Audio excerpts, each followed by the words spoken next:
Time to step into a new world.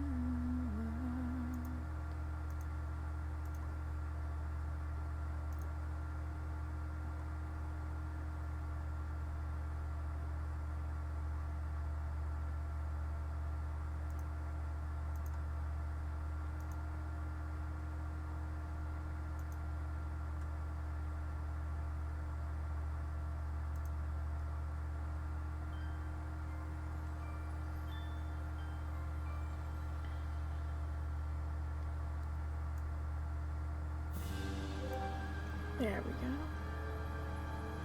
Hold on. Something's not right about this.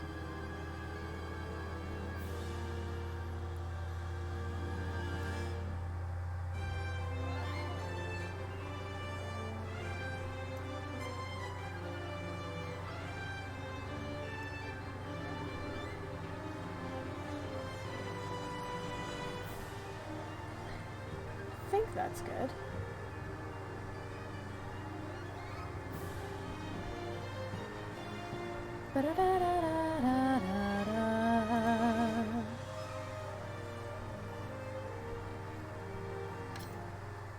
Okay, let's get into it.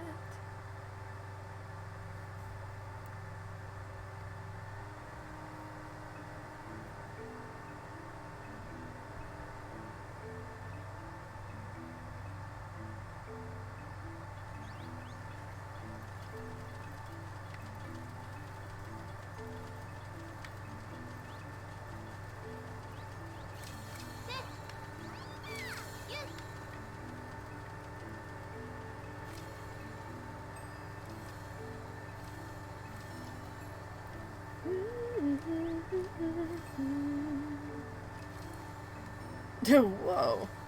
Launch.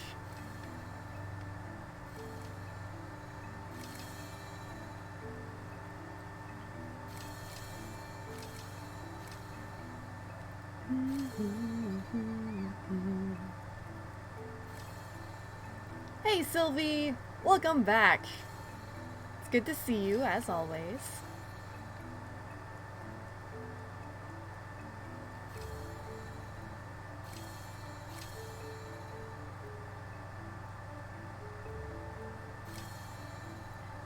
I'm gonna give people a few minutes to hop in before going straight to World 8.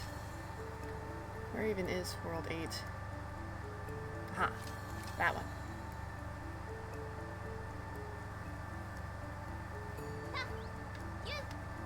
Or no, excuse me, it was World 9 that I needed to do the third stage on.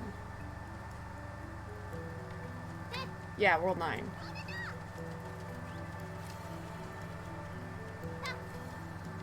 I'm so glad you like my Ben emote.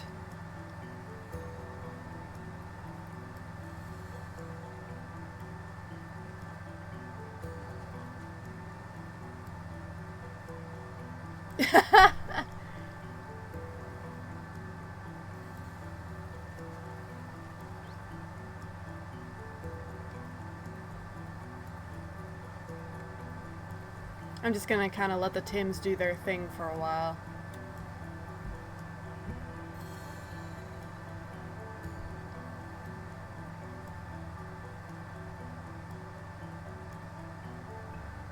The funny thing is, Ben, my gel character there, he was actually inspired by a glitch in Bendy and the Ink Machine. Because, okay, it's kind of a long story, but in Bendy and the Ink Machine, Chapter 5, there's an item you can pick up that's basically just this blob of thick, rubbery ink, right? And whenever you're holding it, you can see it in your hand. It, like, takes up the bottom left corner of the screen. You just have this blob of gel-like ink in your hand. And you use this thick ink in the ink makers to create various items that can help you progress through the level. But in Chapter 5, once you have made all the items you need, the ink maker stops working. And when you pick up this thick ink, you can only put it down in an ink maker. So in Chapter 5, I was playing through... If you want to check out my my YouTube channel, I have a full Let's Play of it on my YouTube channel. I save all of my past broadcasts on my YouTube channel so that newcomers who want to see more of my content, you can go over there and see literally everything I've done in the past.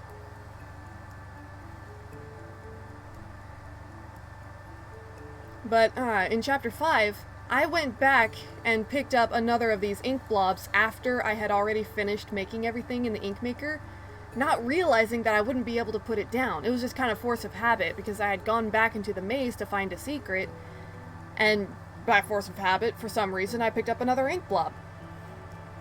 And this ink blob, whenever I got back to the ink maker, I couldn't put it down because I couldn't make anything else with it. So this ink blob just stayed in my inventory for the entire rest of the game. And the funny thing is, this ink blob has a sound effect, right? So you can hear it as well. This ink blob stayed in my inventory in the background throughout the entire rest of the game, even through the credits. It was still in my inventory. So it just kind of became a thing where I kind of got attached to it, and I started making a point to always go back for that ink blob in Chapter 5. And it kind of developed into its own character, which I named Ben. And Ben has since sort of developed beyond just Bendy and the Ink Machine, as I realized he's essentially like an artificial chaos from this game, just without the mechanical head. So he's kind of developed into this little shape-shifting gel character.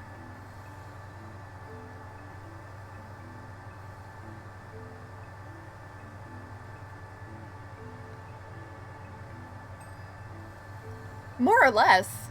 Because these ink blobs, unlike literally anything else made of ink in Bendy and the Ink Machine, this ink blob helps you. Because you use it to make items that fix things that have been broken, such as making a gear to fix a broken pulley that you need to get across a ravine. You can use it to make pipes to fix the plumbing. You can use them to make wrenches, use them to make all kinds of stuff. Basically, that's what everything is made of in Bendy and the Ink Machine, is ink. And the ink blobs that you pick up to use in these ink makers don't physically hurt you either, unlike the searchers, who are also made of ink. It's a whole long convoluted mess of lore that, you know, you would have to check out the game itself to really get a grasp for it. But these little ink blobs are like the only good ink that you have access to. It doesn't hurt you to be, you know, holding in contact with for extended periods of time, and even if you die, it stays in your inventory. It's just a little friendly little blob of ink that you can pick up, and it helps you along your adventure. So I kind of... Whenever I discovered this one ink blob that you had the option, it was optional. You didn't have to go back and pick it up again. You had to go pretty far out of your way to go back for it as well.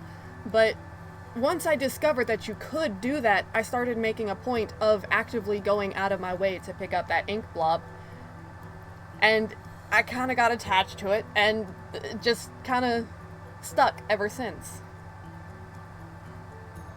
And you know, the funny thing is, I actually have, you know those like pet slimes that people can make? I actually have, from Bendy and the Ink Machine, they have this, this toy set that you can get that's basically, it comes with a bottle of this thick ink, IRL, that you can play with your Legos or whatever. And I have a few bottles of this thick ink that I occasionally take out, and I just hold it in my hands. It always makes my hands feel super soft afterwards. I don't know why. But Ben just kind of developed into this, like a companion type character on my channel. Kind of like Jacksepticeye and his Septiceye Sam. Or like Markiplier with Tiny Box Tim. it's just kind of one of those things that started off as something small and not really anything special, and then it just stuck around and grew from there. I love my little Ben. And because he is basically a living fluid, like Chaos and the Artificial Chaos, he can take any shape he wants, just like my Daymarian character. So, you know, Ben is just my little buddy Ben. I love him. And it's the kind of thing that really only the people who have been with me since early on in my channel actually really understand it. Because it's such a long story to explain.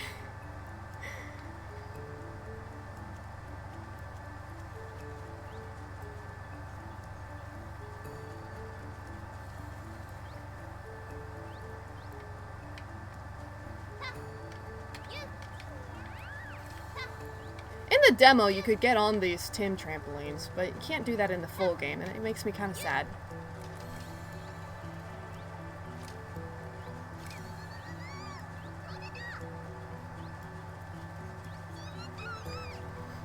You know what? I'm gonna come over here to World 10 and collect a few more air unicorns.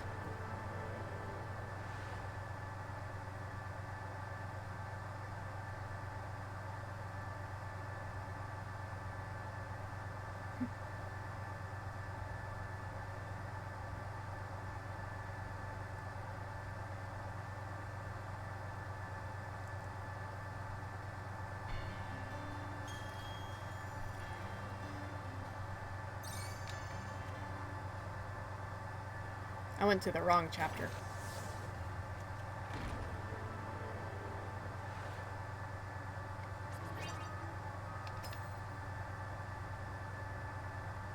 Yep, that's the plan. But yeah, Ben originated from just this minor little thing in Bendy and the Ink Machine, which is why his design is the way that it is. But at the same time, I wanted to keep his design kind of vague and loose enough that he could adapt to, he could fit into just about anything.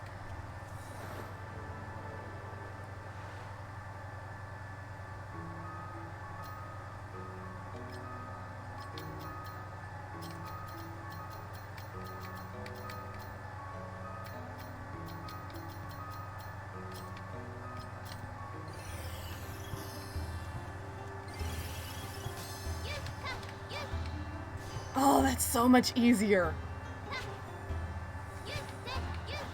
I can't quite jump all the way up there, but I bet I could from right here. Oh, so close.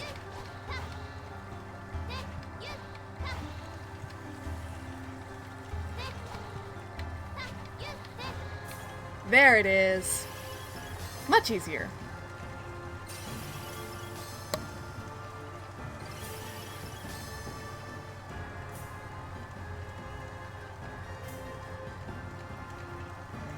But yeah, so long story short, Ben started off essentially like Tiny Box Tim. It was a small, insignificant detail that just unexpectedly clicked with me, and I thought it was cute, so it stuck, and I always went back for it. It developed into a character, and here we are.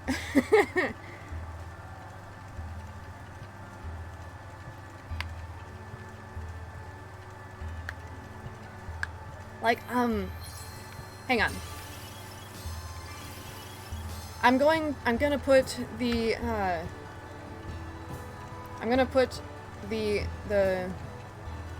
I'll put it in the if I could speak, it would be fantastic.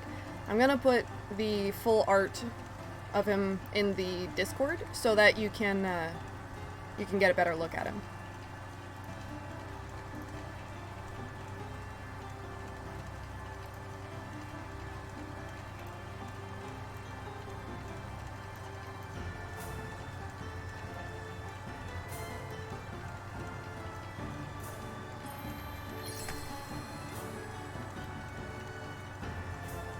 Dadgummit. There we go.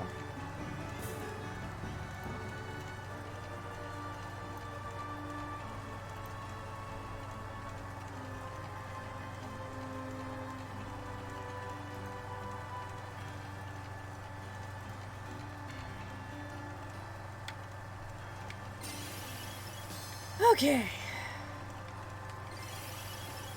Sorry about that.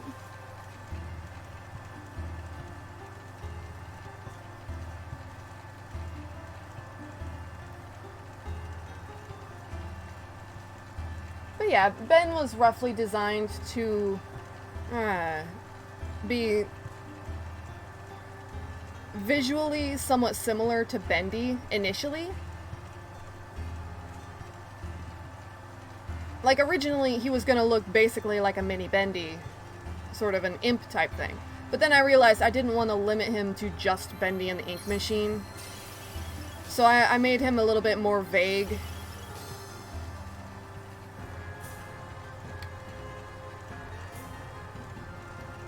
And he ended up looking like an artificial chaos because of the way his body is shaped, and plus being a living fluid, he's able to shapeshift easily.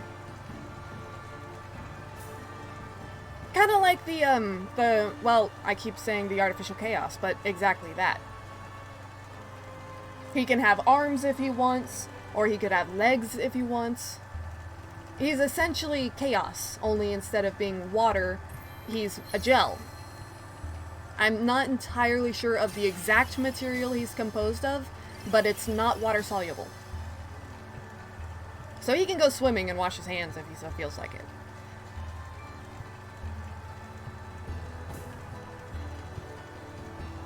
And also, being a gel, he is a reference to me being an artist as well, because I do occasionally work in...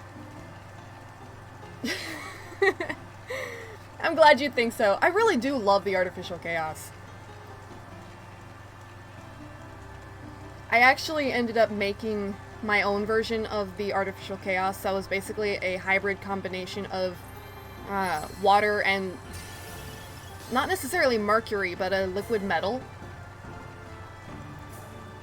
So instead of having a mechanical head, his head, arms, and back were metallic. I'll show you that later. Right now we need to focus on Balin.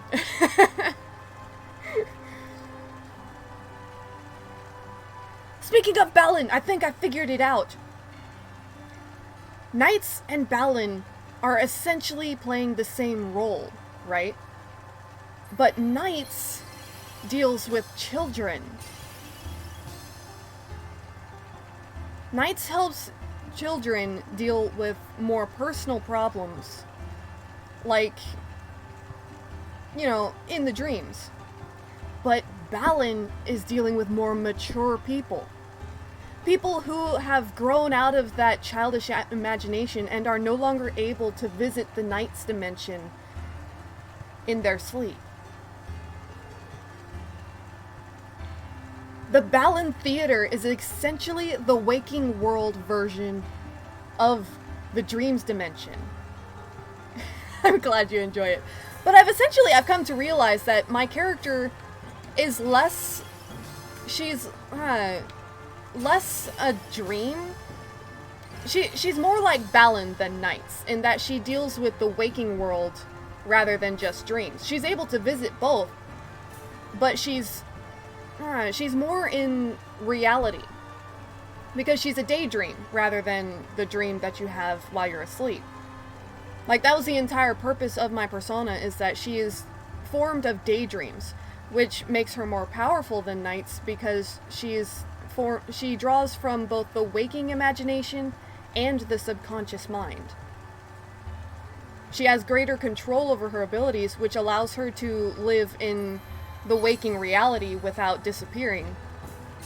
And she's able to, instead of just shape-shifting based on environmental triggers, like when Knights takes on a mermaid form when they're in the water, my character is able to shapeshift at will.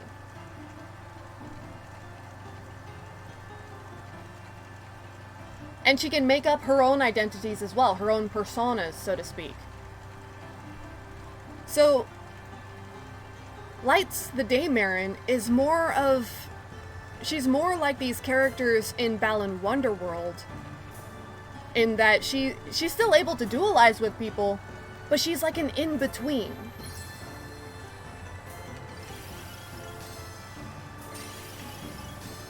So this in mind, I was actually thinking of kind of altering her design a little bit. Nothing too dramatic, she's still gonna look just about the same, but I kind of want to give her a neck. Because I had given her a disembodied head, the same as with what Knight's has.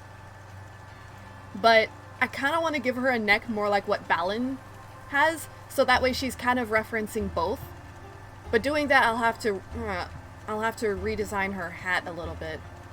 But also doing this would give me an excuse for letting her have long hair as well.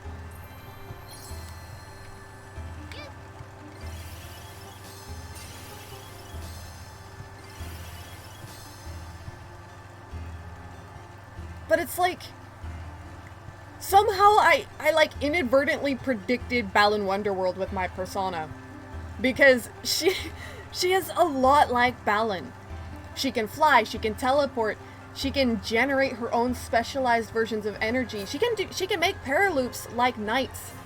But she can also generate these orbs of light like Balin. Although I don't use them for offensive reasons, although I probably could. I can dualize with people, I can dualize with costumes in order to change my own shape. Like, that was another big thing about my character, is that she was going to be able to dualize with her clothes. So if she wore a pair of, like, costume wings, she would be able to move them as if they were real, right? I've always had this sort of headcanon that that's how Jackal lives, is that he's actually dualized with those clothes. Which is why if you take off his mantle, you damage him, because that's a part of his body. Without his mantle, he's just a hat, gloves, and shoes.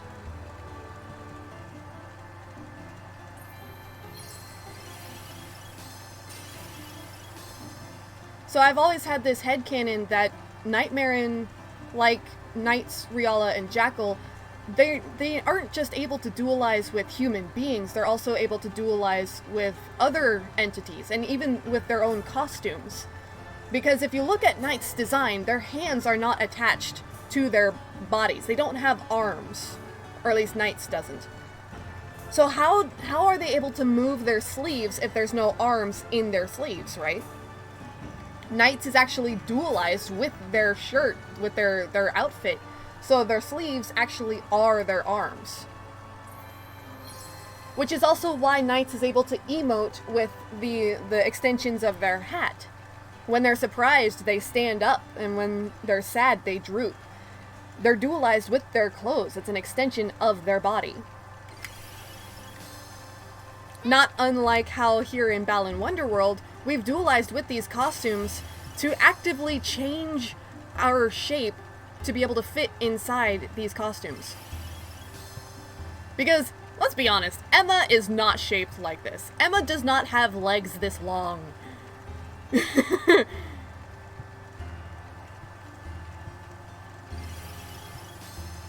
Each costume is shaped so dramatically different.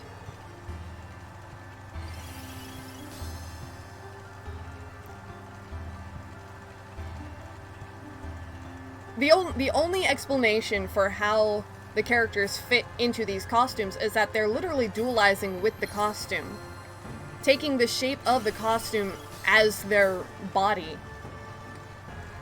And I have this headcanon that their real body is kind of stored within a specialized pocket dimension. So that way whenever they change costumes, it's just like taking this pocket dimension and sticking it in another pocket, right? Imagine like you've got a marble in your pocket and you just shift it to the other pocket or into the pocket of a purse or something. And you can just move around this little marble which contains your real body. But if you are separated from this marble, you just come out of the pocket dimension and you're back to normal. That's a really soddy explanation, but you know what? We'll roll with it.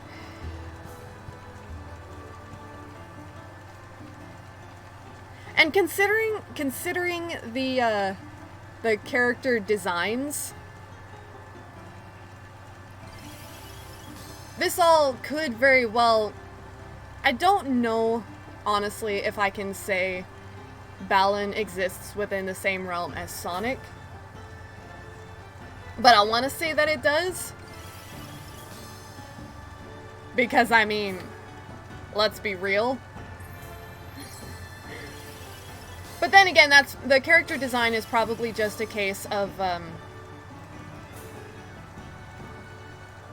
it's the makers of Sonic and Knights together. That's just kind of their art style. But it would be amazing if, like, say, Balan starts making cameos in Sonic games. Because if that happens... Oh god, I actually really want that to happen. Because Balan Wonderworld as a whole is basically just a great big love letter to Knights and Sonic. In my opinion. With also some references to games like Billy Hatcher. I've not played Billy Hatcher myself. I can't say I'm familiar with it enough to see those references, but I have seen a lot of people referencing it and seeing, like, similarities. Oh gosh, if they actually... Dude, that would be amazing. Like, we've got the Knights Hotel, which makes sense for Knights as well, because hotels are where you go to sleep, right? So naturally, you go to a Knights Hotel, you go to sleep that night, and you dream, and you go to the Knights Dimension. Not to mention, like, all the posters and the pinball in the casino. Knights is pretty solidly anchored in the Sonic universe already. So if they start, like, putting cameos and references from Balan Wonderworld into Sonic, that would be, like, just the best thing ever. Put all three of them together, yes. Like, the Balan Theater would, like I said, be the daytime variation of the Knights dimension that people visit in their sleep.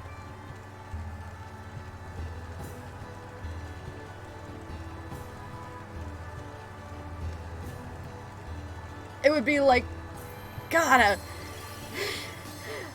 I know I'm just fangirling, but please. Although, that being said, I know that's probably not going to happen because Balan Wonderworld isn't made by Sega. Balan Wonderworld is, well, its own company. It's the Balan Company. It might be made by the original Sonic team and the maker of Knights Into Dreams, but they're no longer tied with Sonic team from Sega, currently.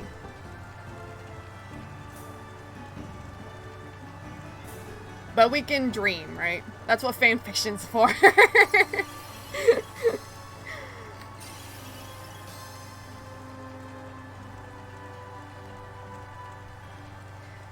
Yeah.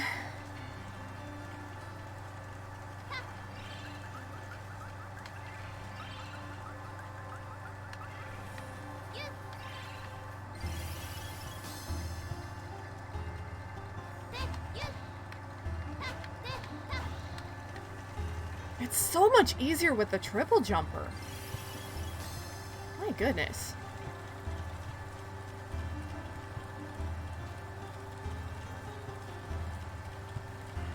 Nah, I don't know if you can really say that, though, because Balan Company includes the OG Sonic team.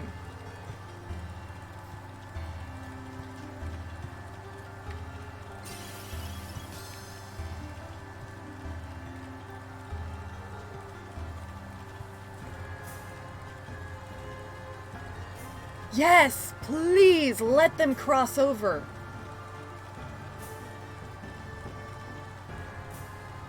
It doesn't have to be anything major. But God, could you imagine, like, it would be a great chance to let some of the side characters in Sonic take a spotlight. Like, it doesn't have to be a Sonic game, it could be a Tails game. Or Oh, Cream the Rabbit. Give her a title in which crosses over with Balan Wonderworld. That would be incredible. Right? Like, we don't have to have Sonic be the main character. Give the other characters a chance for a spotlight and cross it over with Balan. That would be incredible.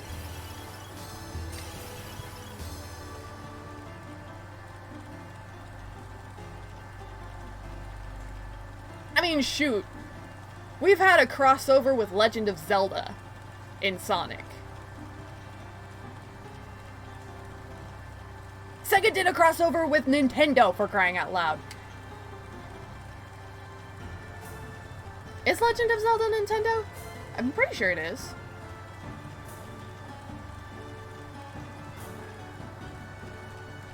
But dude, like, imagine Cream and Cheese and the Tims. It's perfect. Cream is the perfect character for a crossover with Balan because she has Cheese the Chow and Chocolate Chow.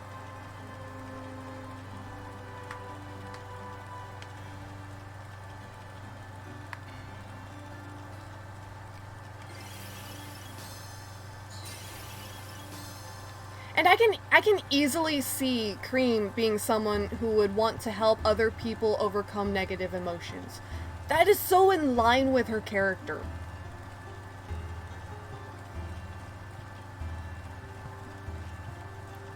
And plus Chow with the Chaos Drives and Tim's with the drops. Cheese is just perfect for... I'm gonna have to... You know what? I'm gonna have to draw this.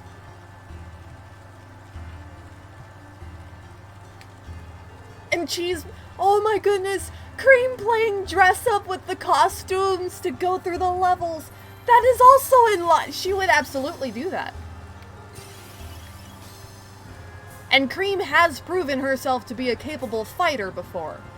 So she would also be able to hold her own pretty well. She's perfect! And I just love Cream in general as well. She's such a sweetheart. I've also always had this kind of a low-key headcanon that she learned to fly from Knights. Like, she and Tails both are characters who have the ability to fly, even though their animal doesn't naturally have that ability. Foxes and rabbits can't fly, normally. But Tails and Cream both are able to. I kind of have this headcanon that they learned from Knights in their dreams, but they don't remember it because it was a dream.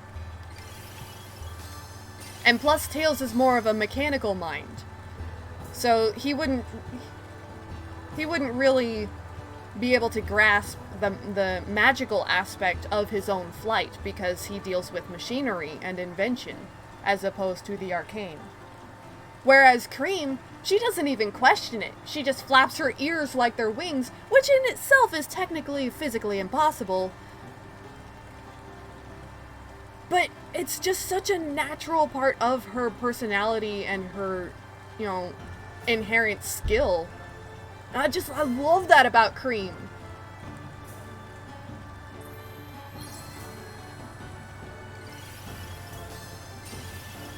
So I've always kind of had that headcanon that she learned to fly from dualizing with Knights. Which is also why she's... Because let's be honest. Cream is a small child. She is a little girl. But she's incredibly brave and willing to stand up and fight for her friends and her loved ones and for herself, first of all.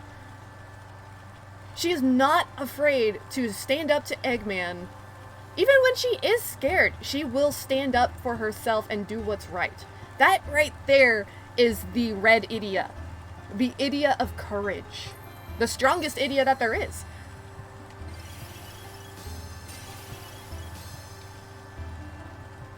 Yeah. And remember, at the end of both Into Dreams and Journey of Dreams, the dreamer you're playing as learns to fly without Knights at the end of the game. When you defeat Wiseman, you're flying without Knights. You're flying without Knights even before that boss fight.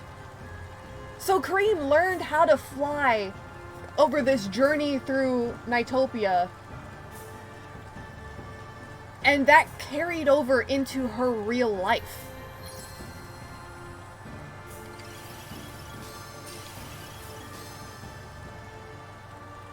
I've also kind of had this low-key headcanon that the Nighttopians are the dreaming minds of Chao. Not gonna lie. But I've never really, you know, put much stock in that idea, just because there's really no reason for Chao to look like that in dreams, but still.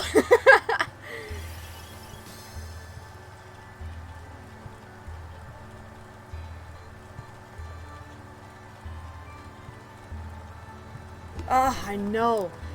The idea of the kids that you play as in Knights, the idea that they grow and develop as they come to know themselves. They come to understand the different facets of their heart and their personality. They come to recognize themselves and understand themselves. And I think that's the biggest difference between Knights and Balin, is that Knights is helping the dreamers to understand themselves, whereas Balin is helping them understand how to deal with these negative emotions that, you know, are caused from external situations.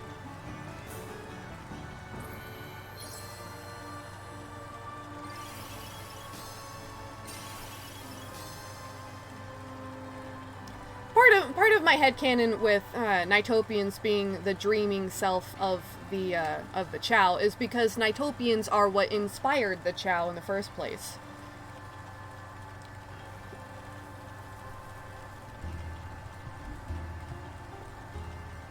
But at the same time, I don't like the thought that a Chao's subconscious mind, the part of them that goes to Nightopia, looks so much more humanoid, and they also have pinheads.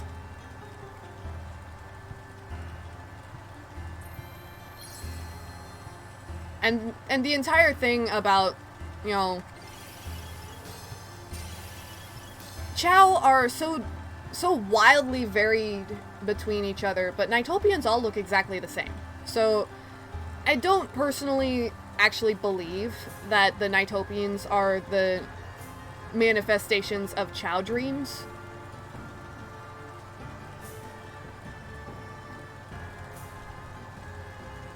But there is definitely similarities, because the Chao were initially based off of Nighttopians.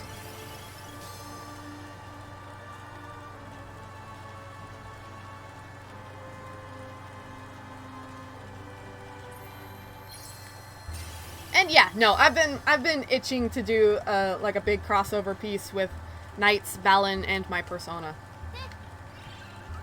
Okay, let's go take a look and see how many of these I have now.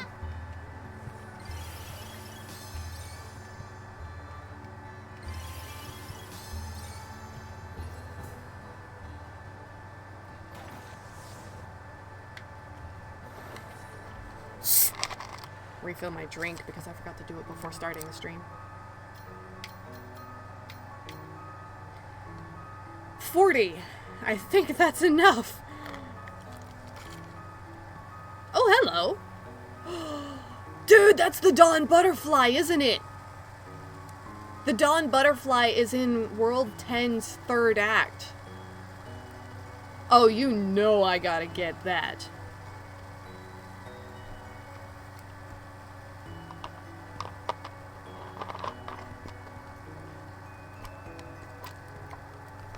Well, to be fair, I picked up around 20, but I had roughly 20 to begin with. So you were close. That's about how many I picked up while we were talking. Okay, so this guy is the one that I'll be picking up in the third act of this world here to start with. And it looks like he's going to be the upgrade to the Sunwalker, which makes me really curious. Whoops! I hit the wrong button. Give me back my triple jumper.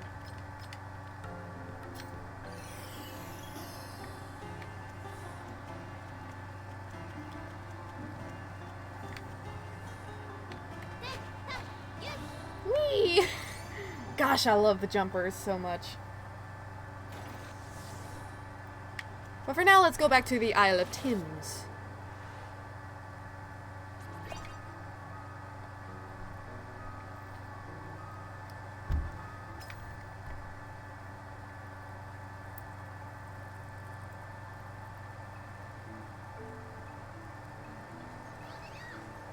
Okay, so let's see, we're off to World 9. Where's World 9? Aha, here's World 9. And we are going to get the next third act out of the way.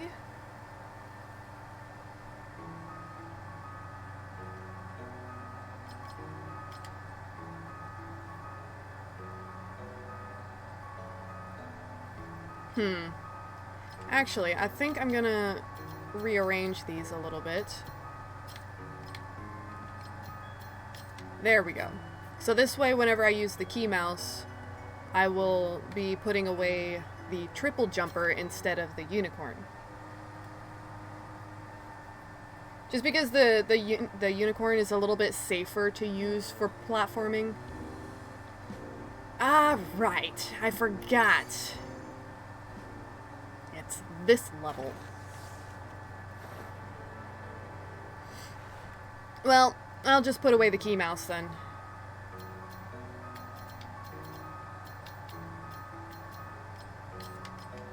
I had forgotten that this is why I didn't do it last night. It really was.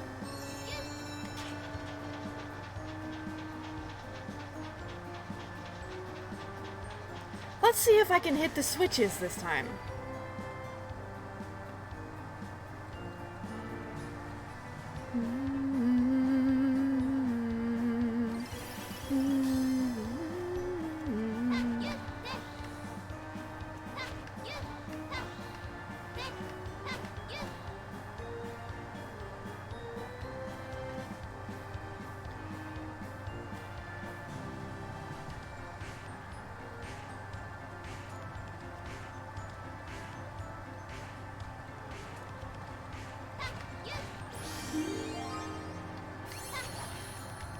Haha!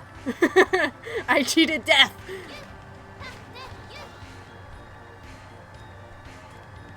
Man, I really love the triple jumper.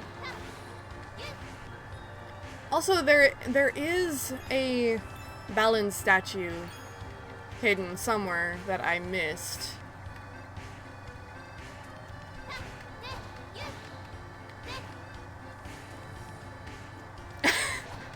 I'm not gonna lie, I have no idea how I did that. I guess grabbing the balance statue reset the number of jumps that I had. Which I did not know would happen, so... lucky. Oh, hello.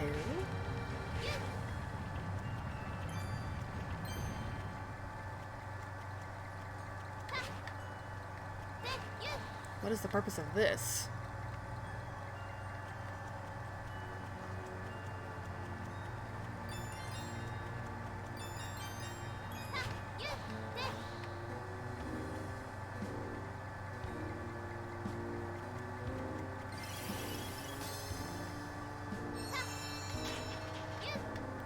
Okay, so I hit that one.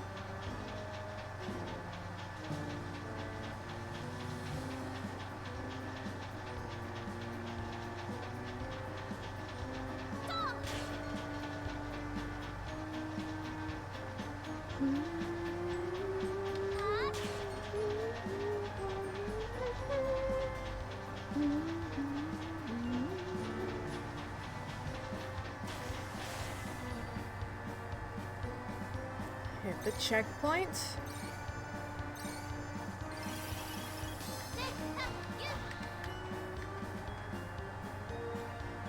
Oh yeah, that's right. I need the I need something to break.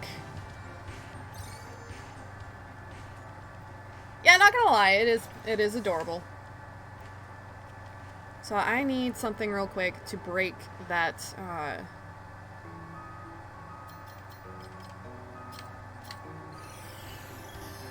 There we go.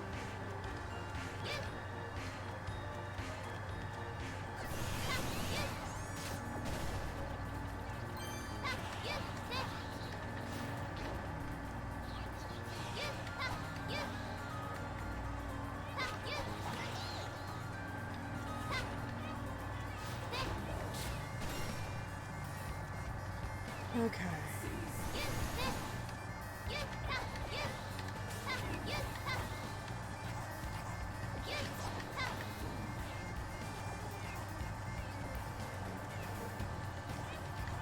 And then once I've gotten this block broken, I'll put the unicorn back on.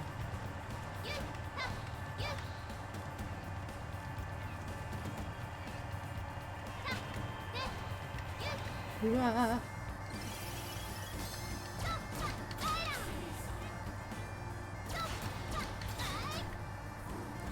Okay, so I broke it.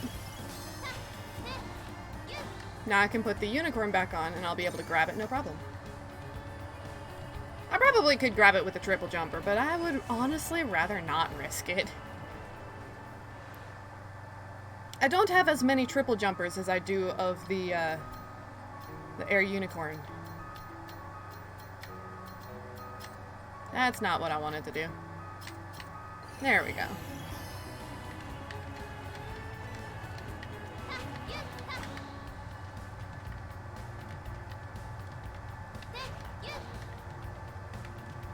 Okay, so we'll go back around.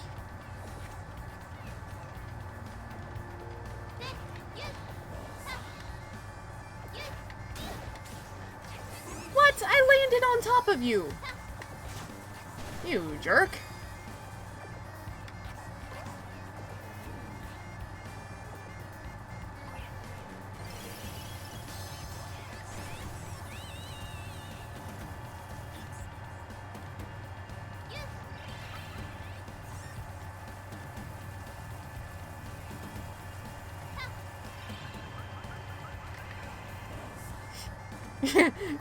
Here's me like, stupid level design making me play the game as it's supposed to be played. How dare you!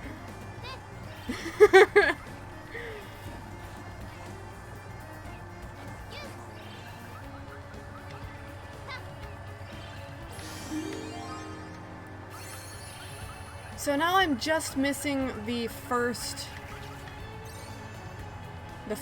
balance statue.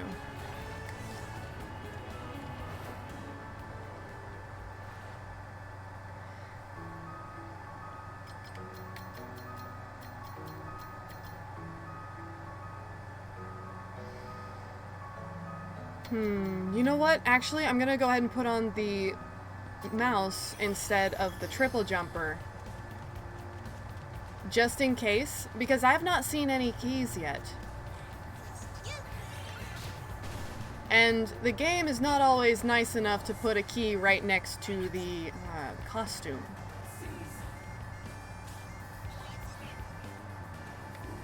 Hang in there, Tim! Oh, hello. That's interesting.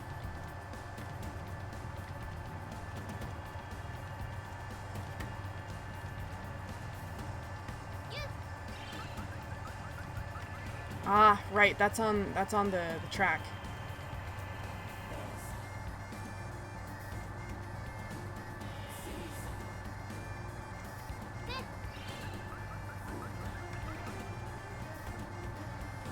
Let's be honest though, I can still break the game pretty hard with the air unicorn.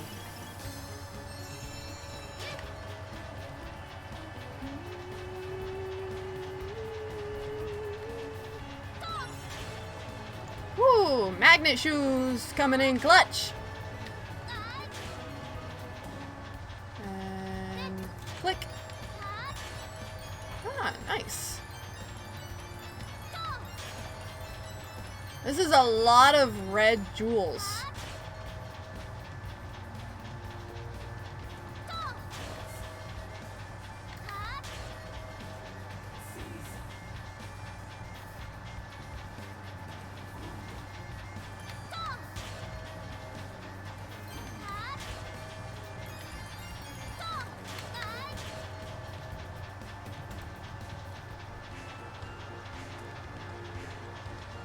Hold the phone. Oh, I made it.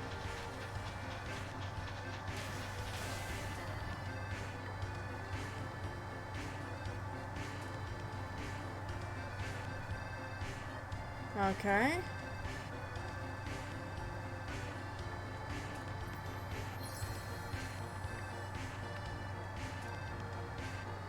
I need the triple jumper.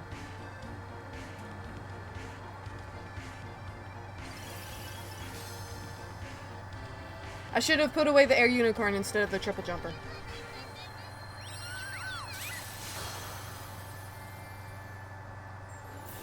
Well, now I know.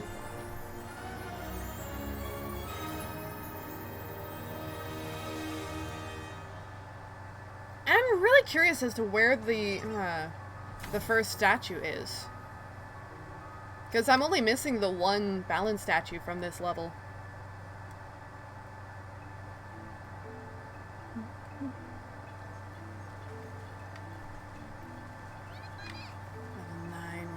Where's... Aha!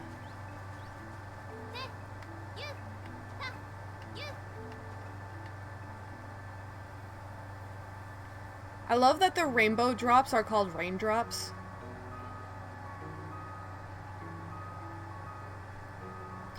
Okay, I'm gonna stick with this costume setup for now.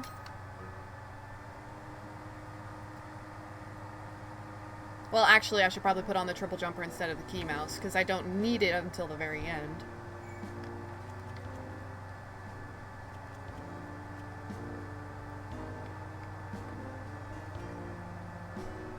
There's gotta be some secret.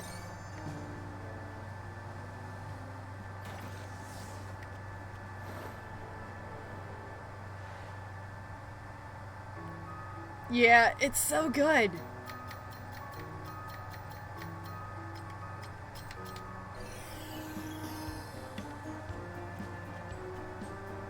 And the only reason I know that's what they're called is because of the achievement.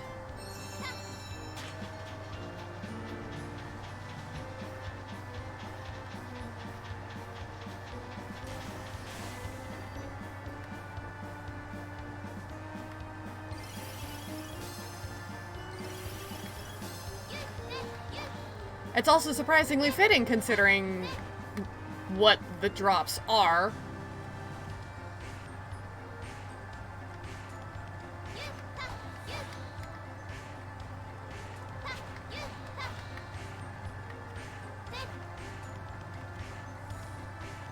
Man, the fact that even this has collision. Look at this.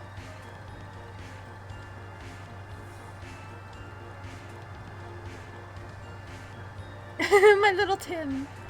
Let us stand on top of the world together. But where is this missing balance statue, I wonder?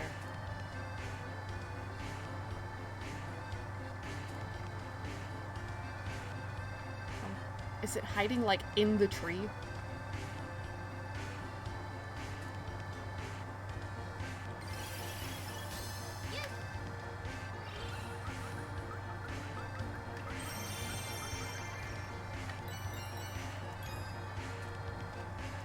I don't see it in there.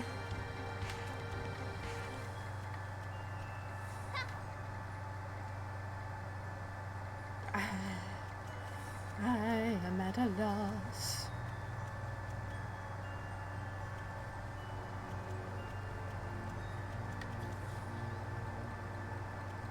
My Tims are attacking these crystal things. Or they're trying to, anyway.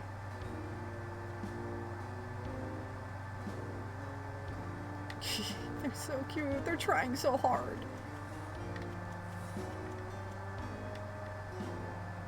See, there's that one.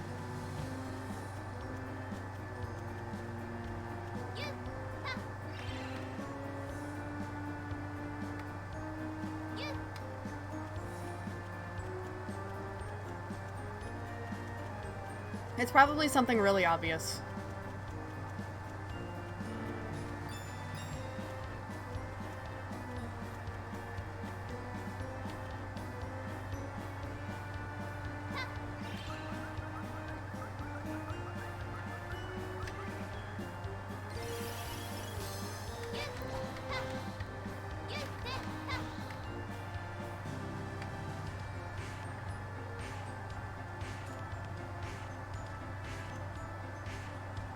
don't know where this balance statue is.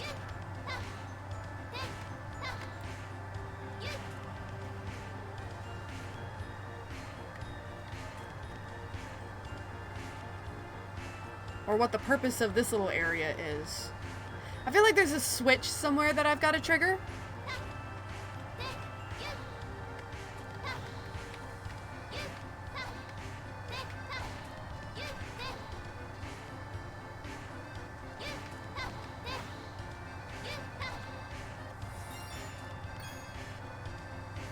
And it's not that, because that just lowers down the box so that I can reach it in the middle.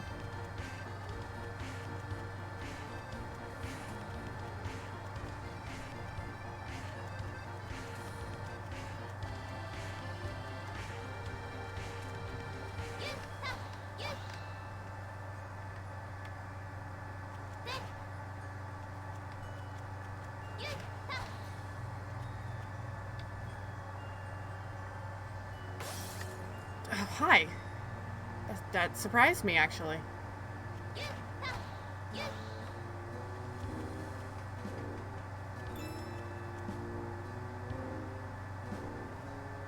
I wonder if it has something to do with these balloons.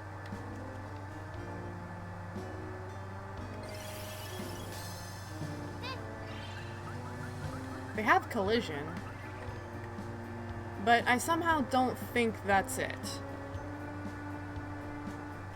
No, I looked at the start. I didn't see anything around the initial platform. And you certainly can't see anything over there from here.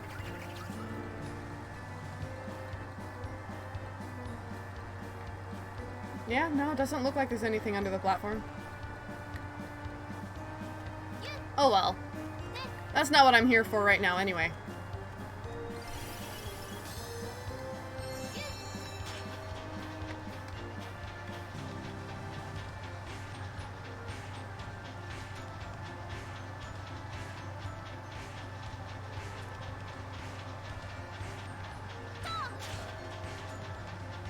I love how wiggly the ears are.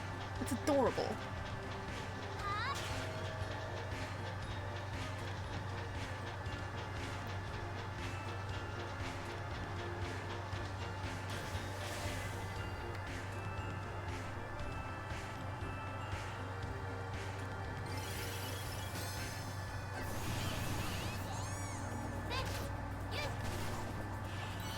I'm not taking any chances this time.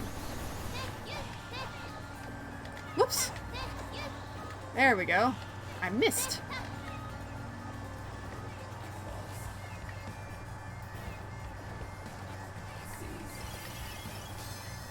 I wonder. Oh yeah, I got plenty of space for that.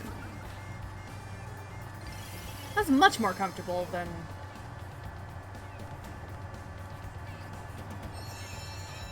Okay, let's go.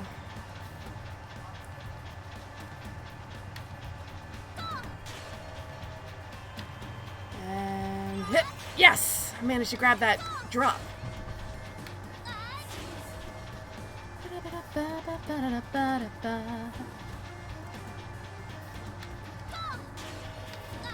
Let's see if I can get this last blue drop. And hit. Yes! Hey, Majin, welcome!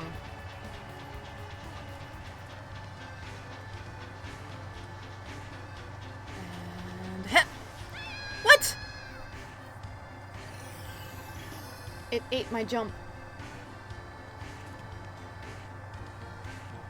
It's probably for the best anyway, because I didn't have the key mouse equipped, so I wouldn't have been able to get the costume again. But I did get the drop, so, you know, I'll take it.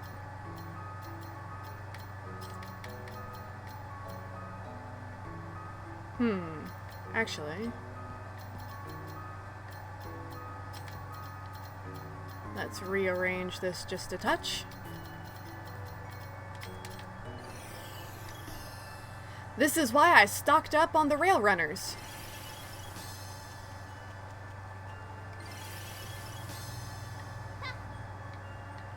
Wait, what? I'm sorry. What? I guess I have to actually walk through that gate as the rail runner.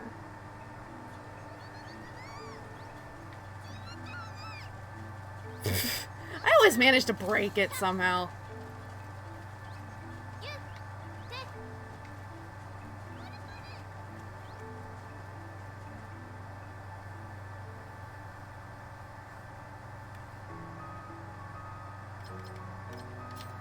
Let's go.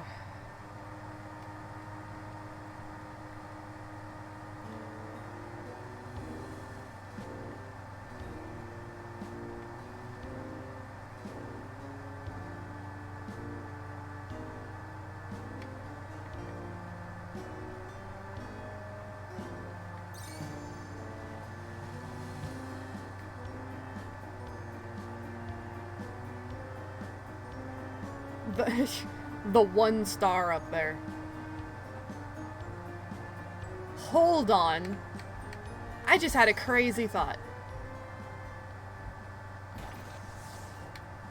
I gotta try something real quick. Just for science.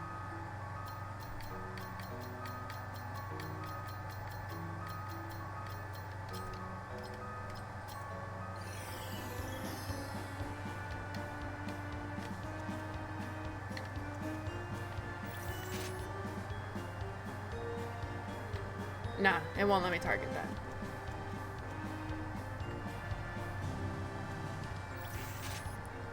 Why is there that 1 star?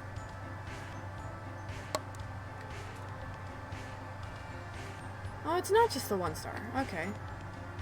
That is weird, though. Oh well.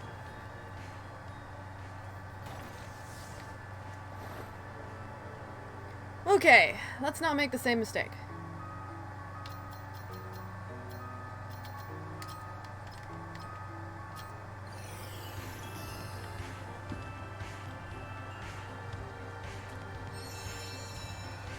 It really does bother me that I don't know where the first balance statue is.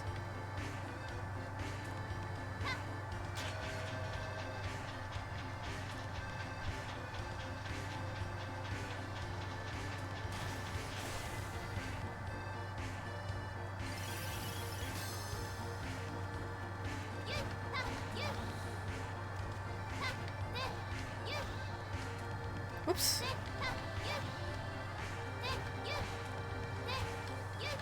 Ah, depth perception.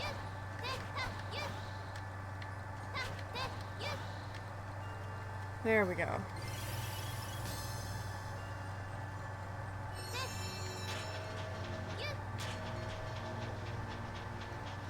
Just to make sure that one was actually pressed.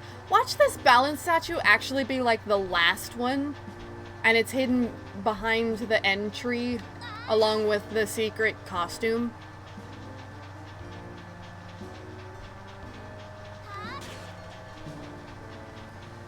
Or maybe it's something that, like, I need another of the secret costumes to be able to get to.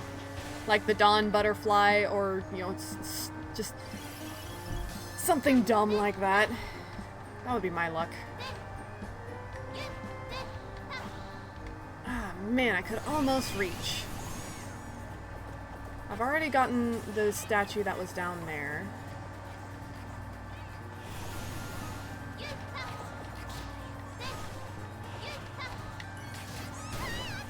Oh, you bounced me right into it.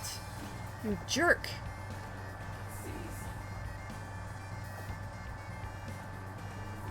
It's fine. I know there's another... there should be another checkpoint, if I'm remembering correctly.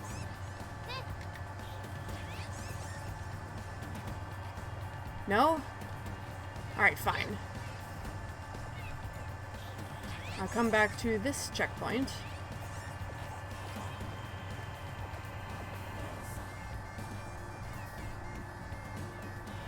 Here we go. It really does. I love the triple jumper.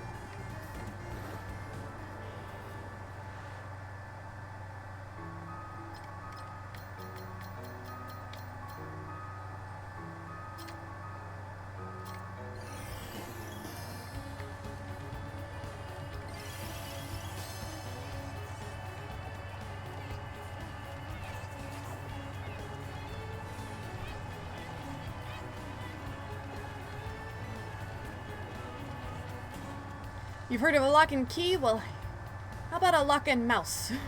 Because this mouse is the key. I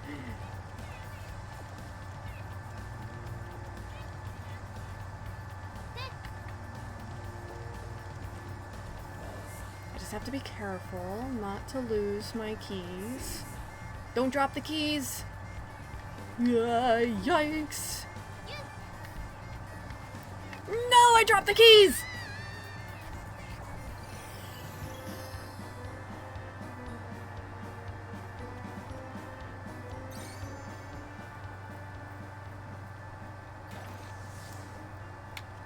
Alright, fine.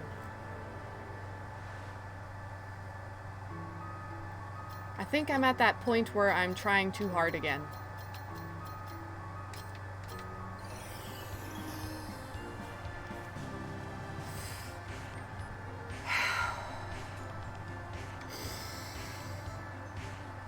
I'm good.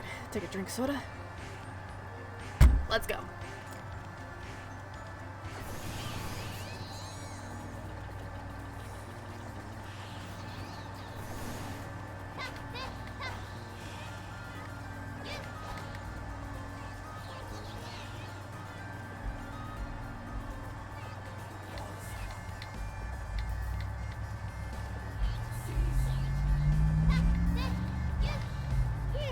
A lot easier than it... I bet there's a costume that I have to use something else for, because look, they've got the drops just like out in the middle of nowhere like that. There's definitely something I'm missing. Whoop! Not making that mistake again.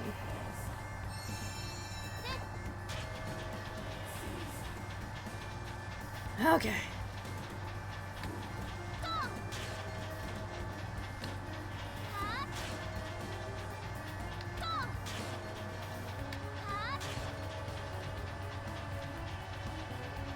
I love the dramatic music. Oddly fitting for the moment.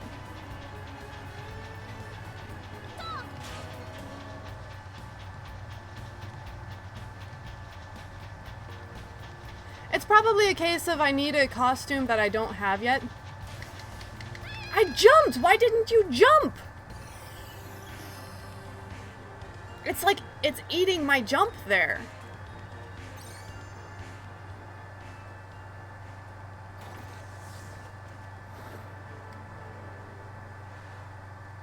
Like, I don't know if you could hear me mashing the button, but...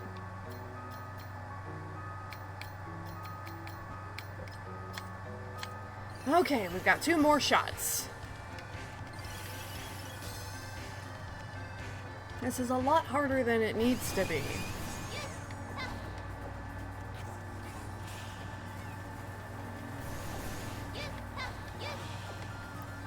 The negatives are like cheering me on in their own way by providing dramatic music.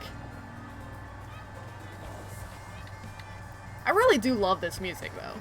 It is actually a bop.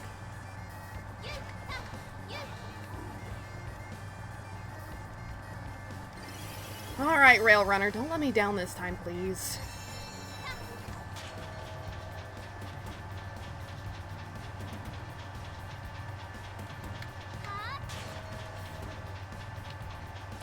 I also love that you've adopted my term of negatives for them. I think I might just be like jumping too late, so there's like not enough rail for the runner to start their jump animation or something. I don't know.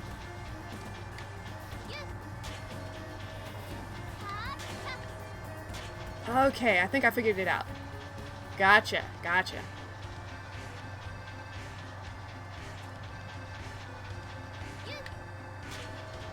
Yes! And now that we've made it, the dramatic music has stopped.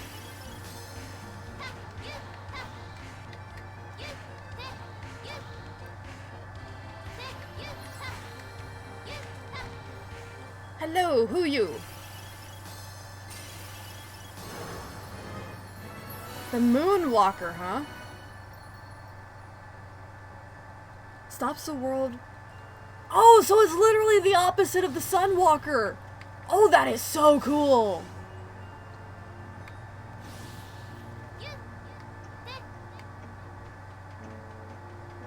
It's not a bad design either. Dude, check this out! Even the Tims freeze!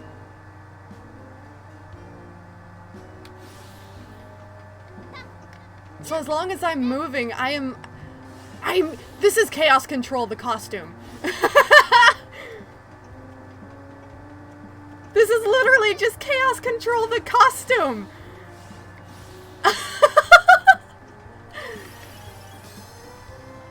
Oh, you know I'm stocking up on these.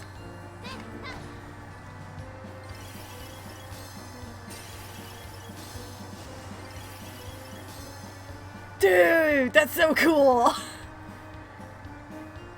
Definitely an upgrade to the Sunwalker, which is virtually useless.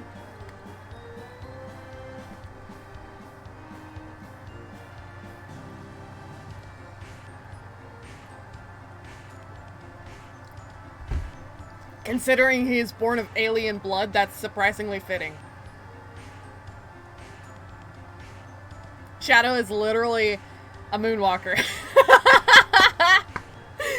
Oh, that's too good.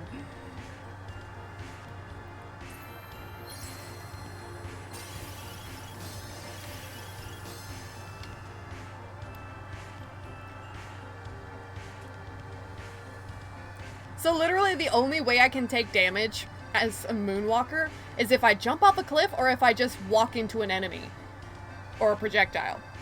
Because while I'm moving, if I jump at something, it can't move. They can't get out of the way. The moonwalker is so powerful. Of course, that being said, it probably doesn't work in boss fights. Because, like, the Sunwalker didn't work in mini-boss fights either.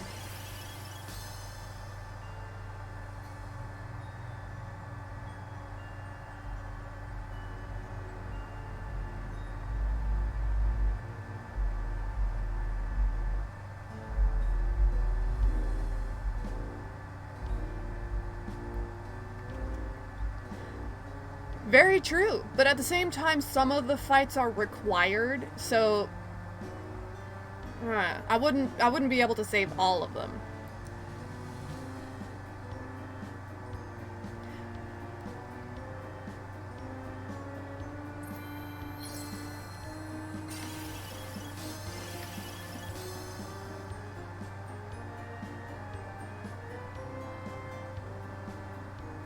I want to see, like, the models for these characters.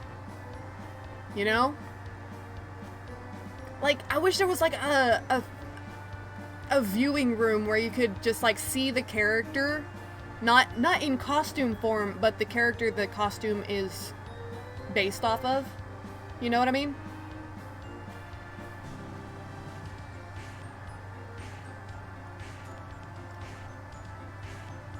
Because, like, you don't see the NPCs for these third act costumes except in the final dance sequence. I know, but that doesn't mean I like hurting them.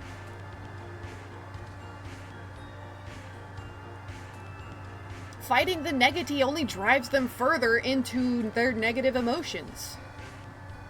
That's how negative emotions work.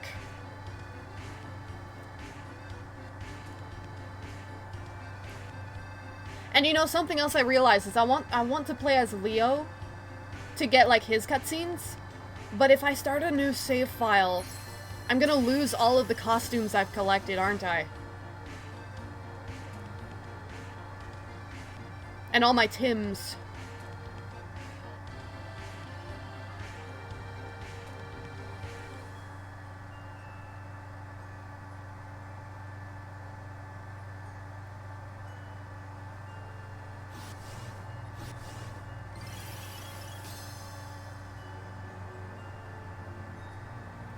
This is a game where it's like, it's literally impossible to 100% in one playthrough. because in order to get the achievements and such, and to unlock Leo's story, you have to start a new save file. You have to get the story for both characters, you have to start over and play as both characters. So it's literally possible to have them both on one save file.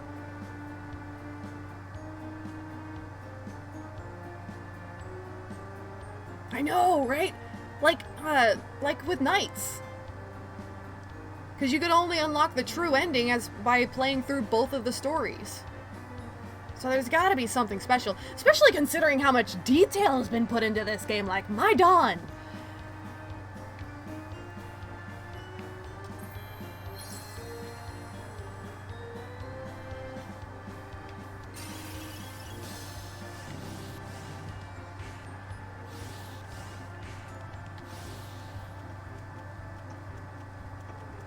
Oh dude, the tick-tock of the clock while it's frozen.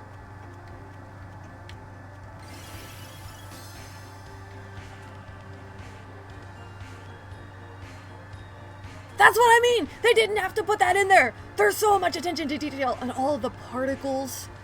Oh my god. It's so good.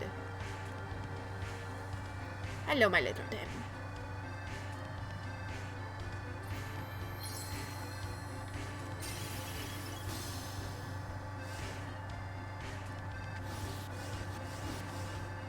But, like, this is what I meant about, dualizing with the costumes.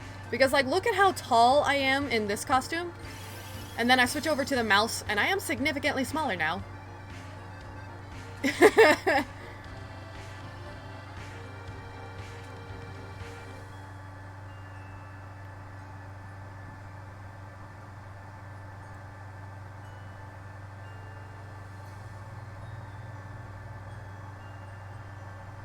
So what I'm kind of hoping is that, like, part of me hopes that, if nothing else, at least the Isle of Tims is the same, you know?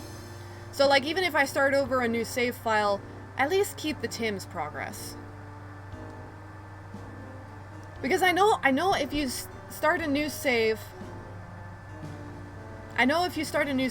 you keep the launcher costume that you earned from the demo. So there are things that can carry over. Part of me really hopes that the Tims are one of them.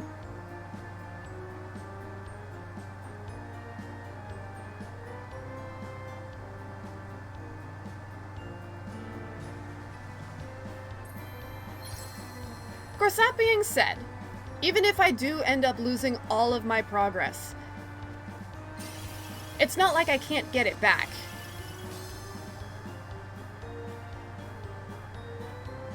It'll just be really inconvenient that I won't be able to have the double jumper and the triple jumper, or the air unicorn. But the Tims, on the other hand, it's like the costumes are one thing. Costumes and the statues, those are fairly easy to get back. But the Tims, that's the one thing that really is holding me back from starting a new save file at this point, is I don't want to lose my Tims. It's like saying goodbye to your entire Chow Garden save file. That's just something you don't do. I'm sorry, but you don't.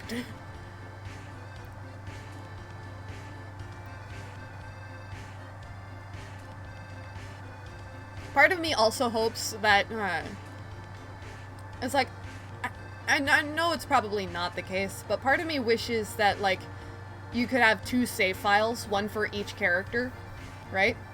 So you can have an Emma save file and a Leo save file. Because two characters, two save files, it makes sense, right?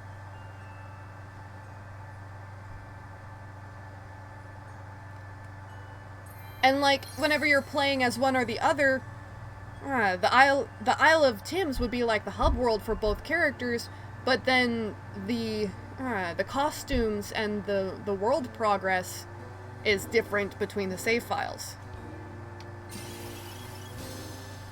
But I have a sinking feeling that's not gonna be the case, and I'm just gonna have to eat the bitterness of having to lose all of my Tims and my Isle progress.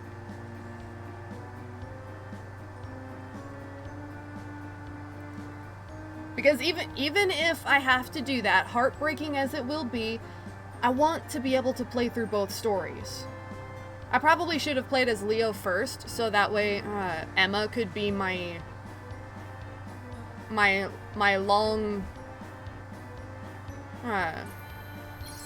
my long run character, because honestly, I really like Emma.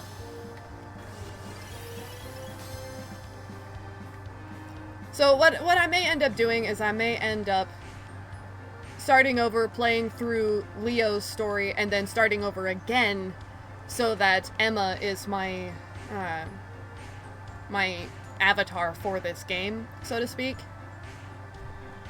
But that's gonna suck. This is one of those games that you hate to start over.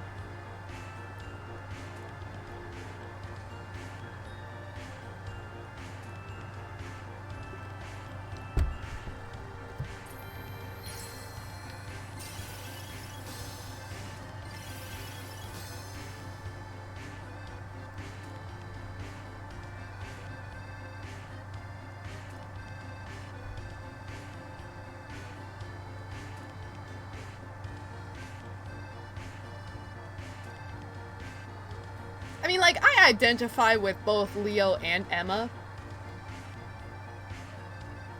but I feel more strongly connected with Emma, partially because she's the character I played as in the demo, and partially because, you know, personality-wise, I fit more with her than I do with Leo. But that being said, I also do very much understand the whole prefer to be alone thing that Leo's got going on.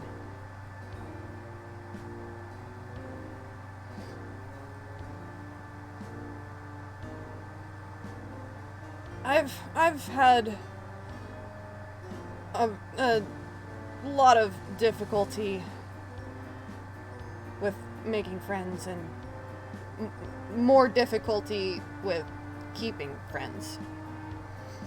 And for the most part, this was because of how often I moved around growing up. As a kid, we did so much moving that I never went to the same school for more than a year or two. So every time I started making friends, we ended up having to move away, and I would lose those friends. And it got to be really difficult for me to actually let myself make friends, because there was always that nagging feeling of I'm just going to be leaving them again anyway. And I got to the point that I would like actively try to not make friends because I had that underlying feeling of I'm just gonna lose them again anyway. And it ended up crippling my ability to socialize just kind of in general. So I really understand where Leo is coming from in that aspect.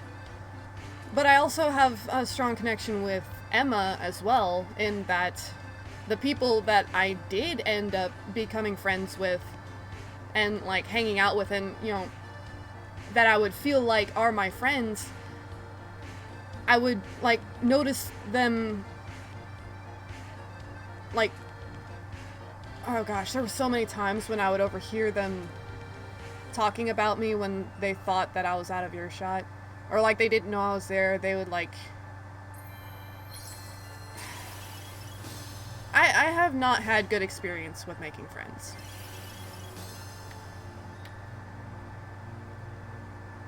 Which is part of why I have such difficulty actually just speaking in the first place. You hear me stutter, and like I have these long awkward pauses while I'm trying to get my thoughts in order. It's, well, difficult.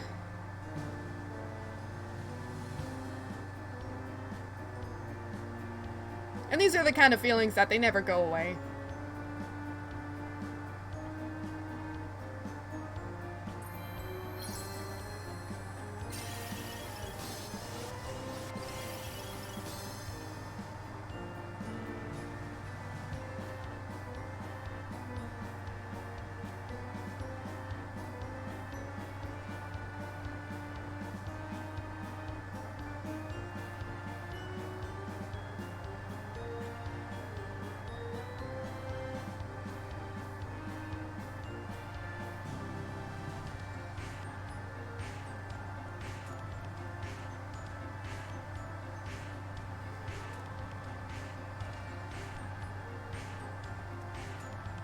Well, I appreciate it, Sylvie.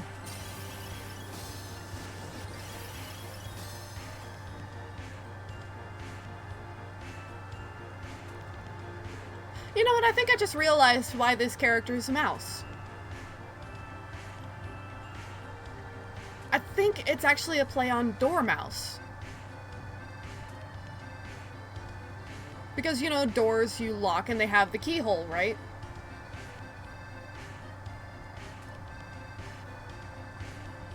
It's just I got to looking at it, and this costume definitely has a very obvious keyhole on the front of it.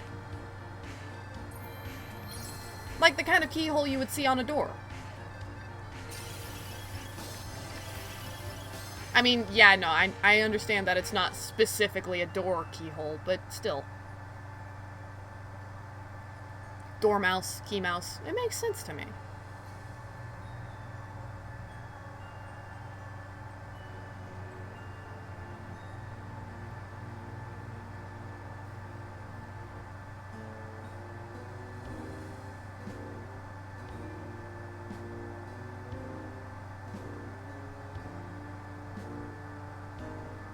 I have no idea how many of these costumes I have, but I'm gonna grab a few more before leaving.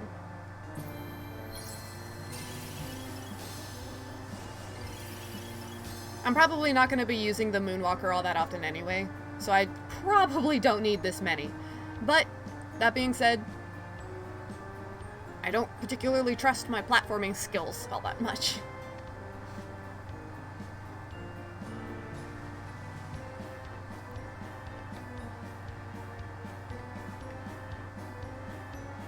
Oh! Well. Found the key.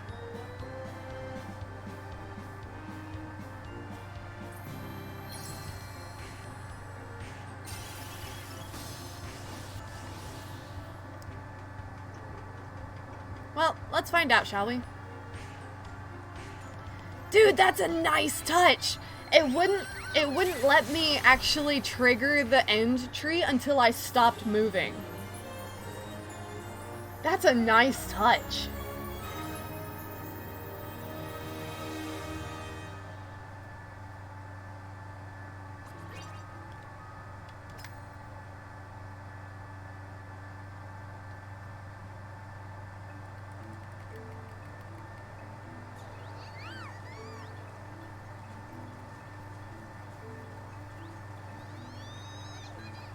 Time to feed the Tims.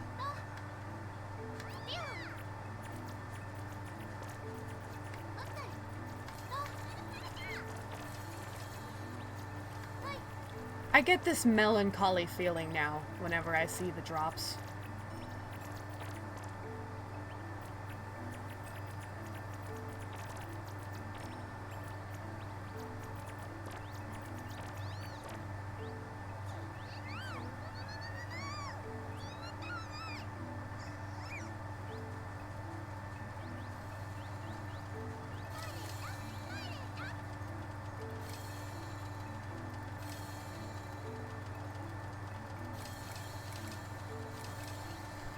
Okay, so that was World 9.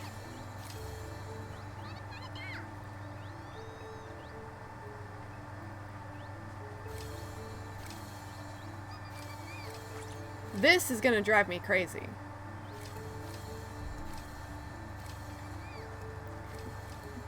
However,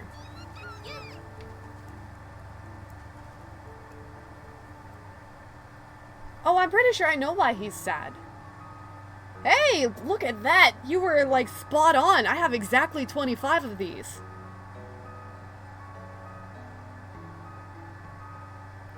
Because I have 24 in the wardrobe and I've got 1 in my inventory. For a total of 25.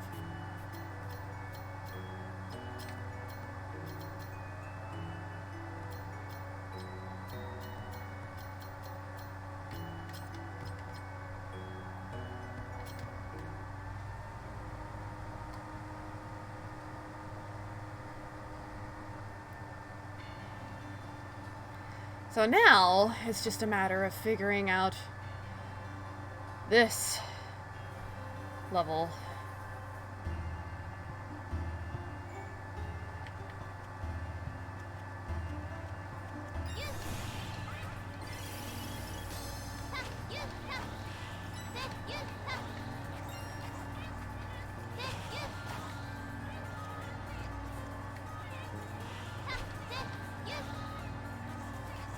Because the problem with this level is that the costume won't appear until I'm in... Wait a minute. I heard...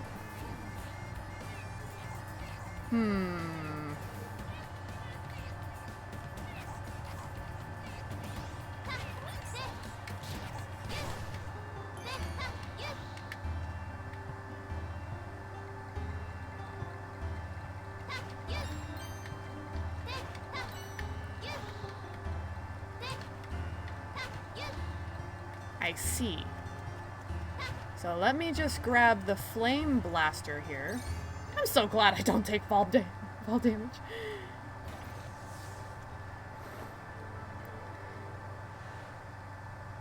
I admit, I do actually really like Ladderman's design. So let me just grab flame blaster.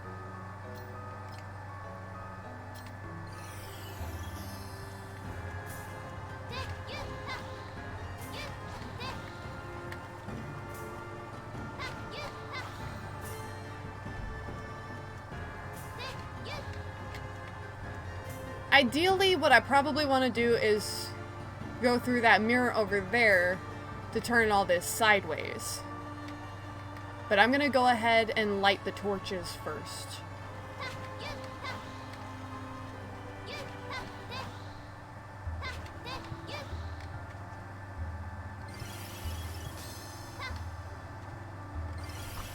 I went the wrong direction.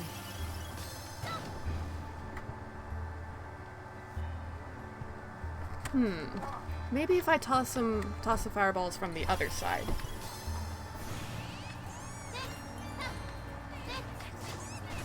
You'll not stop me, little Negatim.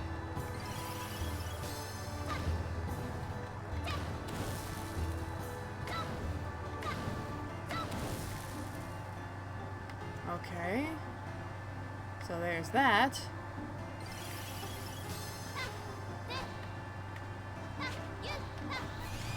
Woo! Camera did something funky. I'm pretty sure that the costume spawns right here. I feel like that's way too specific a location to be off to the side here. So there's probably a series like there's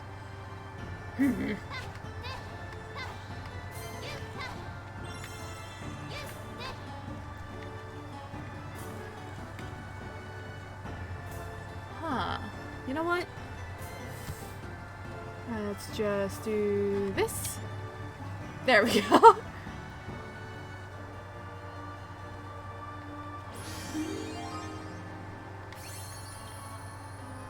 Okay.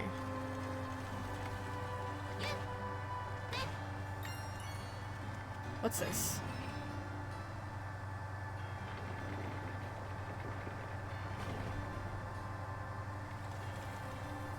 Huh. I'm not sure what good that did.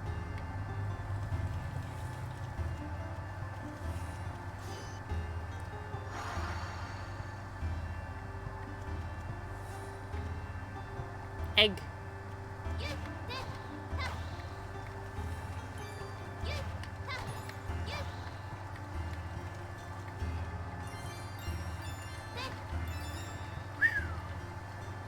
Okay, so I need to get up here.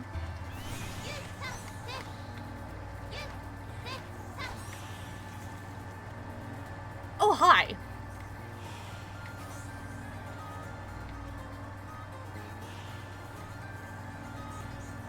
See, like, I'm pretty sure...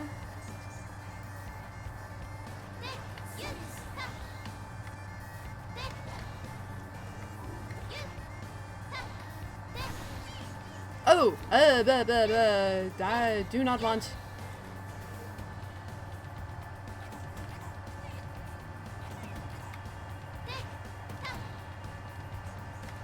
Where are those torches? I am all turned around.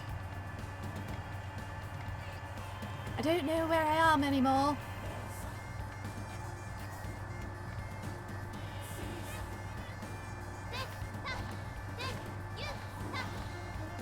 Aha!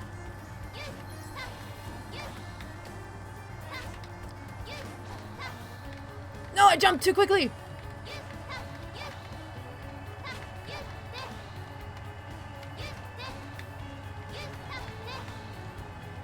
Look at you!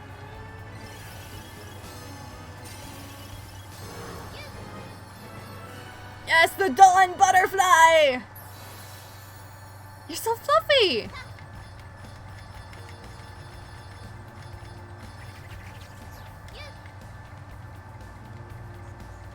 This also looks like a Sonic character. Look at that icon up in the corner. This is actually a really cute costume.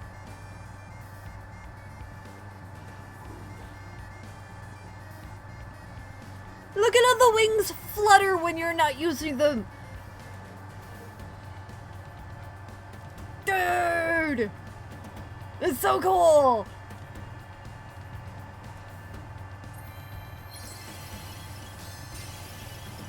Definitely gonna stock up on these guys. Hey, Toxic Foe. Welcome to the stream. We are currently stocking up on some dawn butterflies.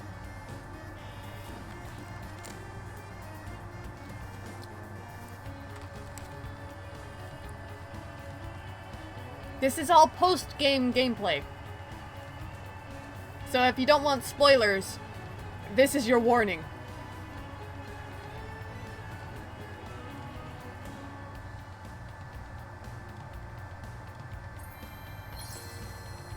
It's a good game.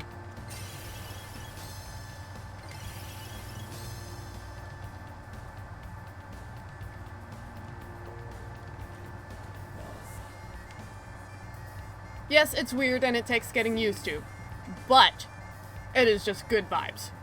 I love this game.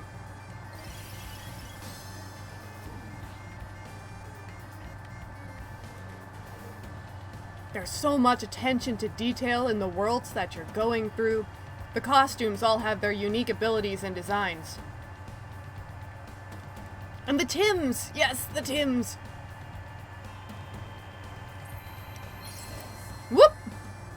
Costume crystal.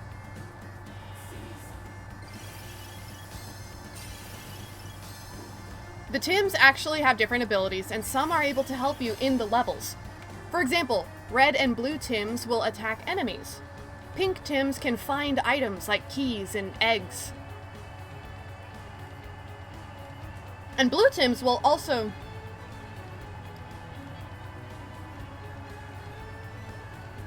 Well, that is true. Thankfully, the Tims are just about darn near indestructible. If your Tim gets caught in a flower, all you gotta do is hit the flower and they spit it back out.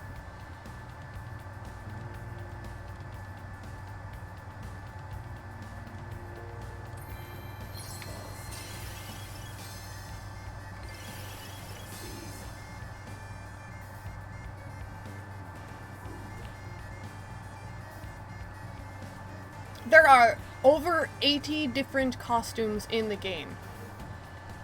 Which means like thousands of different ability combinations and endless different ways to play the game.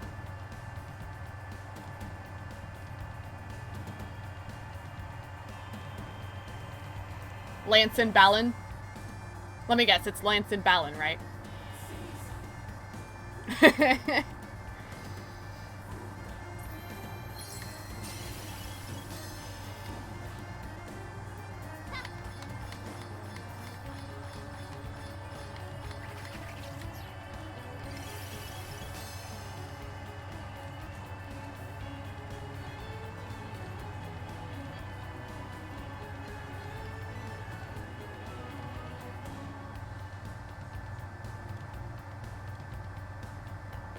I know, right, Sylvie? They're such precious muffins, I want to hug them both. Especially Lance. He needs to be loved. He needs some good vibes. He needs a hug.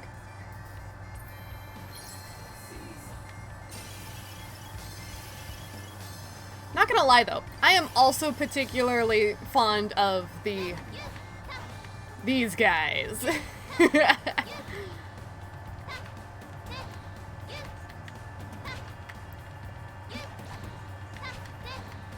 Whee!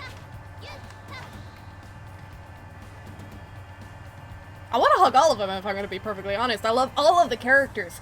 The entire cast of this game. I love them. There is not a single character in this game that I do not like. True, I like some more than others, but there is not a single character that I do not like.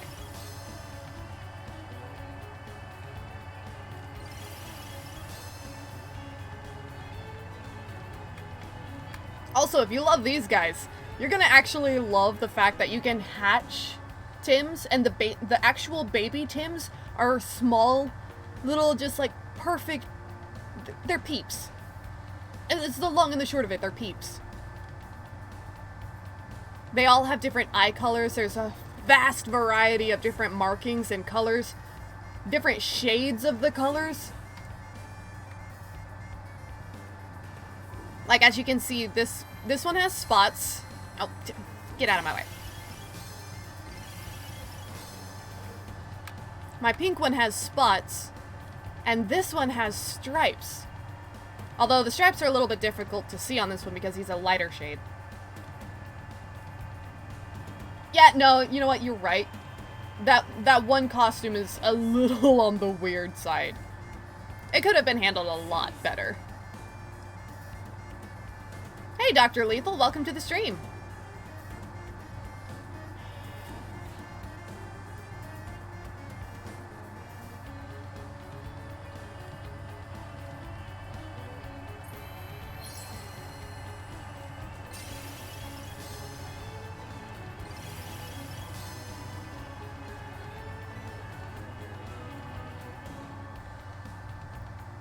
Oh, you mean the actual person chess guy.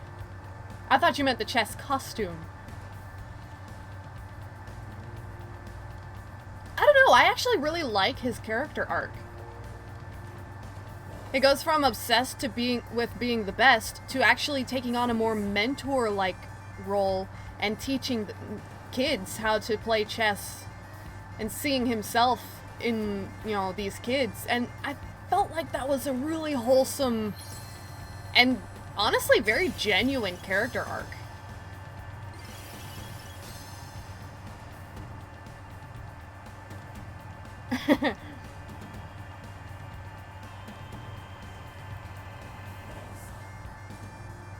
You mean weird, Dr. Lethal?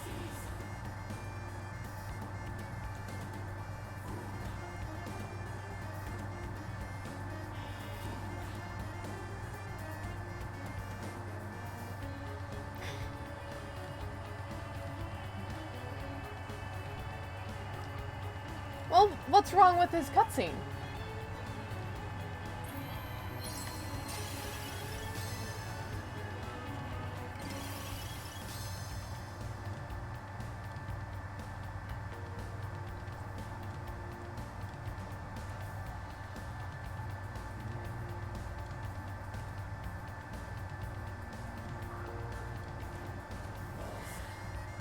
Well, I've never played Kingdom Hearts, and I'm not familiar with the cutscenes in Kingdom Hearts in any of the games, so I don't understand what you see in it that would be funny, but I am well aware that, you know, it probably is funny to you because of the references that you see that I don't.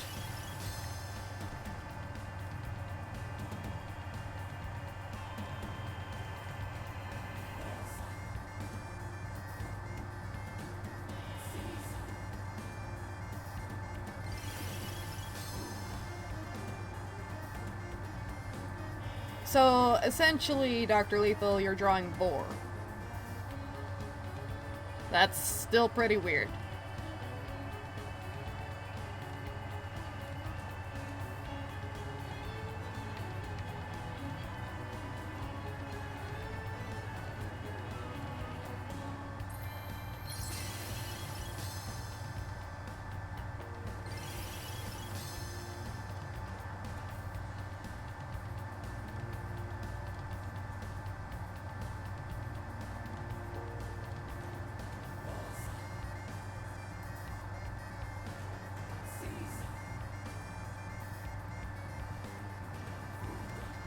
honestly, I actually really like the chess guy.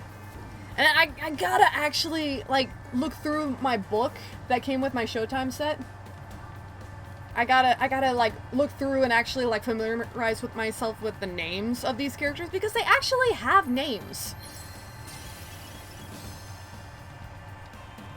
So I feel bad just calling him, like, the chess guy or the clown boy.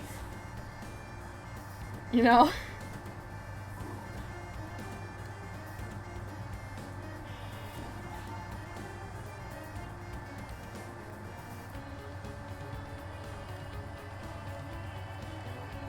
That's the thing, Dr. Lethal. You don't put things in a hot dog bun unless you mean to eat it. Even if you're not drawing the action thereof, it's the intention. I actually ordered... I have the Showtime set for this game. So it came with this booklet.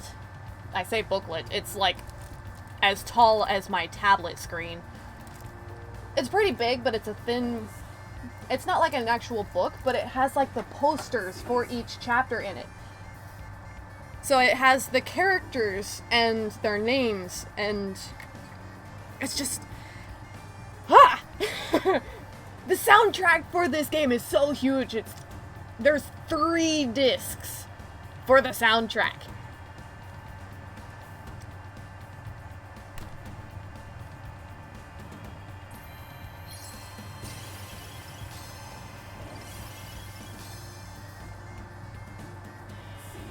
I have lost I have lost count again. I don't know how many Dawn Butterflies I have. Yeah, like, I pre-ordered the Showtime set as soon as it was available for pre-order, like, sometime last year. It came with a tote bag, the soundtrack, I've got a pin, a ballon pin. It came with a golden ticket. I've got the physical copy of the game for the Switch. And it's got this book that has the chapter art for all of the characters, along with, like, a brief description.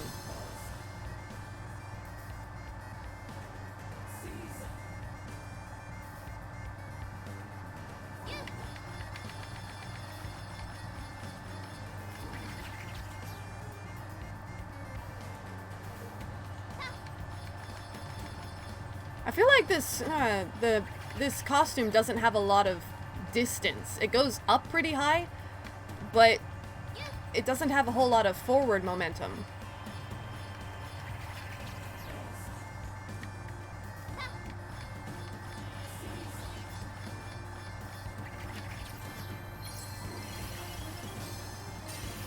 Of course, that's also coming from a Sonic gamer, and I've got an inherent need for speed and mobility. Hence my attraction to characters like the triple jumper here. Get out from under that. Yeah. I'm springy! It's funny how once you know where things are, it's actually pretty easy to navigate this level.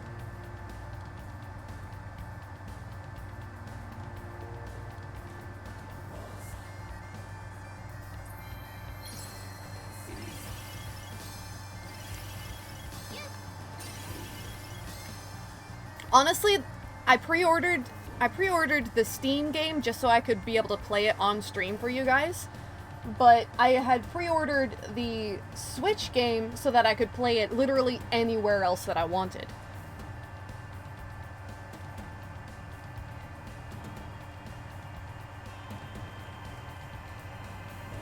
And the book isn't so much like an actual book as just sort of like a, it's, you know the posters that they put up on the Twitter? It's like they had the art, like cover art sort of thing for the different chapters that showed the character and the costume that represents that character, as well as their name and a brief description of their dilemma. So it's basically, it's a collection of the cover arts as well as like a an index of the cast. Not the costumes, but the people characters.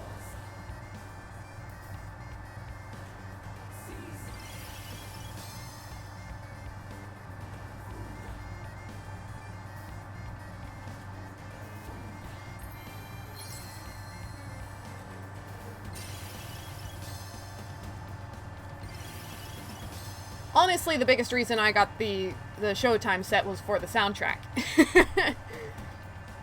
Although the tote bag and the ballon pin are quite the worthy bonus.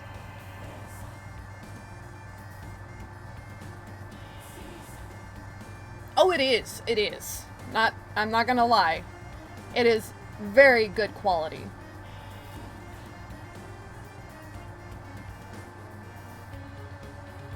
All this dramatic music. Where is the Negati? Are you okay over there?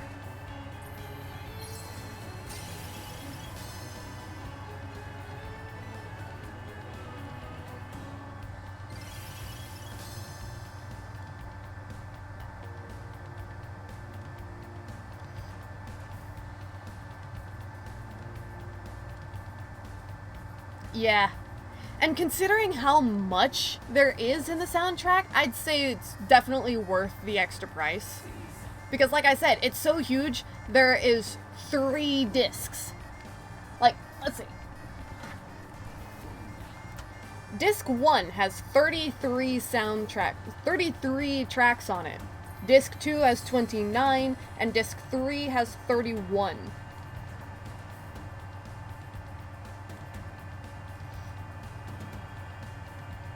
So that makes for a total of almost 100 songs. This is a huge soundtrack.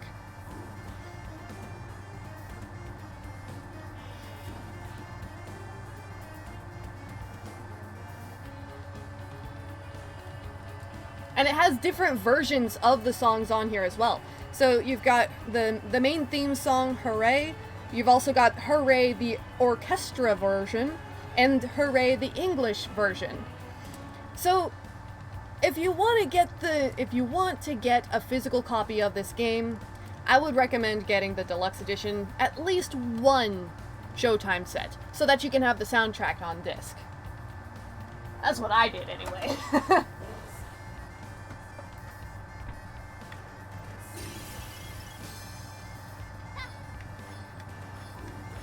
I'm gonna go ahead and say that I've got enough of these Dawn Butterflies, so...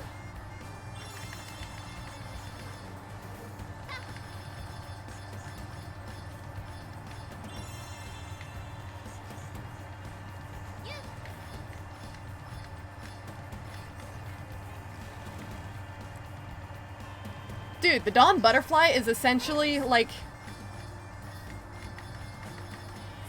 I'm not gonna make that. Woo! Not taking any chances! Let's get out of here. This level is hazardous.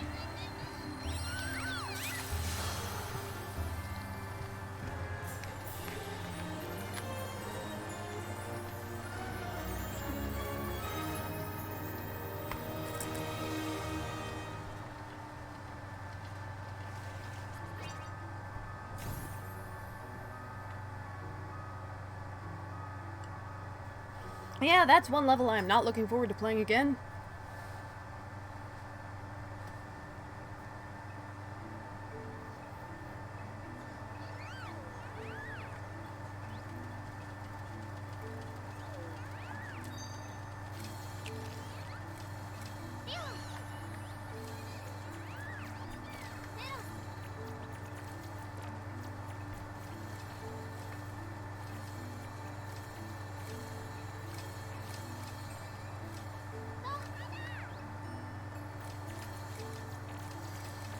So let's see, that was World 10. Next up is the third act of World 11.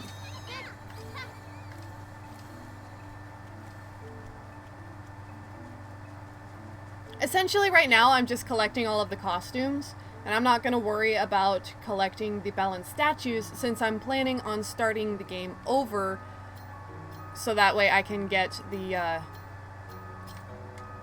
you know, I can get Leo's,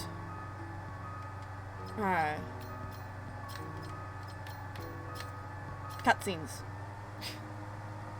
We are very close. There's only 2 more.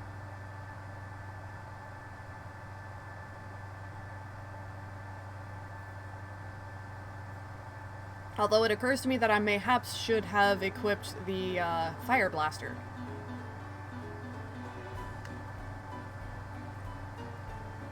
Hey! Hold the phone. This doesn't have the dreamy third act atmosphere.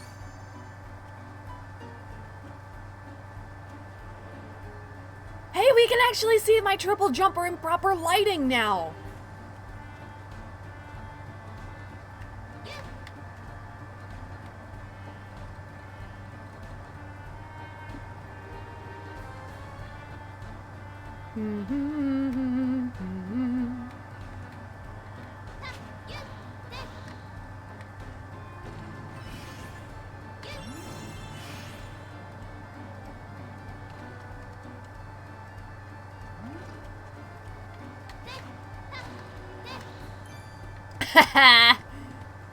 I know what they wanted me to use there. And I know what they want me to do here.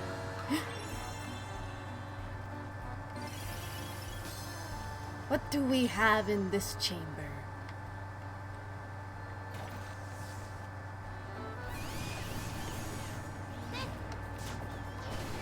I love him!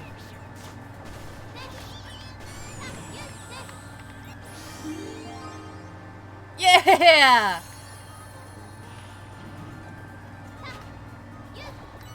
Boing! Death from above! Come here, Tuba.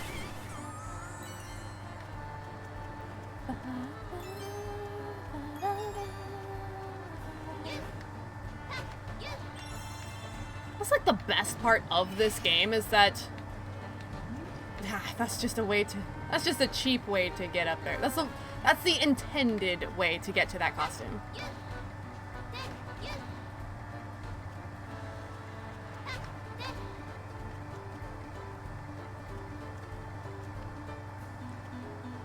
Look at my boy. I wouldn't normally put like a minty, actually I don't think it's so much of a minty green as almost like a seafoam green. This is more of a seafoam color than mint. It goes with my eyes, surprisingly. But it is also very hot in here.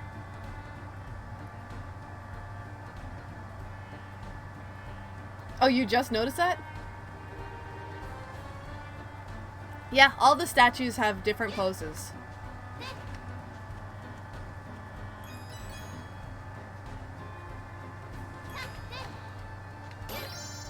And not just out of the rainbow statues either. Oh! Speaking of rainbows. I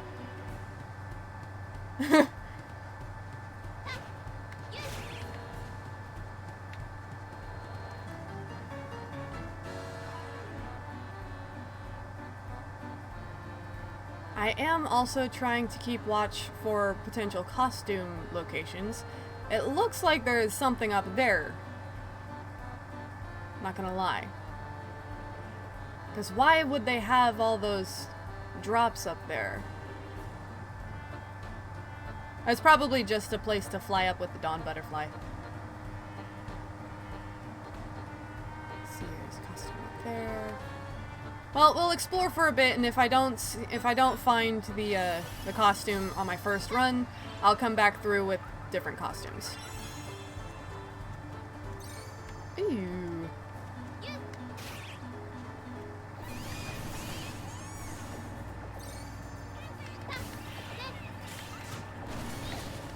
Ow!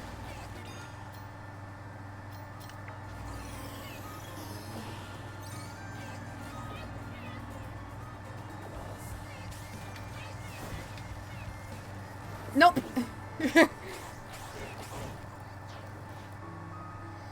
Okay, so I'm going to equip the Flame Blaster. Because this bad boy makes me immune to all things fire.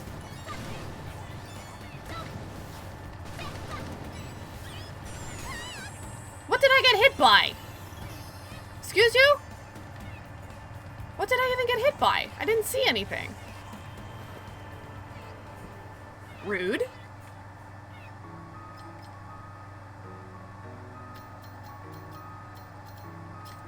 I did not consent to these boobs.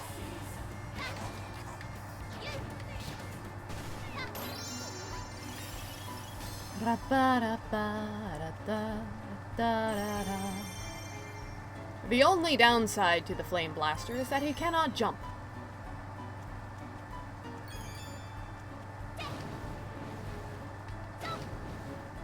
Roasted.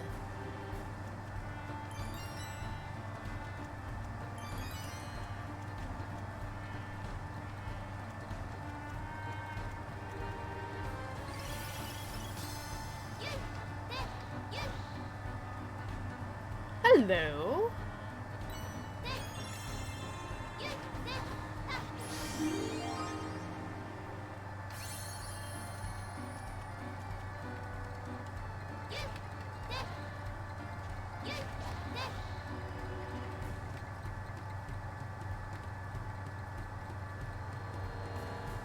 Ooh!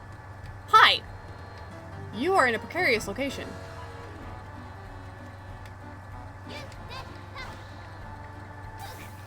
And I didn't even get the egg.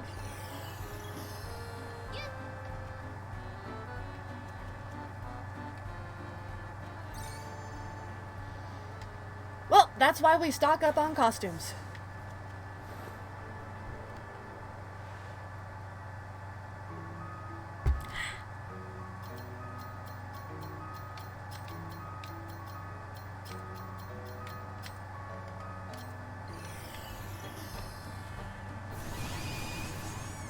I'm just gonna go ahead and say bye.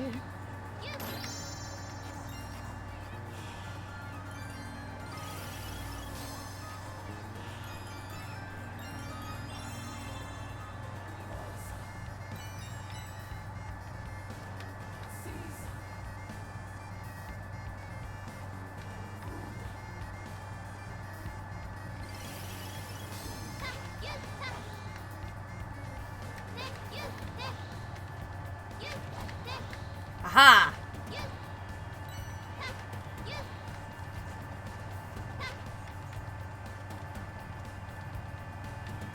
That's just back where I came from.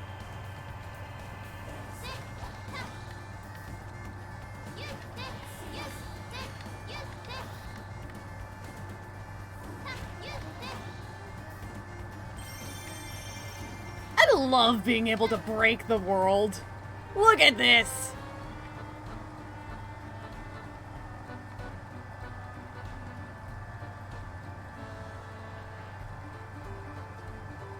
I bet, actually, you know what? I bet the costume is down there. And, like, I need to hit the triggers to open it. Because I had seen that earlier.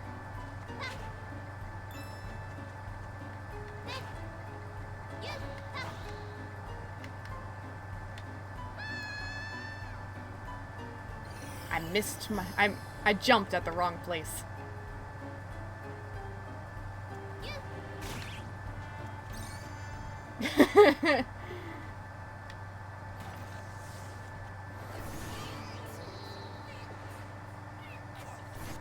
And that's why I love the triple jumper.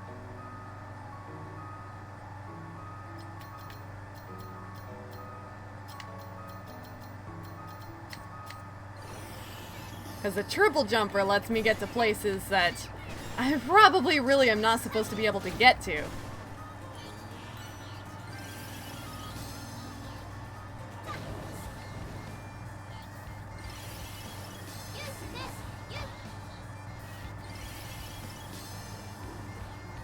This game is so good, and there's so many different ways to play.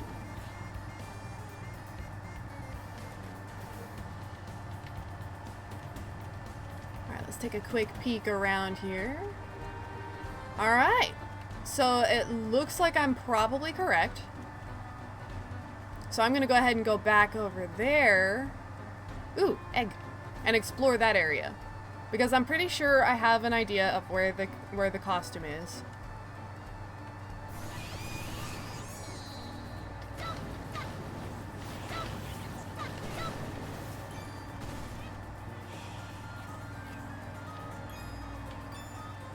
Where are my... Aha, there you are.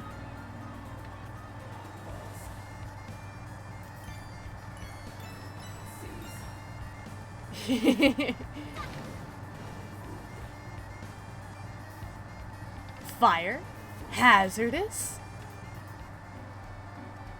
I see you.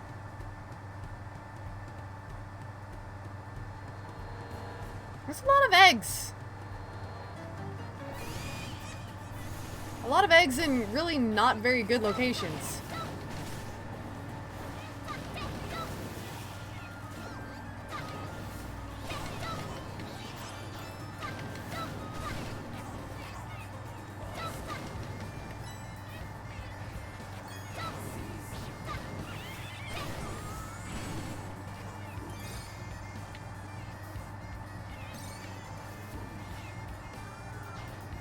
Oh no, he got stuck in the bonfire! The poor Negatee. Alright, but I am actually going to go ahead and equip my steam launcher.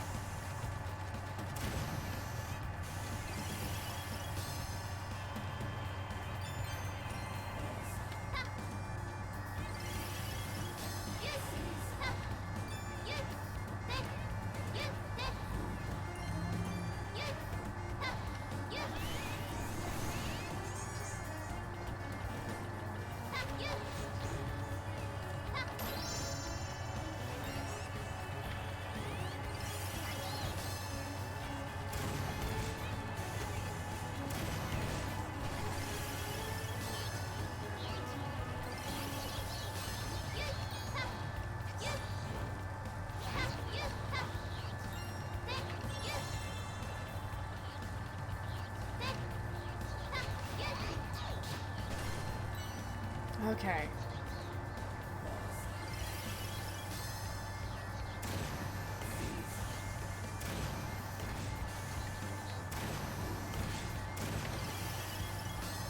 So the launcher doesn't reach far enough. Good to know.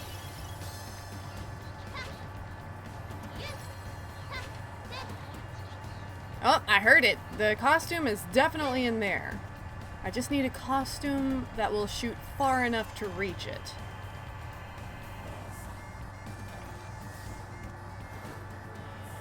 What costumes do I have that have a lot of range?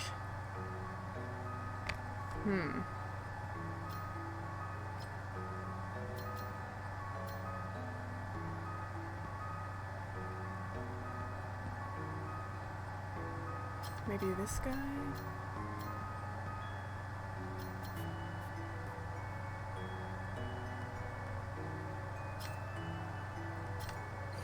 We'll try these guys.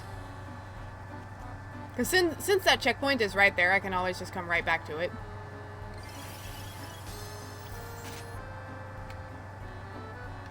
Okay.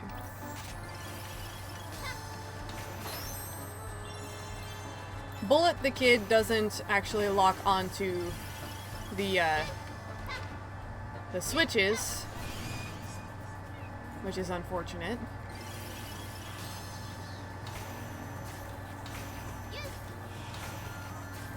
And unfortunately, this doesn't shoot far enough.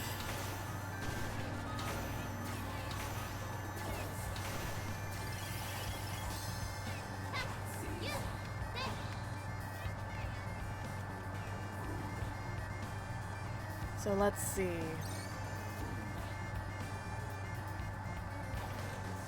Do I have any costumes that can shoot through all three of those from so far away?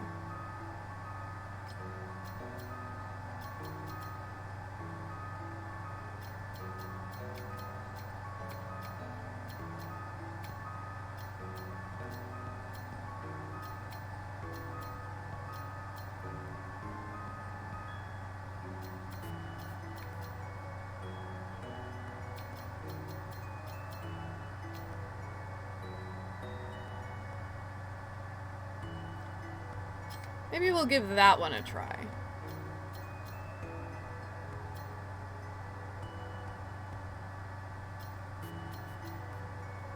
But I don't think I actually have any other costumes that I could work with, which is problematic.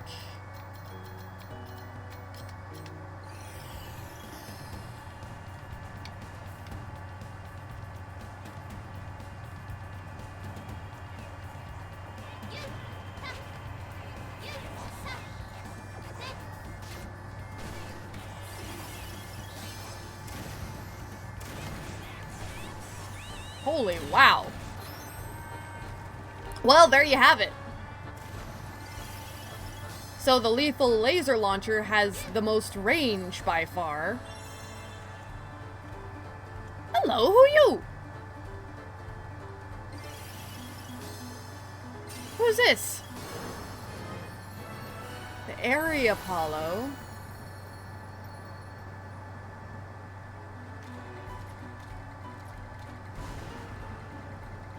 Okay, so what's the difference between you and the Iron Apollo?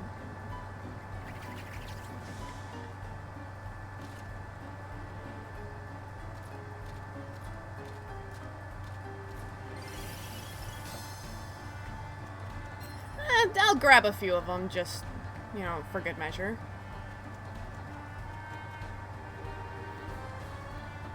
Oh my goodness, you're right. I do have Buzz and Woody now.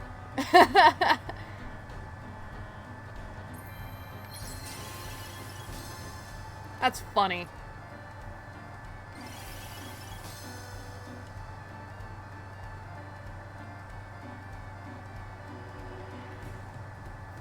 I'll go ahead and grab a total of 4. So now I have 2.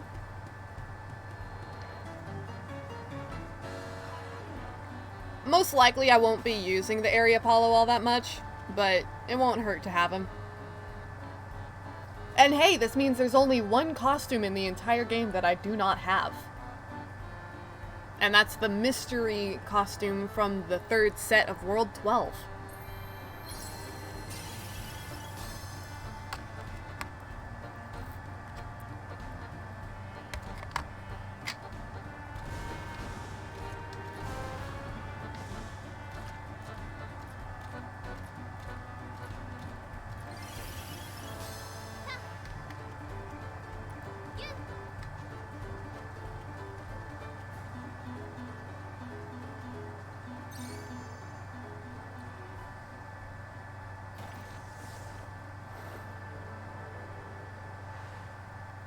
Let's mosey on now, shall we?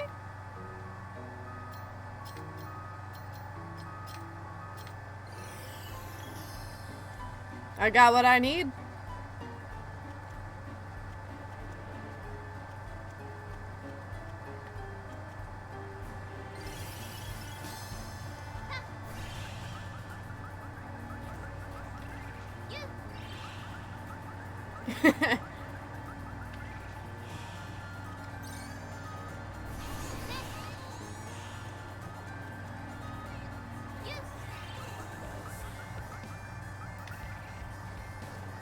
Fire hazard, you say?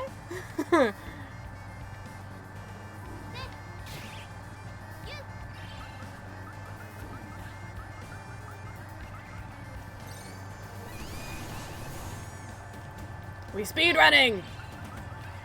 Let's go. Let's hoof it.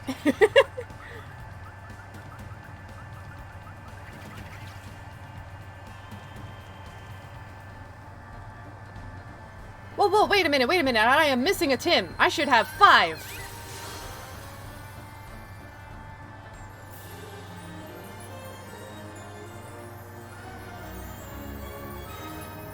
I think one of my Tims got caught by a flower last second. Unfortunately. I appear to have had an absent Tim.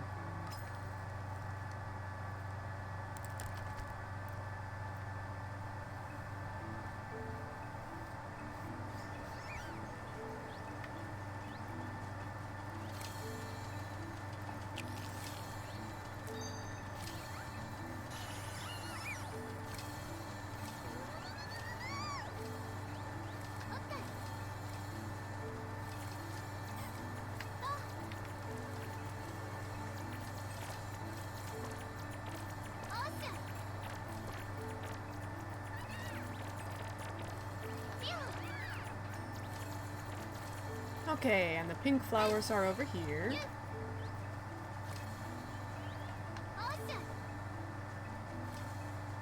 Oh, look at this little beige Tim! You are adorable!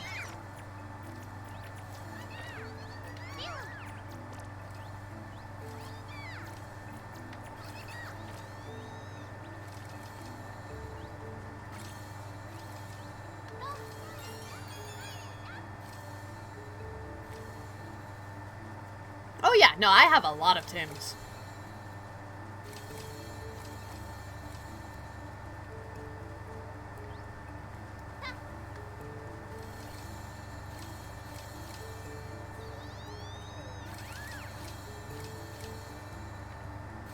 It looks like I'm still really far from the next goal, though.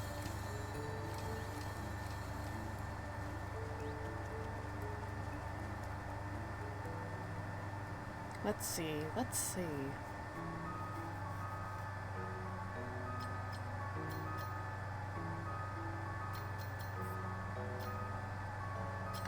I'm going to preemptively assume that I'm going to need the fixer-upper. So let's go with this posse.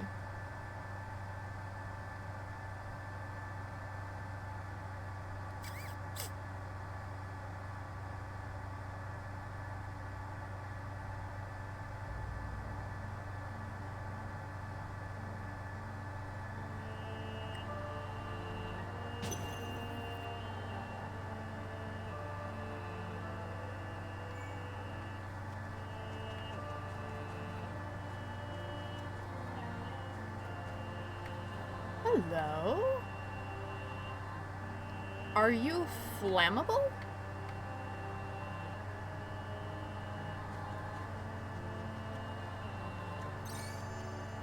Hang on.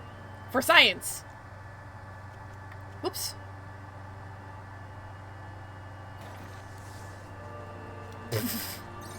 I'm jumping the gun. Hold on a second.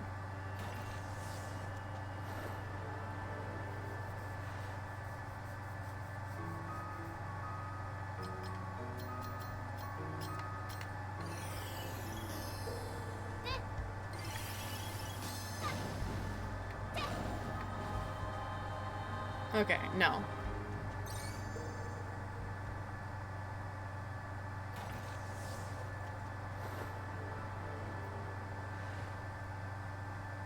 Come on back here, fixer-upper.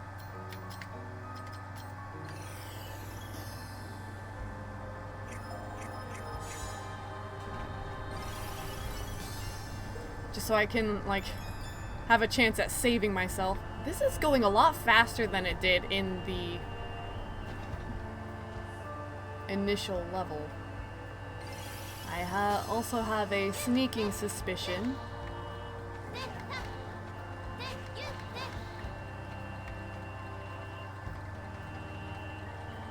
Aha!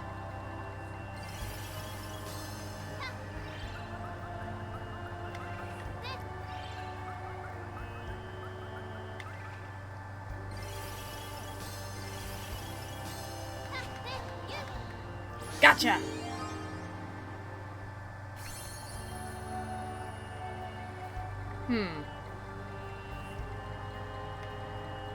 Yeah, I could probably make it over there from here.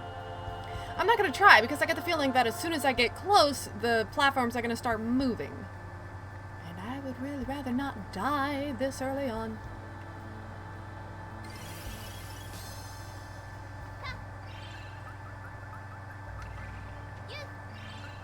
The music in this level is always amazing, though.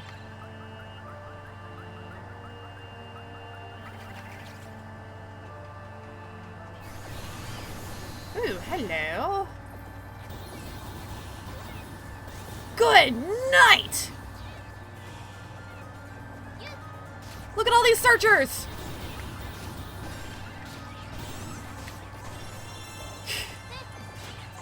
Crime in Italy! How about no?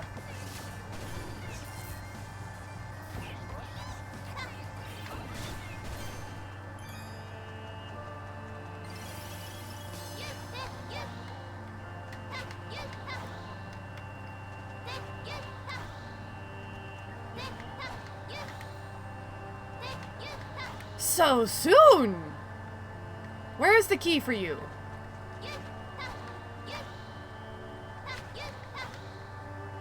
Where's your key?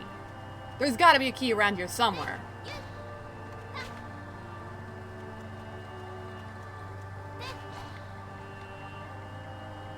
Egg.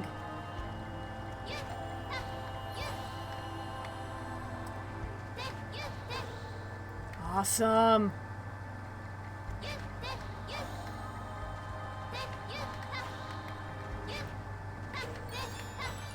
Ah, so close. Maybe I can get it from up here.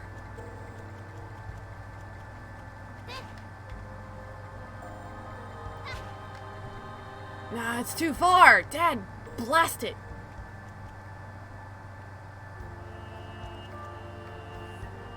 Oh, good. There's a checkpoint over there. Okay, okay.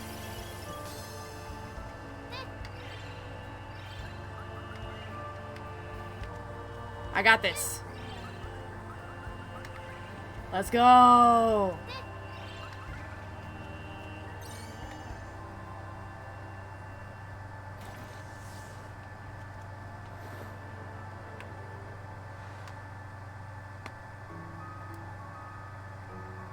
Okay, okay. So let's see. We've got you. Ah! No, wait. Yeah, no, that's good. We're good.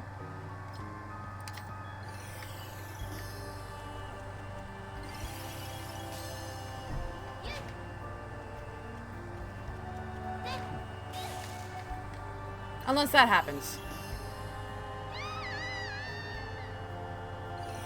I misjudged my depth perception. Whoa! I didn't even look that way. I didn't see all the lasers. Wait! You took my... I just got robbed. It took my fixer-upper. I wasn't even wearing the fixer-upper costume. I was wearing the triple jumper. It took 2 costumes from me. Fine. I'm gonna play it that way. Stupid lasers.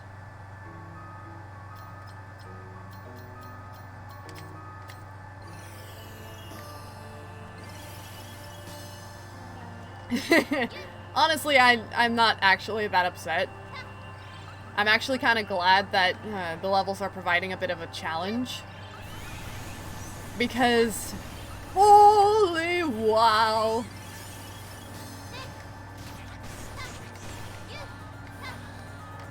I got a lot of air off of that bird.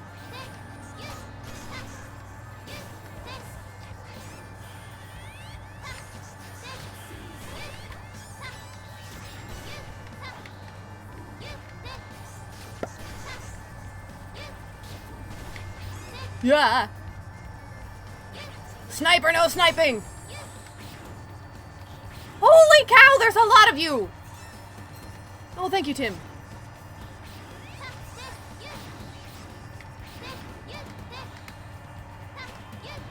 Let's just go ahead and say goodbye to that noise.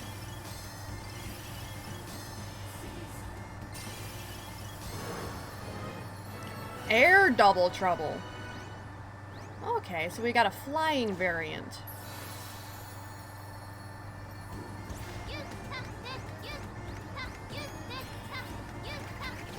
Whee!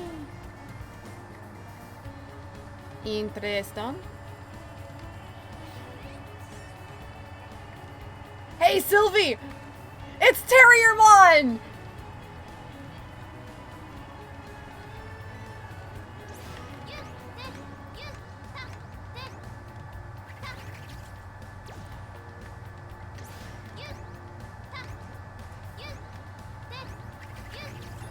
Got it.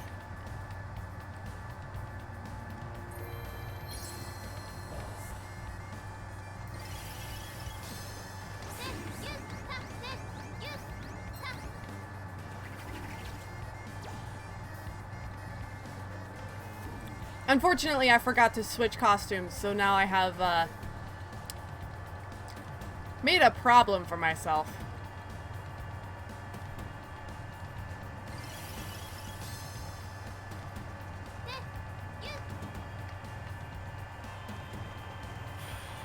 Dipping!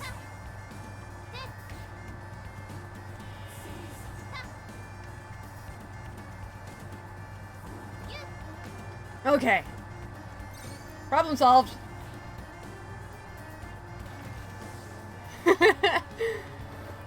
Not gonna lie, I actually really like the air double trouble. I prefer the purple because I'm a little biased, but you know how it is.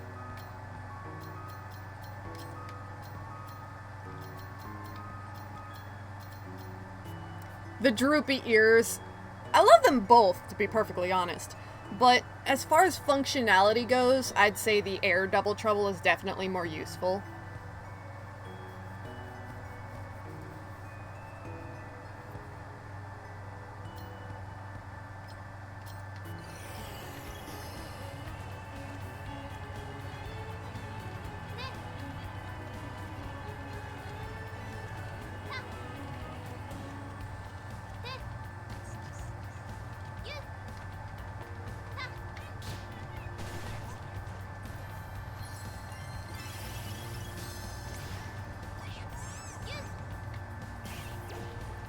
Okay, so I can't attack with the double trouble.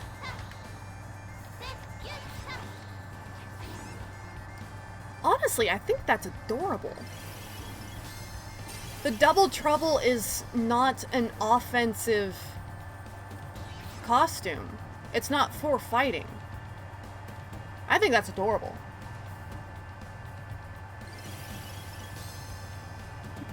And yes, the lop ears are just, they're so cute.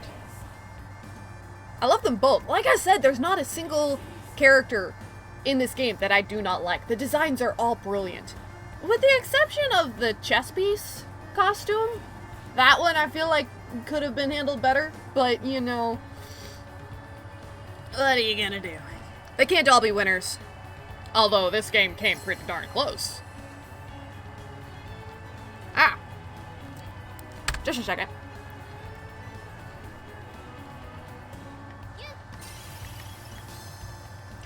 Apologies, I was taking a bite of chicken.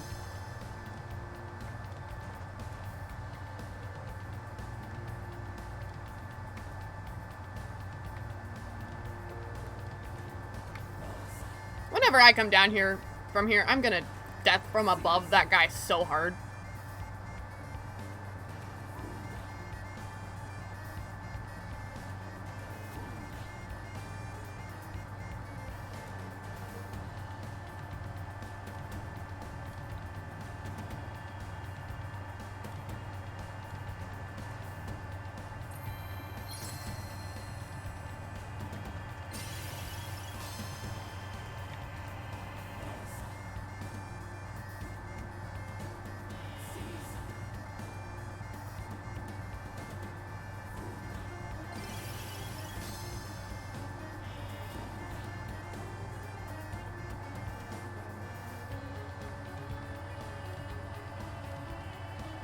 I see the entry.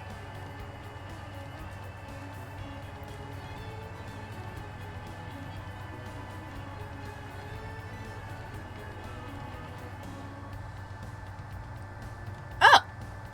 Hi! You see that up there? That would be a balance statue.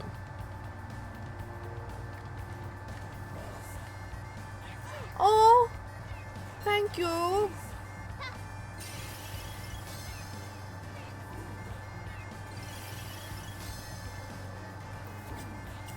I don't need the keys because I have my key mouse, but thank you.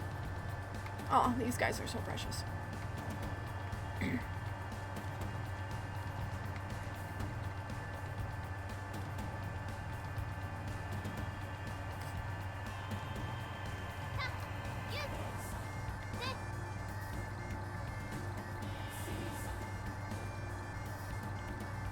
You know what? I just thought of something.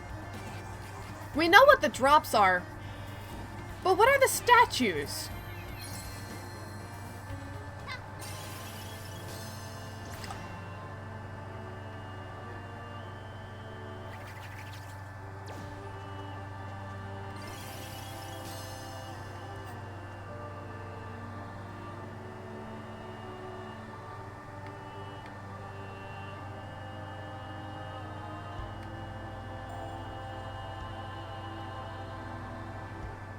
They're doing the best job.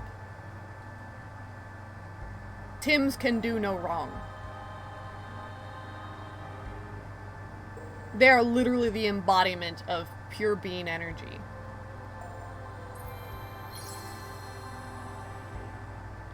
Look, the pink Tim brought me a custom crystal!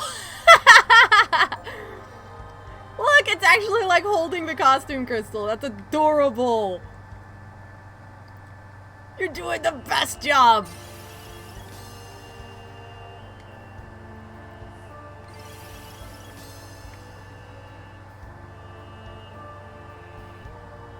Alright, I think I've actually got enough, though, of the double troubles.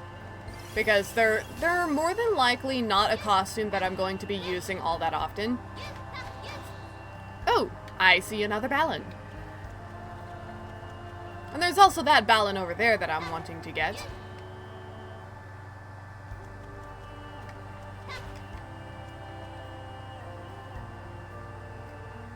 So let's grab ourselves a few Balans, shall we?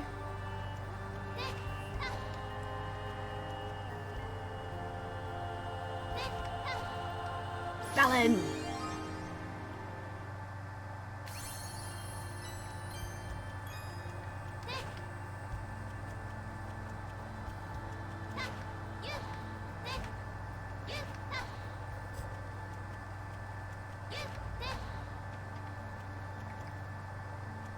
Okay, we have no further use for the key mouse.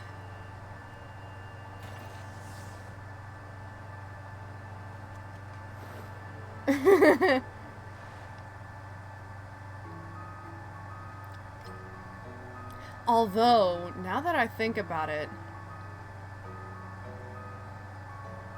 if Balan's... Hold on.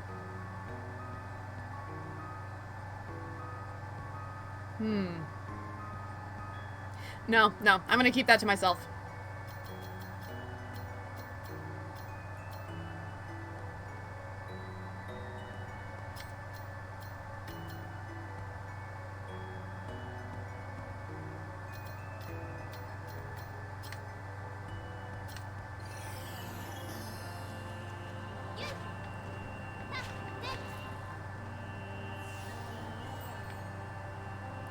I see. Yeah.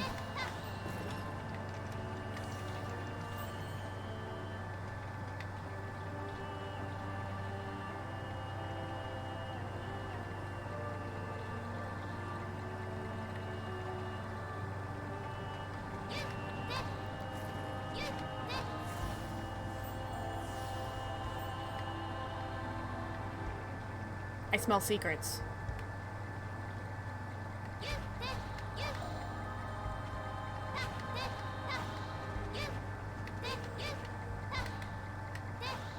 Woohoo!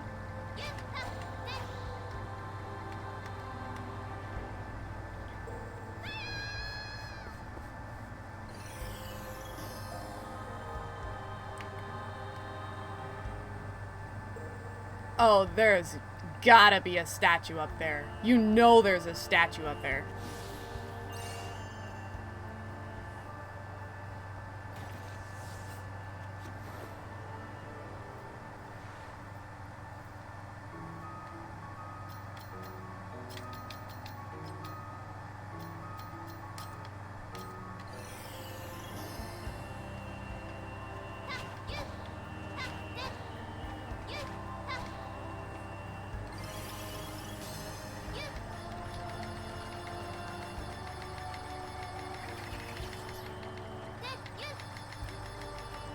Ha! Secrets! Egg!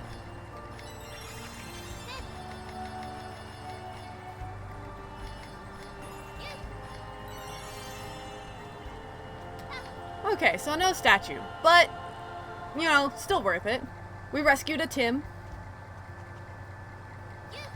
And Tims are always worth it.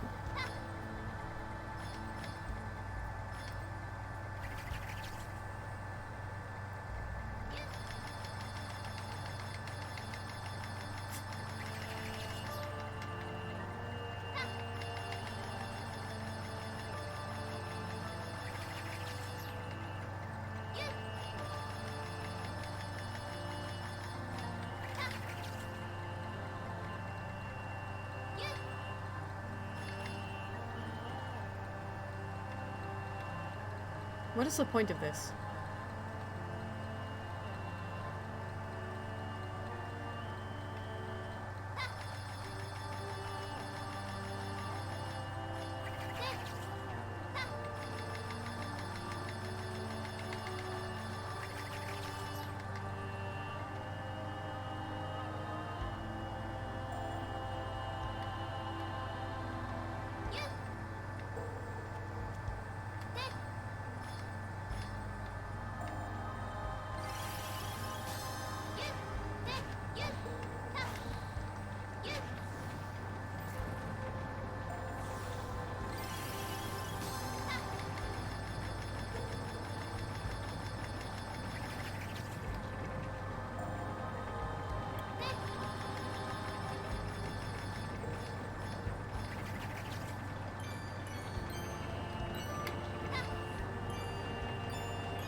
Whew, I almost, like, walked into you.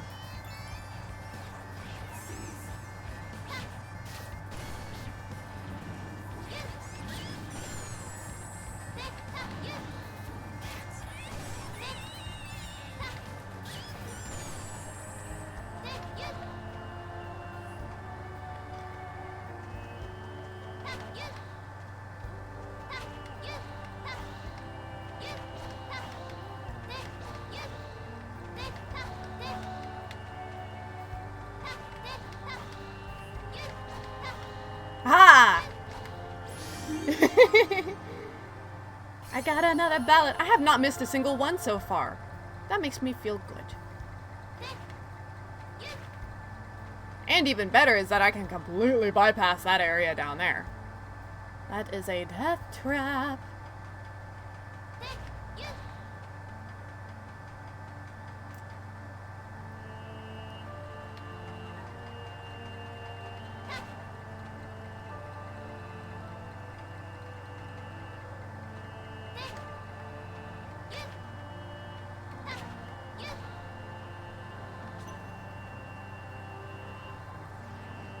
You say level design, I say nah.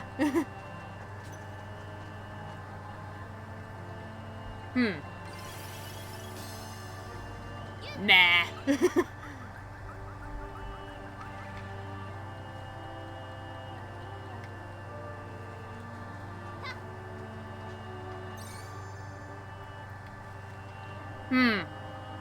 That's all gonna start moving.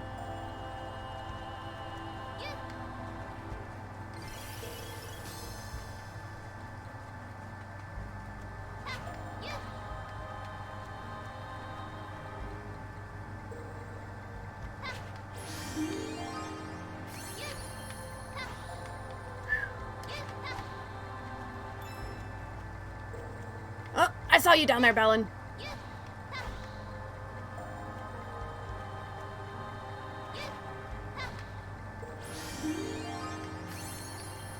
Okay.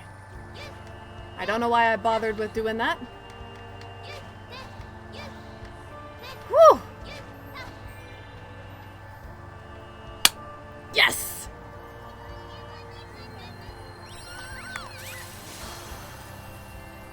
I love this music.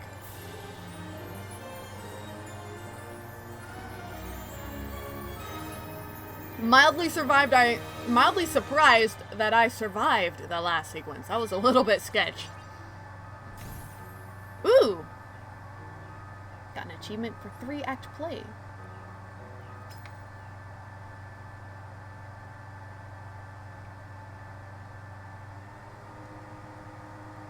Does something happen now? This is an oddly long loading screen. Dude! I was not ready! Help! I was not prepared!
I cannot with this!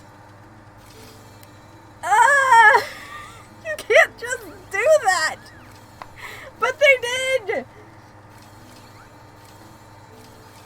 Oh my Dawn!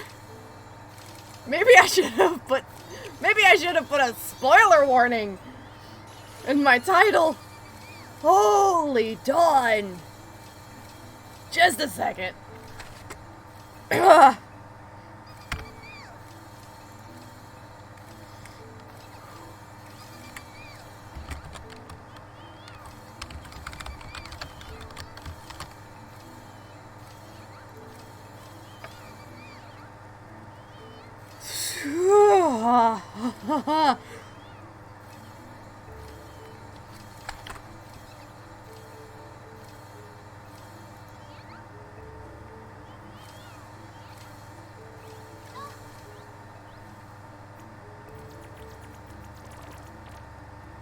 I was not ready. I knew I would get an achievement.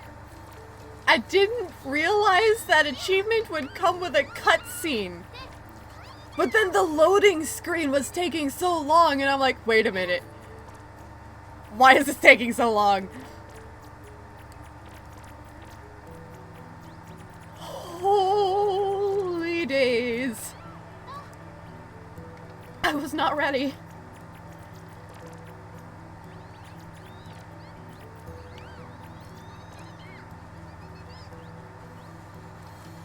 the music, the choreography, the characters, the cast, just everything about that, yes.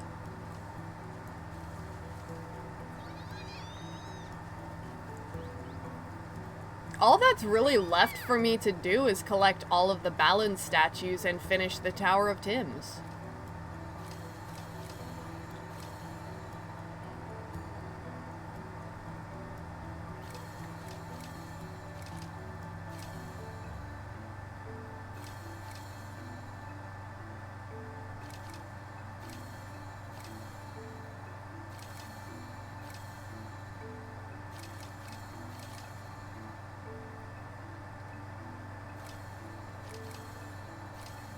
Oh my dawn, you know what I just realized? In the intro cutscene, Balin was holding a drop. Just like he did at the ending cutscene after Emma and Leo went home.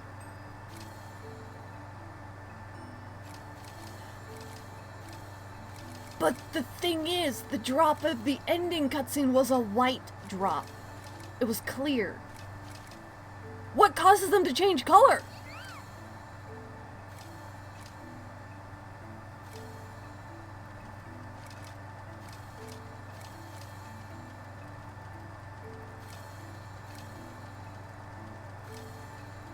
Does the color depend on his emotions at the time? Because, like, red and blue Tims are aggressive Tims. Blue Tims will break the crystalline hazards and attack enemies, whereas red Tims will also just, like, hard focus on attacking enemies. Yellow Tims don't really do anything. Pink Tims find items.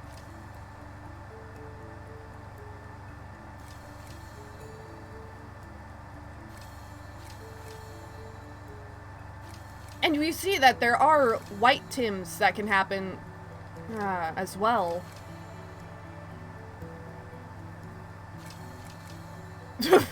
Sproing? But there's no green. So Balin is never green with envy, so to speak.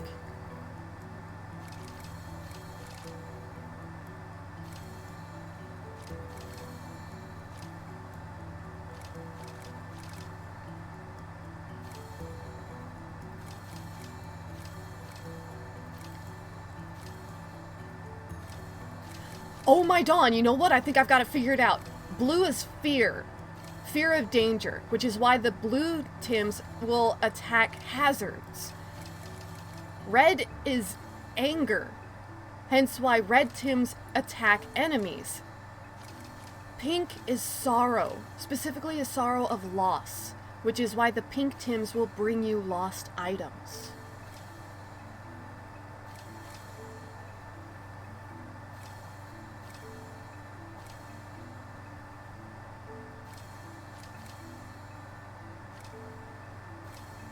Dude!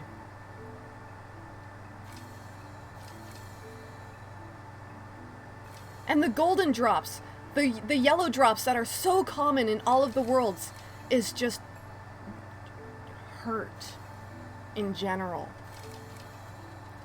Just sadness. Because Balin, as much as he focuses on the positive, and as hard as he works to help other people overcome their problems, he can't fix the one problem he has. Lance.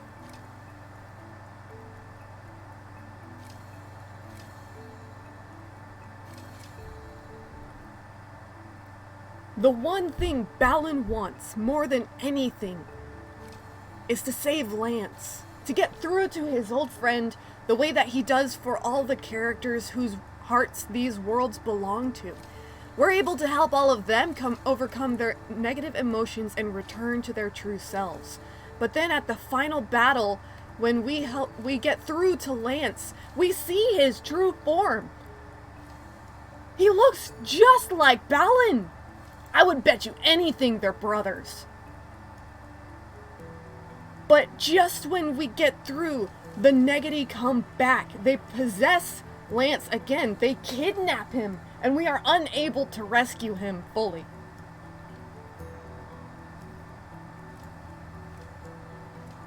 And that's why Balin is hurt.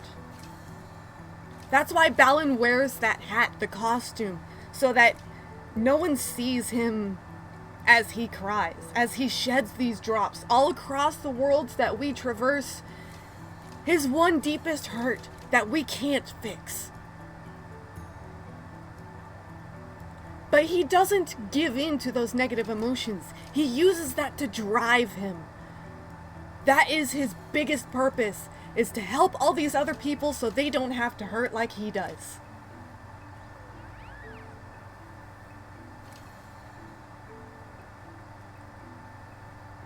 That's why he's always smiling.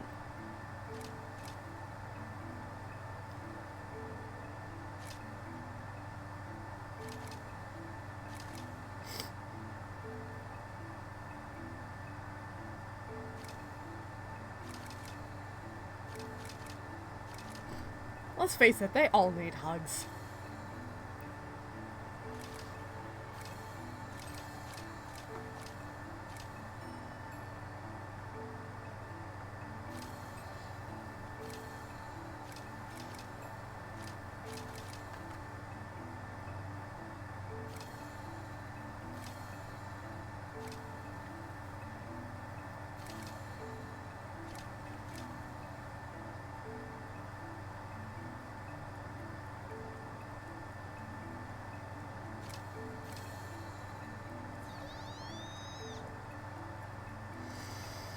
This game is so good.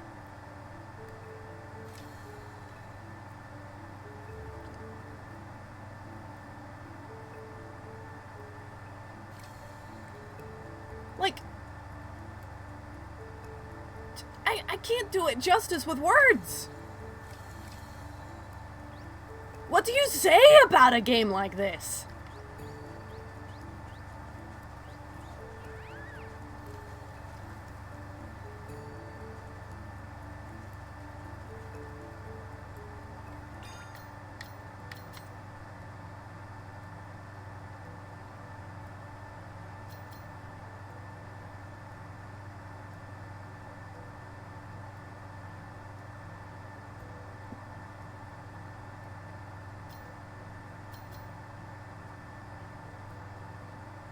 I'm actually not gonna bother collecting all of the statues just yet because I do plan on starting over, so that starting a new save, new game, so that way I can play through as Leo and get his story.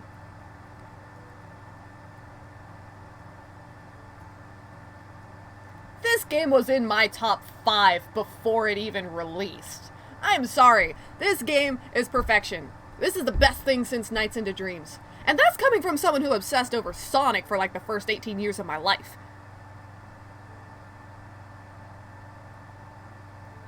People who don't like the game are people who don't understand the story.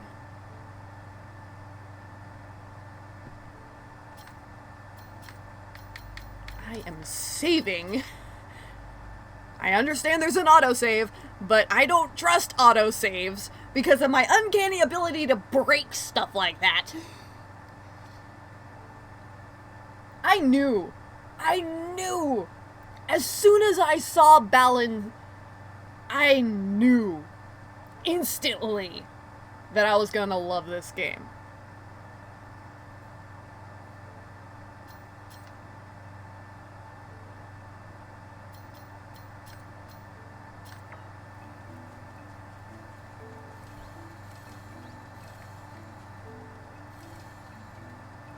Oh yeah, no, I'm very picky about my games.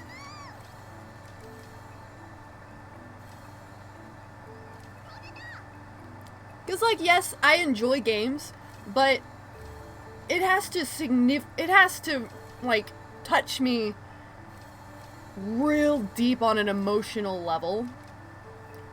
I have to really connect with a game for me to be able to call it one of my favorites. Like the adventure games. Their story dealt with very real emotional problems and conflicts that people can face in real life. And they had serious stories that actually meant something. Which is why they're easily high on my list of favorite games.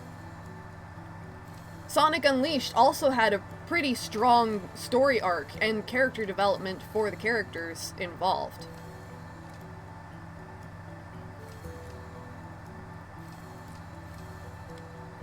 The way I look at games isn't as much from a gameplay standard as from an in-the-world perspective. The stories, the way the characters interact with each other, character development, the lore, the world building. How immersed I can get into a game plays a huge factor into how much I like a game. And Balan Wonderworld, not only is the in-game world like ridiculously expansive, there's so many different ways to play, so you basically are able to customize how you play. Thanks to all of the different costumes and abilities, the character designs are fantastic. And you can actually kind of get a feel for like personalities behind the costumes based on the costume design. So it's not just like a bunch of costumes in a closet. You actually have like characters that you are taking on the personification of, and these characters have stories of their own. The biggest thing that I think people struggle with this game is seeing those details. People aren't looking for the story, they're looking for good gameplay. And if you're looking for just like solid mechanics or like super diverse controls or anything like that, you're never going to be happy. There's no such thing as a perfect game. But if you look at this game for the world that it builds, for the stories that it tells, because there's not just one story. We're not just looking at Emma and her journey through this theater. We're not just looking at Balan and his struggle to reach his old friend Lance. We're not just looking at any one of these characters, we're looking at them all. This is a tapestry of different stories woven together to create a gigantic blanket of something incredibly warm. And people don't look for that. They look and pick at every little frayed end, every little hole, every little flaw that they can find, and find reasons to point fingers and say, look how bad this is. And that's not the way to look at these things. Like, even the Tims have their own story. Like, you get to see them, you can see them grow up. You can actually hatch the Tims. The baby Tims grow up and they learn to help you through the experience they gain from Balan, as he feeds them his own emotions and teaches them, hey, this is what we're protecting our guests from. Help them when I can't. This game is incredible. The Tims have their own lives here on the island. They can choose to wear hats. They can earn badges from their experiences that they gain. They build. They construct. There's so much depth and development to this game. Yes, it has its flaws, but if you're hard focusing on the flaws, you're not gonna see all of the amazing details and just the expansive world and all the stories, the emotions, everything else that makes this game beyond fantastic. The Tims all have different eyes, different color patterns. They can have different body types, like the cat-eared Tims or the bear-eared Tims. They have history. Like these ancient statues that I don't know what this reads. They have their own language of Balinese that they speak that I don't know how to translate. This game is one of the most amazing games I have experienced in my life. And that's coming from someone who's been a gamer all her life. There's so much love and attention to detail packed into every frame, every angle you could come to look at. There's, like, every surface in the world has collision, so you can explore literally anywhere if you're creative with the costumes and if you're curious enough to look for those secrets and those hidden details.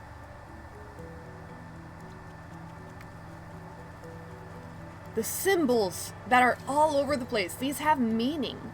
There's a power source running here. There is so much just in the environment. The world itself tells a story.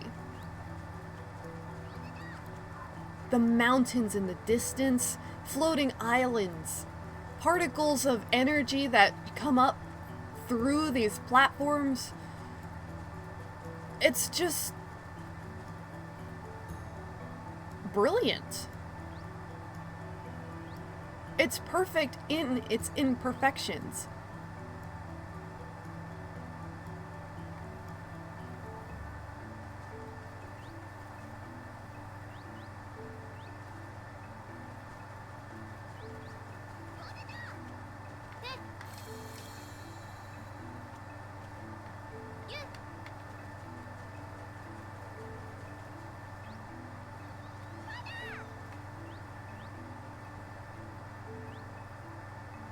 The way I see it, the Tims, first of all, they're intelligent. Probably a lot more intelligent than people give them credit for.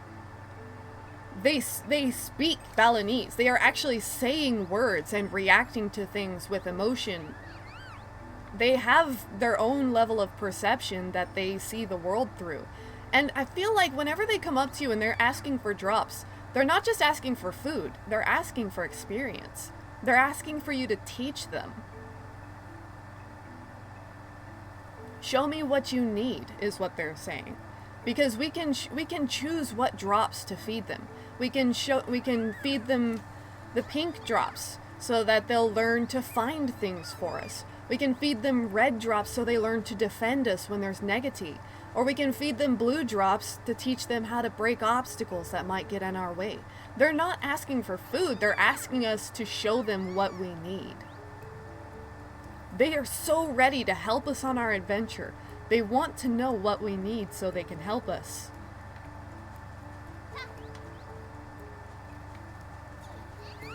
And the worlds, they don't even appear in numerical order. Whenever we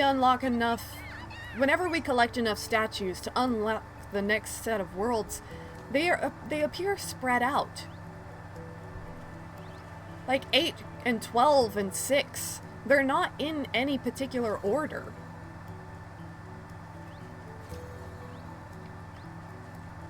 And then this, the door to the Negatives realm. It doesn't look like a natural part of it. It looks like it looks like a virus. It's invasive. It's taken root on the Isle of Tims where it doesn't belong. It's squeezed itself in right here, right next to where we ourselves start out.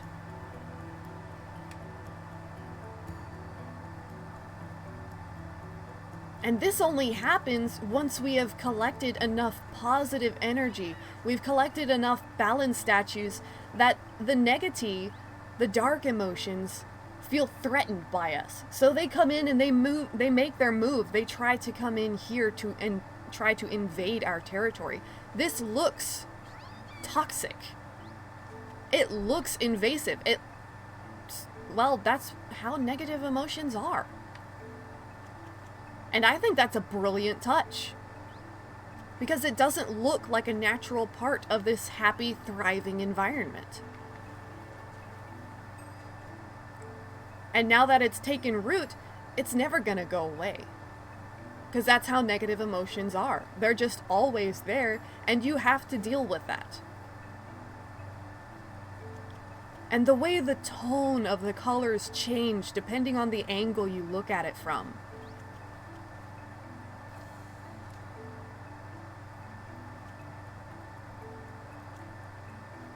Oh, I just noticed that the pillars actually, like, break apart down at the bottom.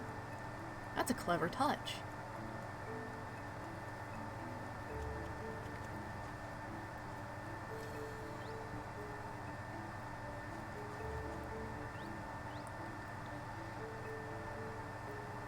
Yeah, essentially that bucking. But I don't think Lance is actually the mastermind behind the negative emotions. He's just been taken over by them. The negati themselves, I think it's more along the lines of Dark Gaia. In that, Dark Gaia, when its dark powers possess someone, it forces their negative emotions to take control, altering their personality, and to some extent, depending on the severity of the infection, it could even mutate their bodies, which is what we've seen in Lance. He's so overcome with these negative emotions and this pain that it's actually physically altered him. And for a small moment after that final battle, we have freed him from these negative emotions, and we get to see his true self. We get to see his original state, and he looks just like Balin. But then the negative emotions return because we're so deep in that territory that he can't get away from it.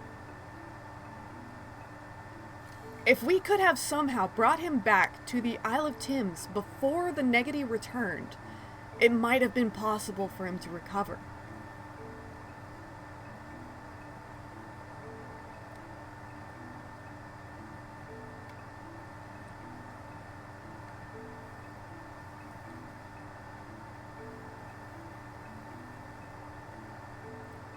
Basically exactly that. And I think that, you know, that's honestly perfect. It might just be my familiarity with these kinds of games might be the reason why I'm able to understand the dynamics with these characters so well.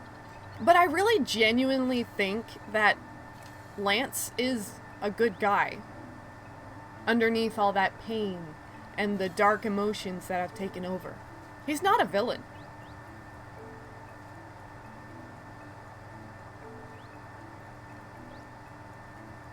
But I could go on and on all day about this kind of stuff, and there's gonna be people who still don't listen anyway because they have decided that they just don't like the game over something as petty as the controls.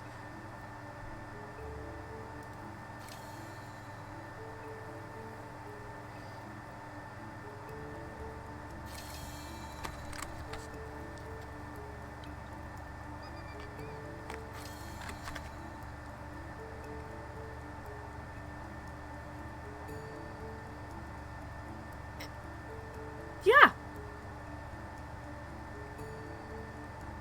He looked so soft.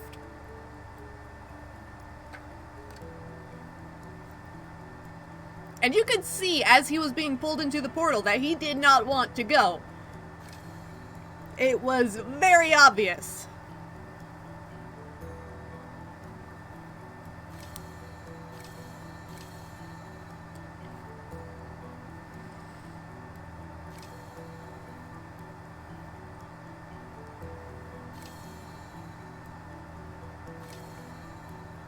This game is incredible.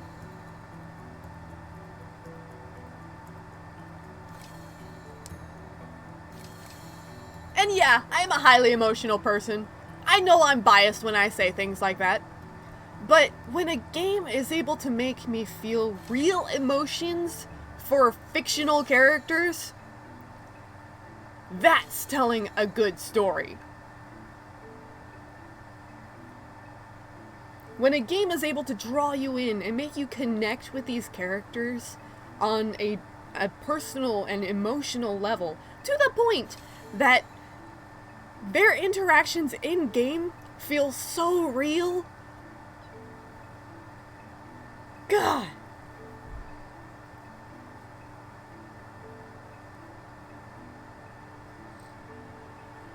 And the fact that this game is able to use sound design and music to the extent that it does to embody the emotion it's trying to capture with each and every scene, it's just fantastic. It really puts the wonder in Wonderworld. Because there's just so much good to this game.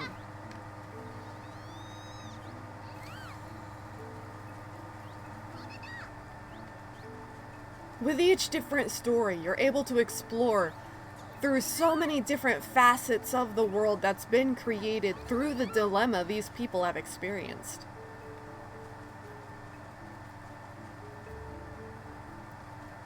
No matter which world you go to, as different and vastly set apart as they may seem, there are small things that tie them together. And those little connections weave such an intricate little story behind the scenes that you'll miss if you're not looking for it. And that's the biggest reason this game gets so much hate, is because people aren't looking for the story. They're nitpicking and scrutinizing every little facet of the controls. The way the game controls. They're looking at how you move and the responsiveness of the buttons, and they're not letting themselves actually be immersed in the story and in the world. They're not experiencing the game. They're picking apart the programming. And that cold, analytical outlook is exactly what this game is calling out. This game is saying, hey, these are emotions. You have them. Deal with them. This game is actively calling out the world for its negative emotions.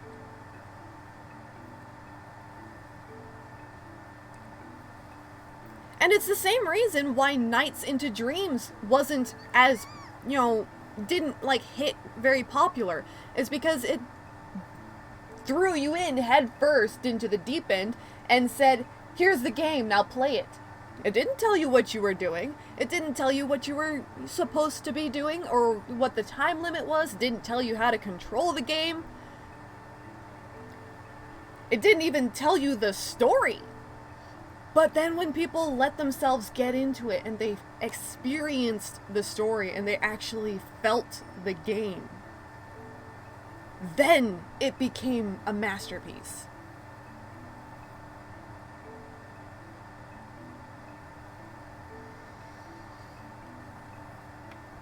And this is exactly the kind of game that the world needs, especially now with all the struggles going on because of the whole, COVID pandemic.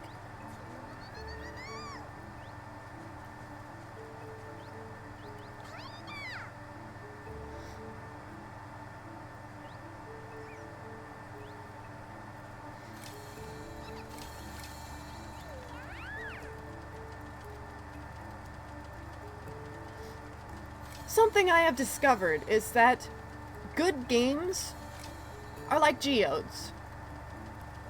At first glance, people are looking at it and it just looks like a rock. It doesn't look all that interesting. It's not very pleasant on the eye, and they don't understand its value.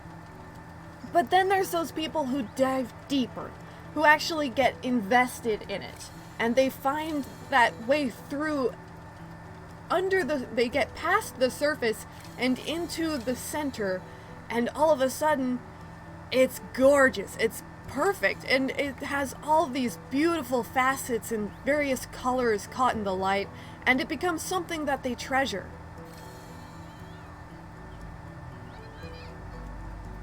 It's true, not everyone can see the value of this kind of game, particularly people who are looking for a specific type of gameplay. But that's exactly the problem. If you're looking for a game specifically for the way the game plays, you're not going to enjoy a game like Balan. Because Balan, it's not about how the game plays. It's about the story the game tells. And if you don't let yourself experience the story, you're not gonna find any kind of emotional value in it. It's not a really high-paced game. It's not gonna get your blood pumping on adrenaline unless you get into the story.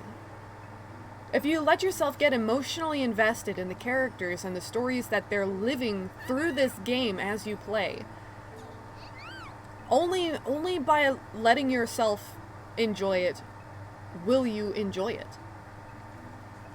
That's the entire point of Balan Wonderworld, is that you have to choose to enjoy it. You have to choose to see the stories, to experience what's being told, to choose how you like to play, figure out the way the different costumes work. It's all up to the player. And nowadays, all the players are just like after mindless kind of like first-person shooters or like strategy games like chess. They're all looking for a specific way of playing the game. But Balan's not like any other game. So if you're looking for a specific gameplay, you're not going to find it here. Because this is new and it breaks the mold. It challenges what we know to be how games are supposed to play. And again, that's part of what's so brilliant about it. This game isn't like anything else. It is its own entity. It's new.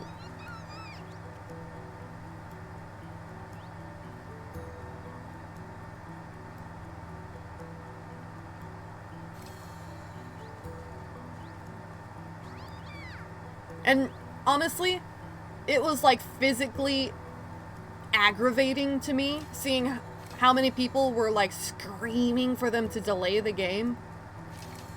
Because like, nobody liked the demo, it seemed like. I loved it, but it's like, so it was like the majority of people hated the demo. And they were so sure that the game was going to be garbage. And I'm like, meanwhile, here's me, I get into the game and I'm like, what's wrong with you people? What's wrong with this? I don't see it. Because I don't see anything wrong with it. This game is so huge and expansive, and there's so many different ways to play, and the story is so heartfelt. No, it's not perfect, but that's exactly what makes it perfect.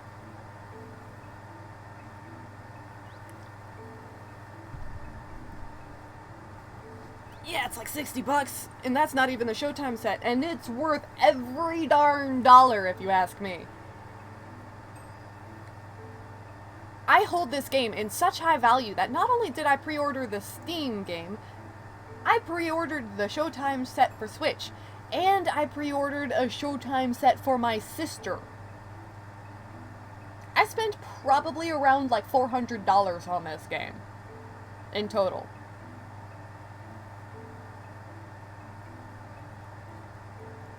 And I regret nothing.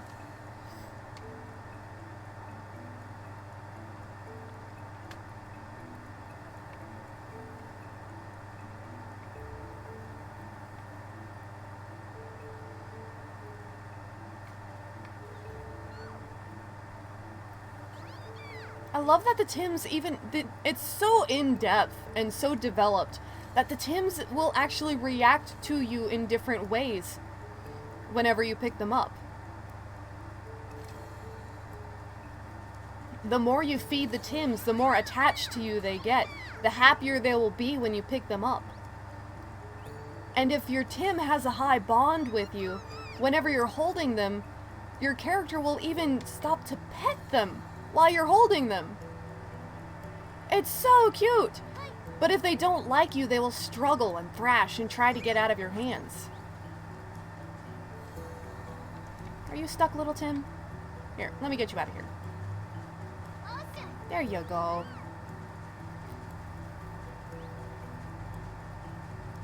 I legitimately don't understand why people complain about this game, and I don't think they do either.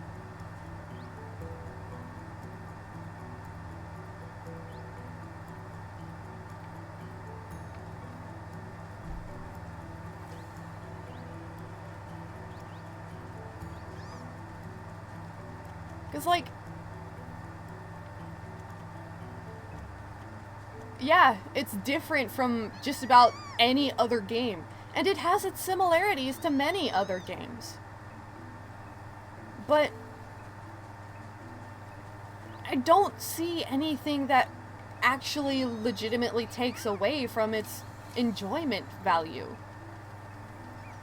There's so many good things that any kind of negatives are just legitimately buried. For me, anyway. And I know that not everybody's gonna agree with my line of thinking. But just, I mean, like, look at the huge...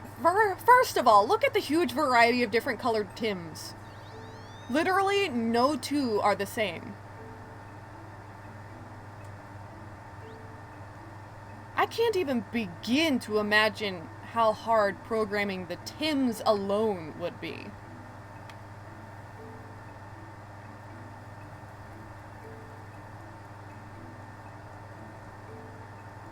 They all have different eye colors, different fur colors, different fur patterns.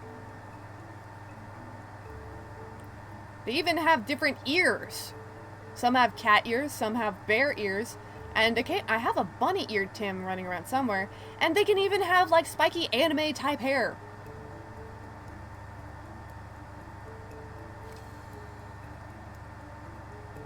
And not only that, they change color depending on how many of what color drops you feed them. Like, I've got this little beige Tim right here. Oh, she's so cute. And there's so many different shades and colors all between. Literally the only color of Tims you will never see is green. You will never see a green Tim. I suppose you'll never see a black Tim either, but those would be the negati, I'm pretty sure. Because if you listen to the negati, their voices are actually very similar to that of the Tims, in spite of how dramatically different they look in appearance. Oh, there's a bunny-eared Tim. Hi, Bunny Tim.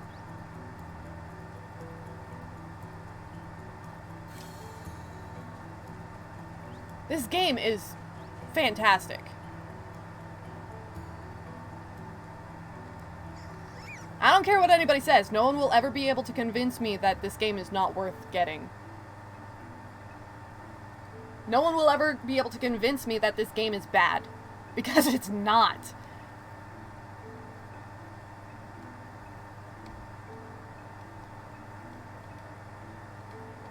A game doesn't have to be perfect to be a good game. And I think people forget that.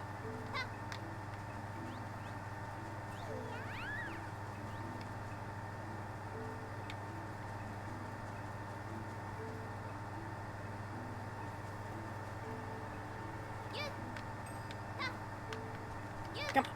There we go. Up we go. I'm actually going to come over here to World 2 and see if I can find some of the balance statues that I don't have.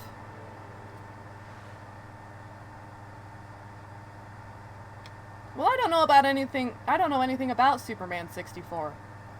I'm not talking about that. I'm talking about Balan Wonderworld.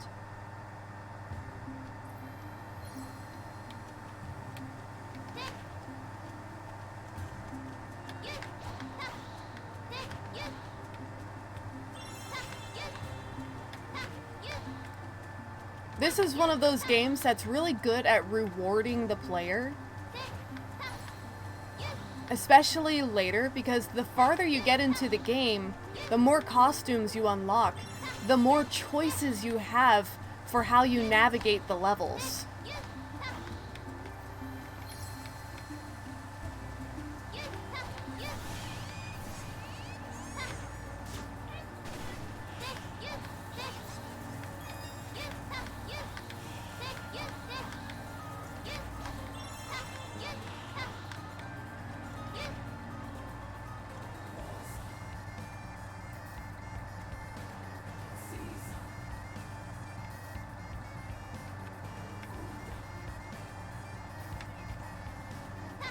Ha!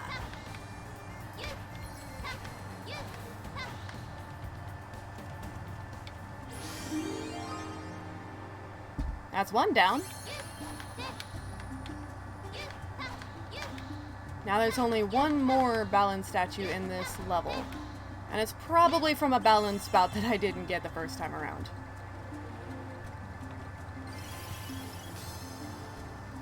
Not really.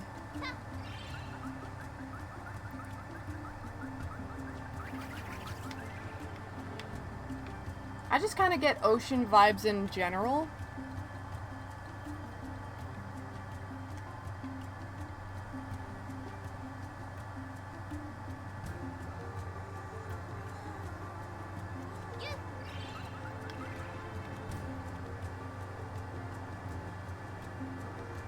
Yep. The unicorn costume is an upgrade to the air cat.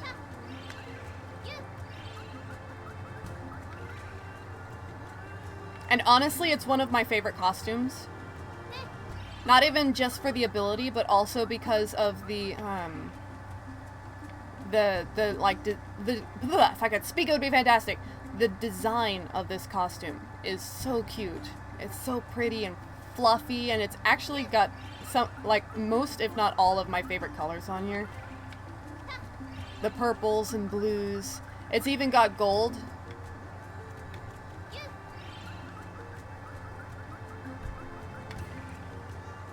Okay, now I am missing a balance statue somewhere near the end of this level.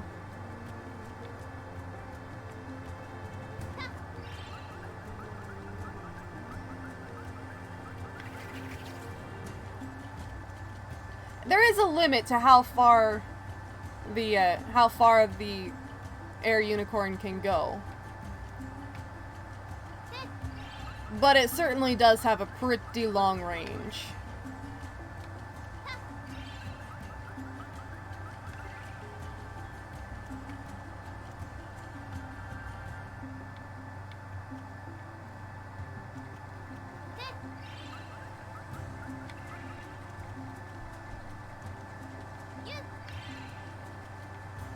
So I already have this one. Where is the balance statue that I am missing?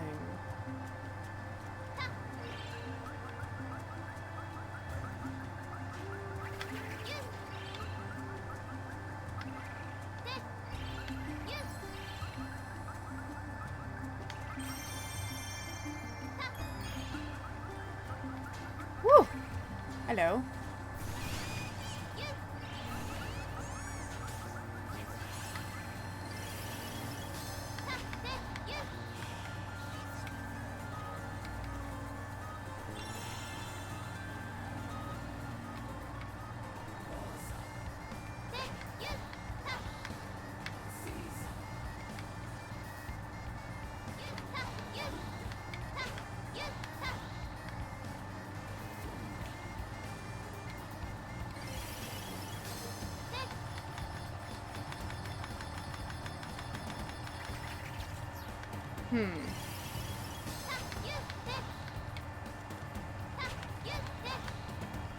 There we go.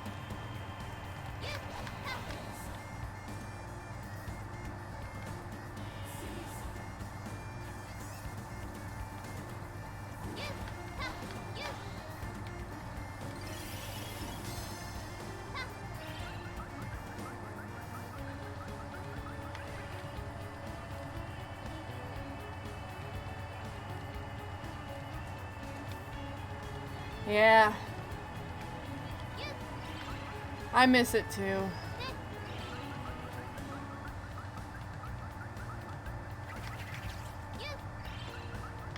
I can't honestly say that I did a whole lot of gaming with my family.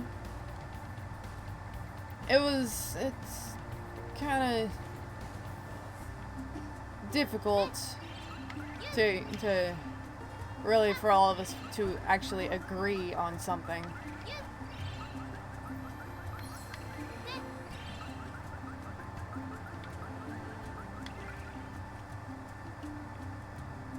But, you know, just because we didn't always get along doesn't mean I don't want to ever be in their presence.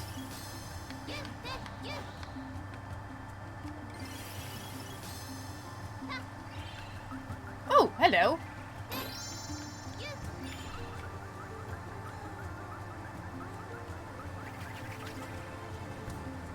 Interesting.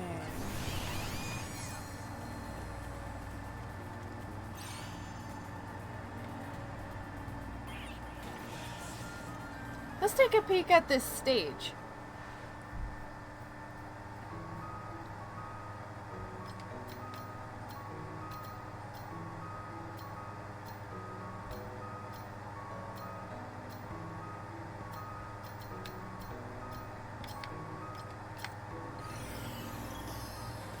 Sure, Majin, what happened?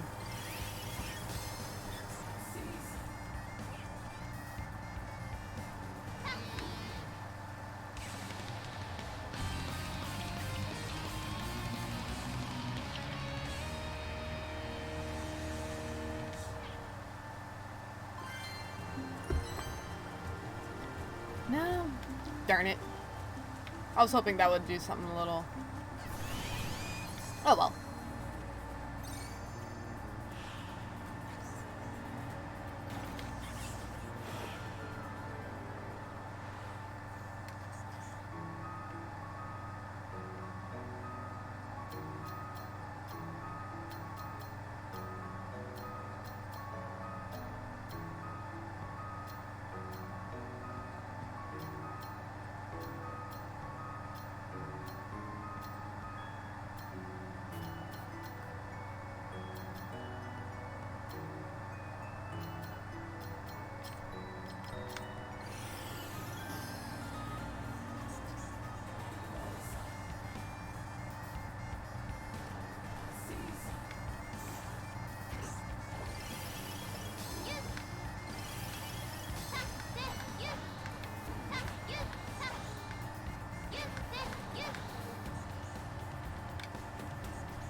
Whoa! Why would you drink that many energy drinks?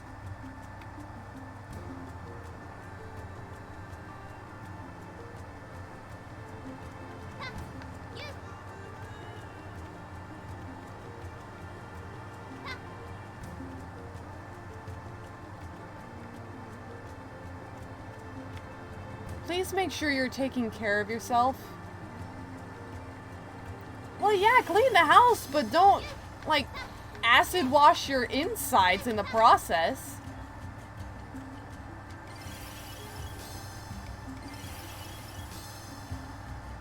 Energy drinks are known to be hazardous in large quantities like that.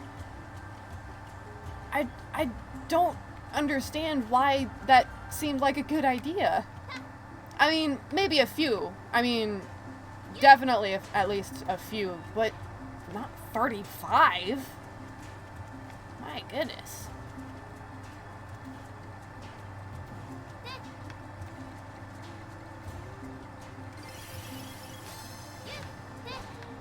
That's still an obscenely high number. Isn't there a warning on the bottle to not drink too many all at once?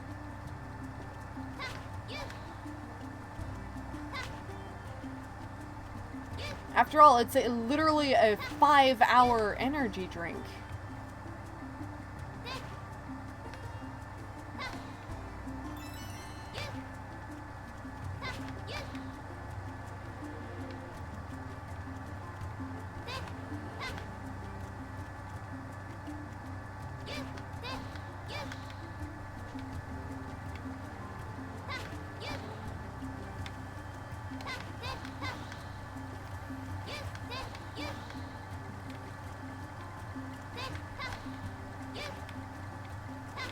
Well, all the same, that's why I just don't drink energy drinks in the first place. They are really not good for you.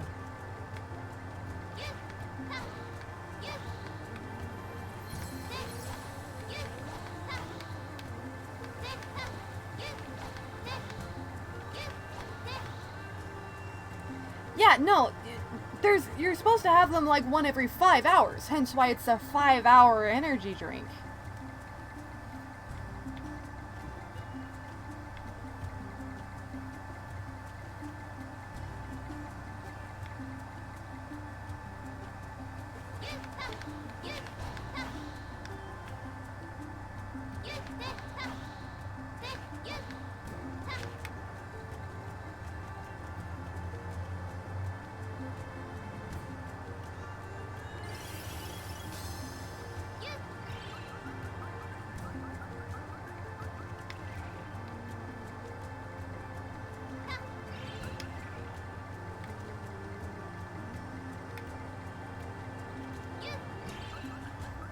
It is the only recommendation I could give you is to not do that.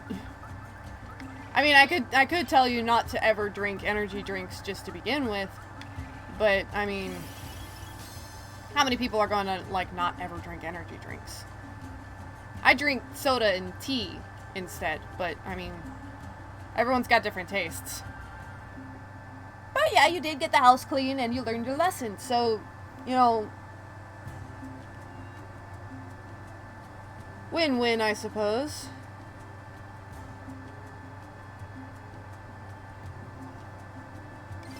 Although it was most certainly a risky endeavor.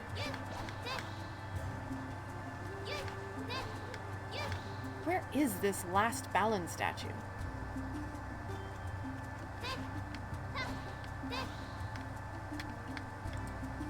Well, it's not down here.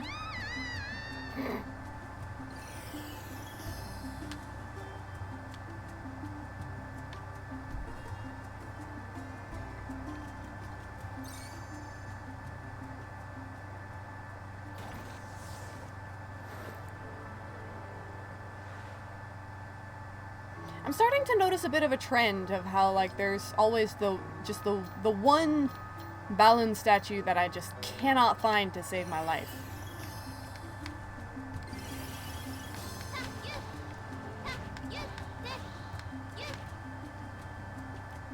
For this level, it's the very last one.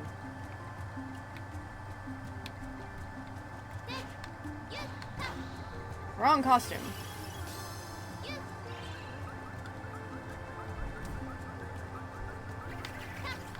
I can't remember where the Balin spout was for this level. There's a Balin spout in like every level, right?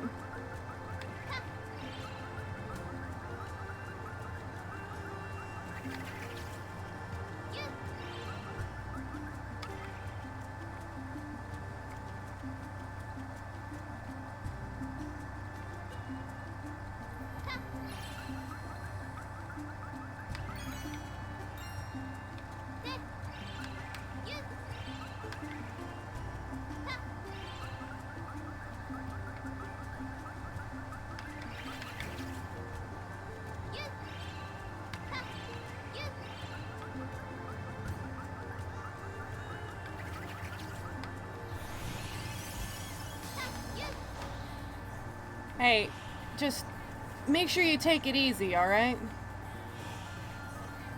You burned yourself out pretty hard.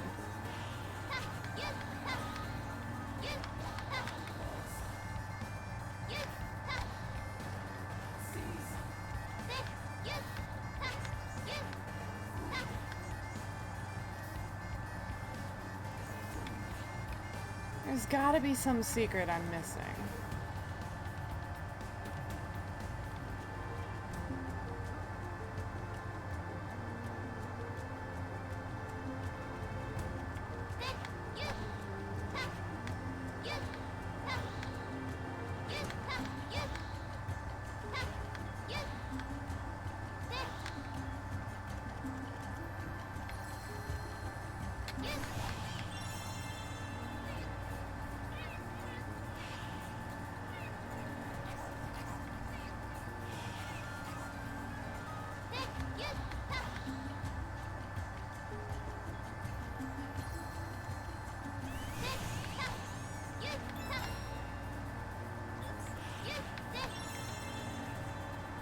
at least I'm getting plenty of drops, but still.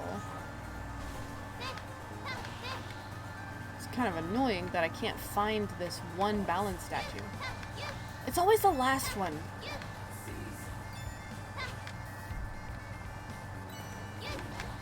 Take care of yourself, Magine.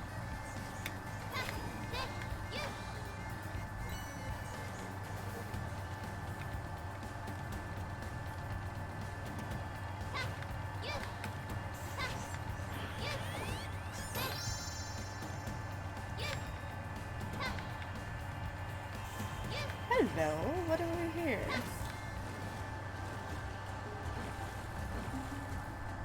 Oh.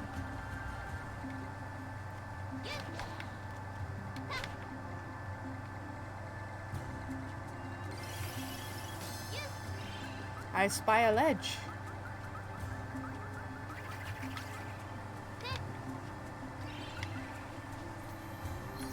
I'm back at the beginning.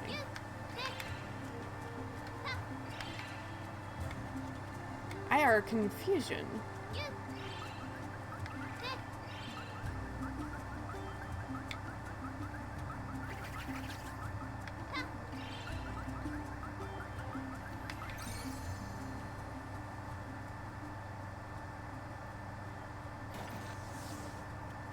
Let's try chapter 2.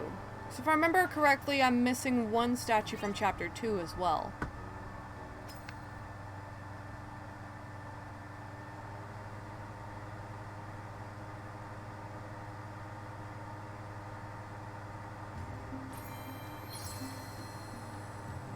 Yeah.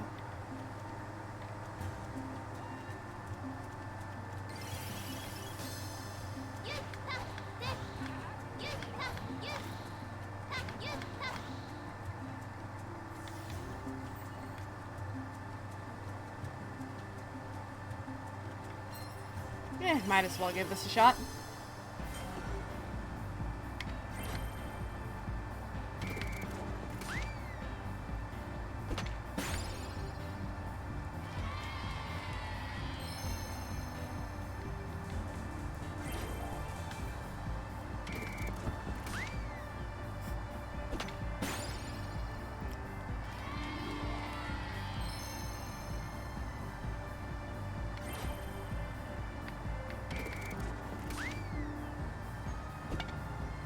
Whoa!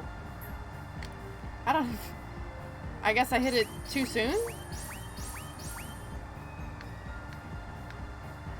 Oh. I got 2 home runs, so that's not too bad.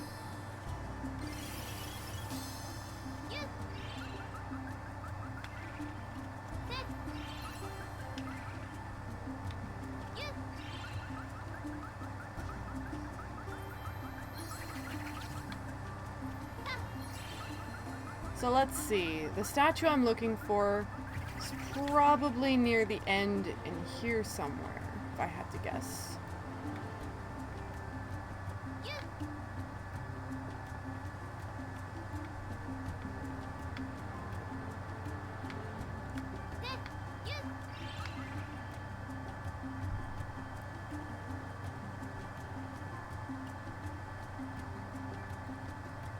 Look at this, though. So gorgeous.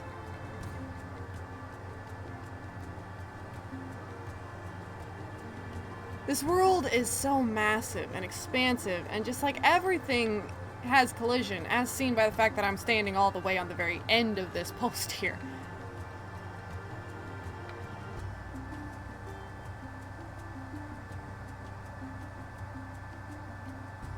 And just the fish circling and just... It's a beautiful game. That's just really all there is to it. I don't know what people are complaining about.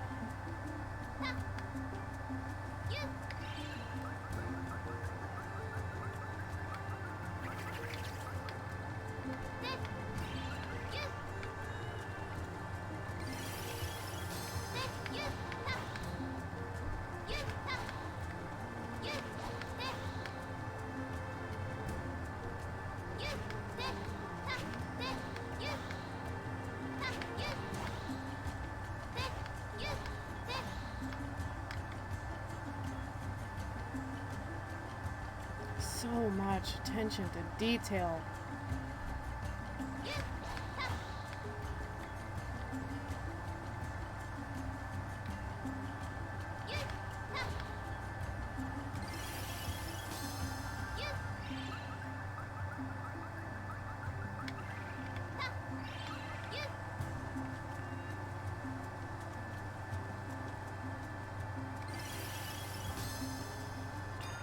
Oh, we got a bot in chat. Hold on a second, guys.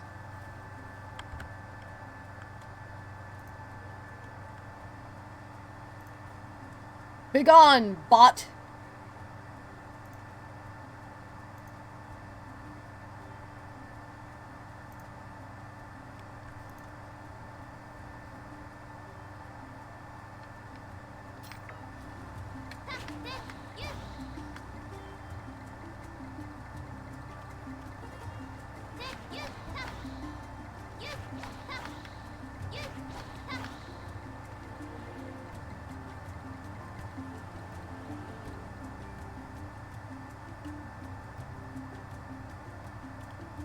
Look at just how enormous this is. I bet I can stand up here.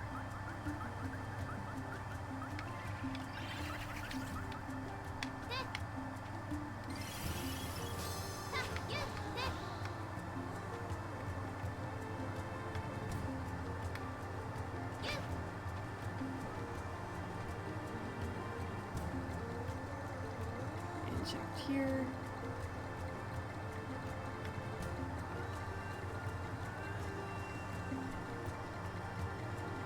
Look at me. I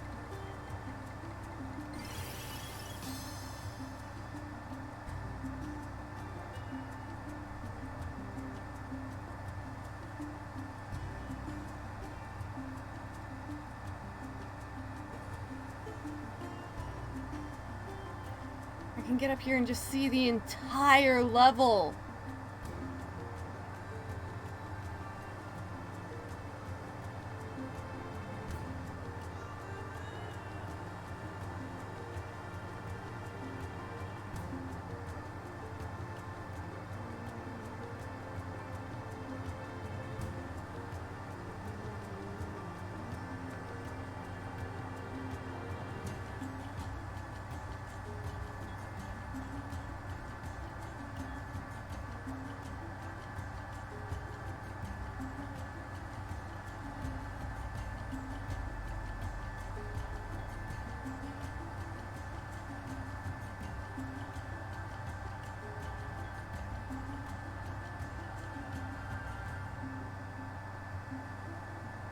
I mean, heck, you even have different idle animations depending on your world you're in.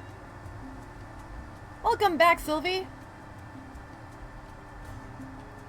As you can see, I have found my way to a fairly high perch, where I can see, like, the entire level.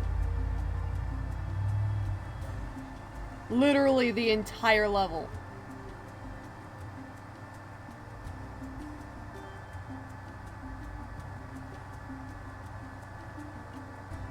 But I still can't find the last blasted balance statue.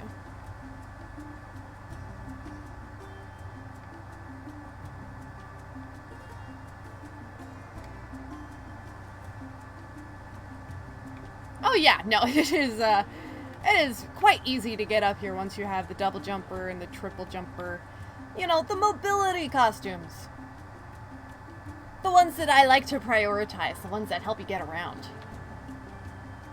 But for the life of me, I cannot find this last balance statue.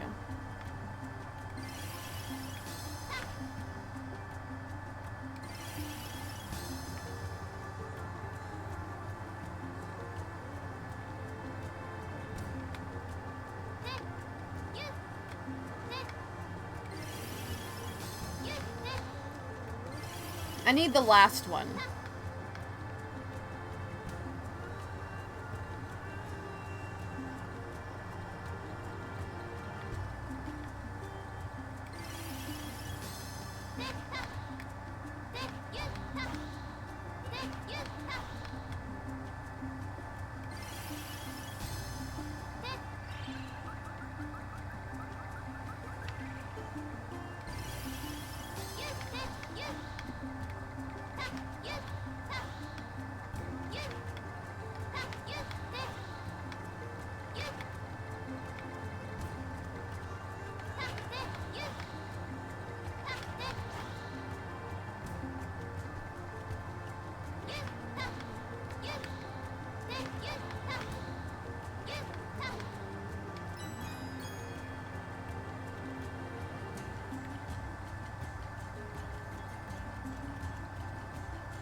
don't know why I'm bothering with collecting so many of the Balin statues, considering that I'm, like I said before, I'm going to be restarting at some point to play Leo's story. But I'm probably going to try to finish the Tower of Thames before doing that. Just so that if I do lose my progress, and like the Isle of Thames reverts back to its original state as well, then at least I will have seen, you know, what comes of the Thames. And I get the feeling that finishing the Isle of Thames will unlock the final costume as well. Because there is a costume up on that island in the hub world that, well, obviously, we can't get to, because it's an island way up in the sky.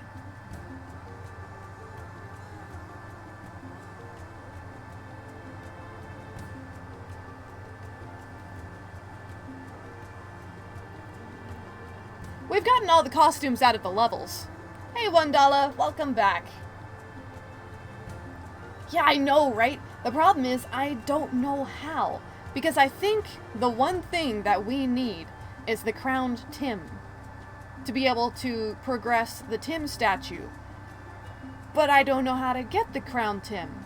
And I have a sneaky suspicion it has something to do with finishing the Tower of Tims.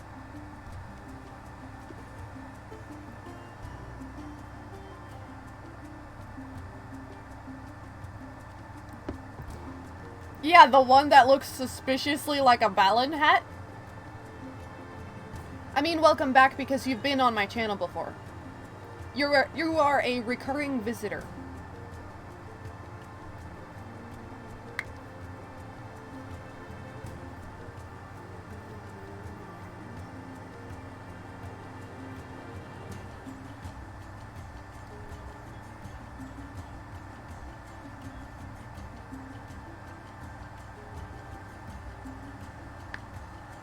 I know, right, Sylvie? I need to know what it does. What is that costume? And what if I can only get to it after I've played both Leo and Emma?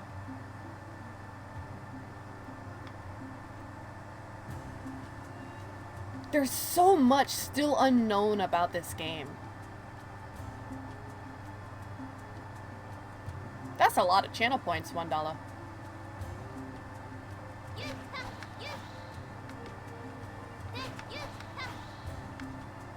I can get so high from this point that I hit like a ceiling and like it gets like a shade darker. You seeing that? That's funny.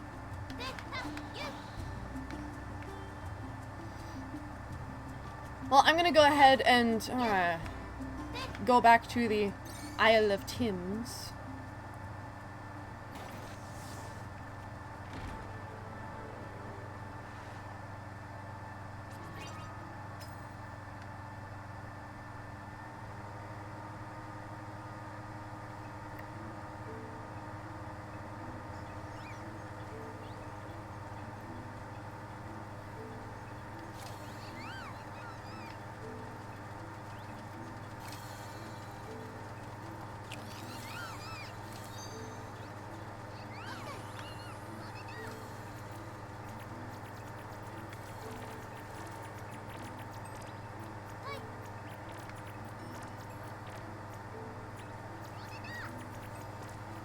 You guys okay? Oh no. I think they got stuck.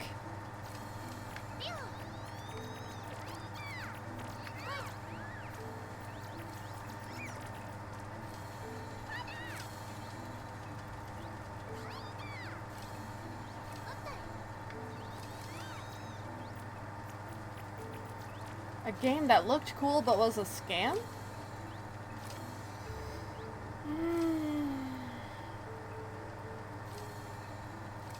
I can't say that I've come across a game like that.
Certainly is an interesting device, isn't it?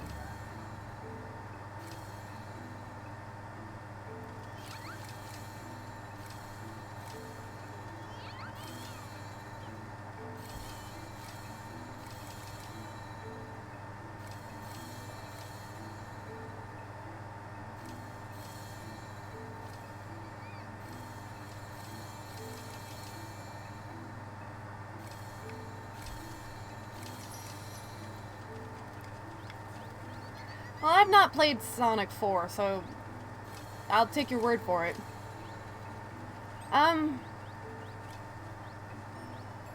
I've been playing on Steam. I don't know if my computer will take discs or not. Honestly, I don't think I've tried to play a game by disc.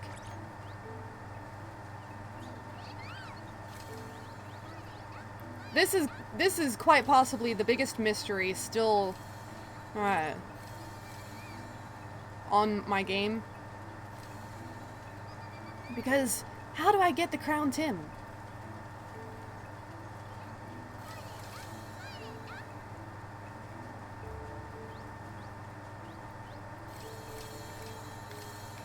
Are you just asking for a Tim?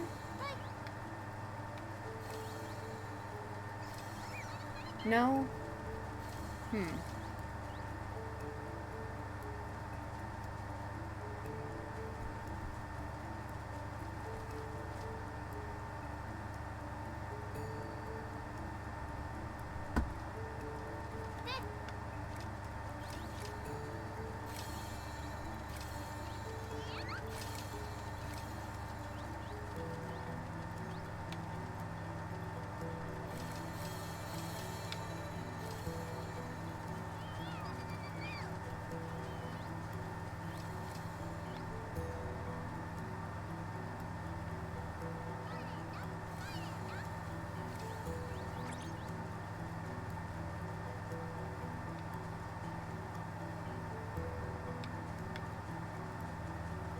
I'm gonna go stock up on a few more triple jumpers.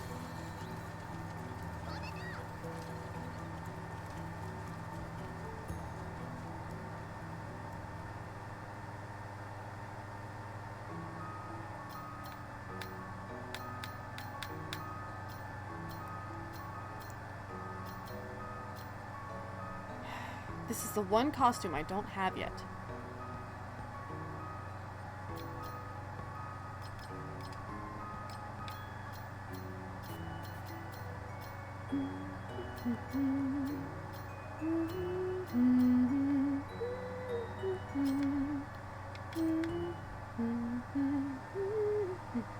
It certainly does look like a Balin hat, doesn't it?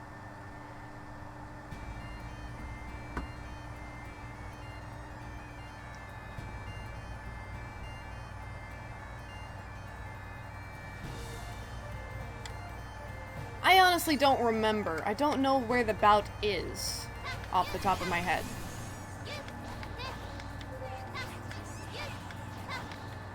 Hello?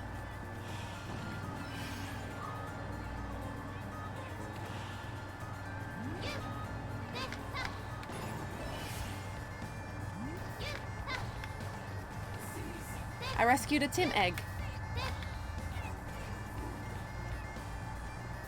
In a clam, huh? Yeah, I think I've gotten that one. Ow!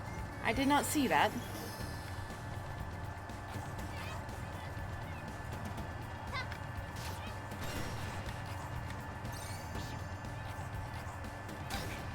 Ow! Rude!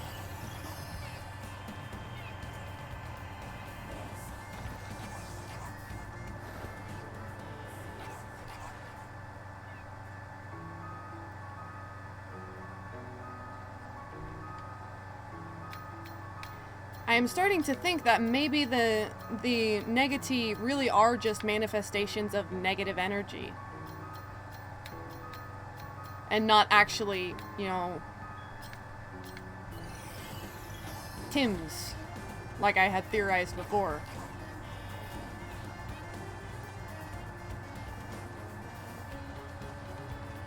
They certainly are far from friendly, whatever the case may be.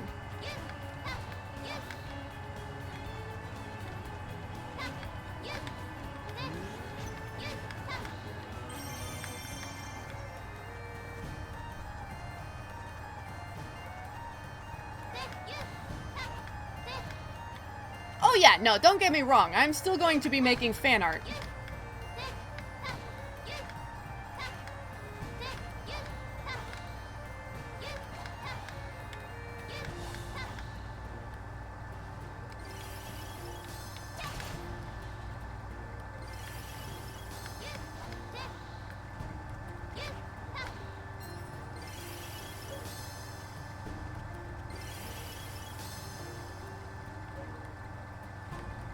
Whoops, I discarded the wrong costume. Now I have to go all the way back.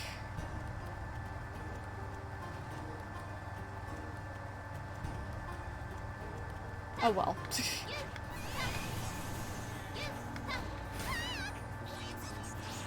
Excuse you?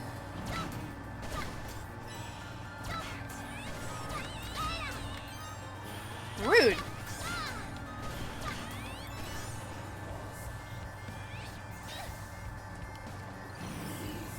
I'm just bad.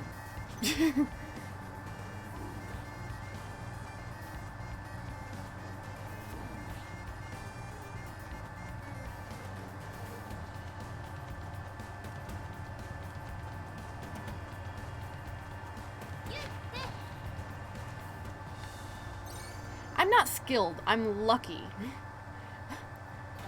It's not always good luck.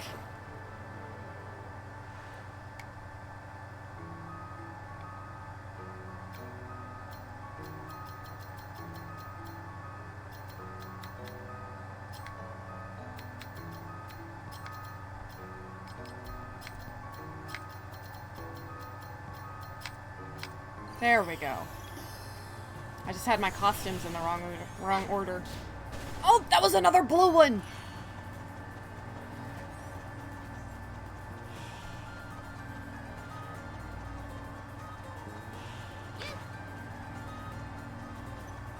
I'm glad I'm like live streaming this game so that like whenever those kinds of moments happen where I like stumble across a rare enemy or something, I have like footage, I have like recorded evidence of it that I can look back at later.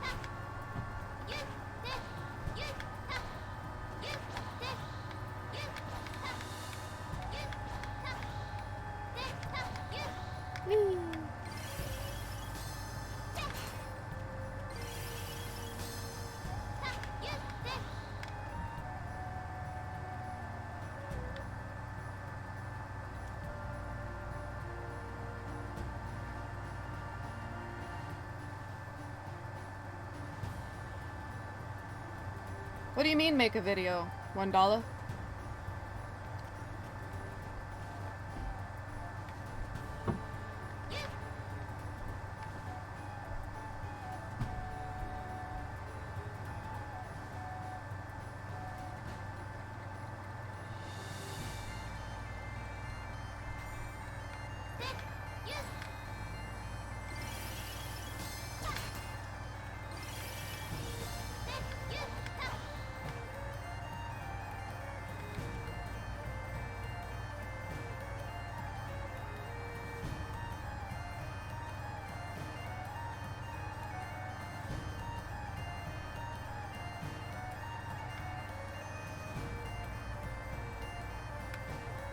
I spy 2 balance way up there at the very top of the world.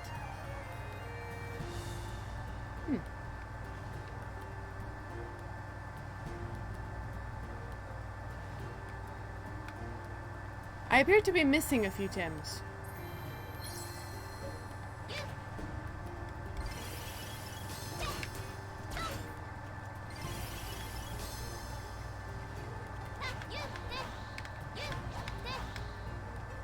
Spider? What?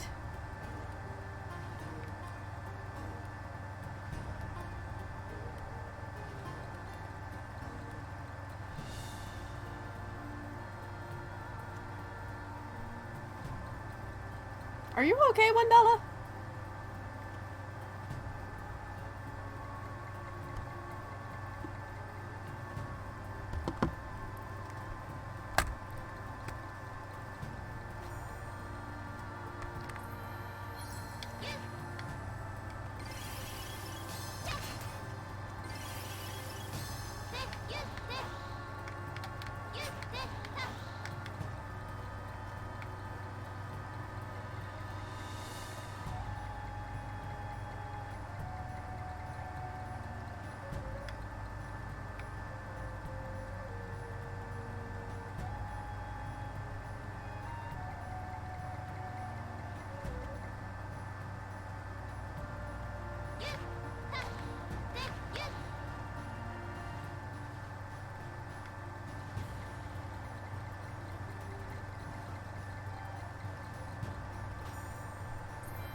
I'm standing in a Tim stack.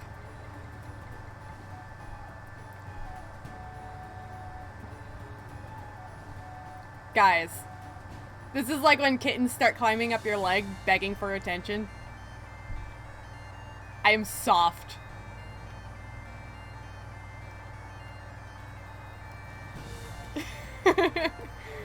I'm being mobbed. They're just like climbing up my leg.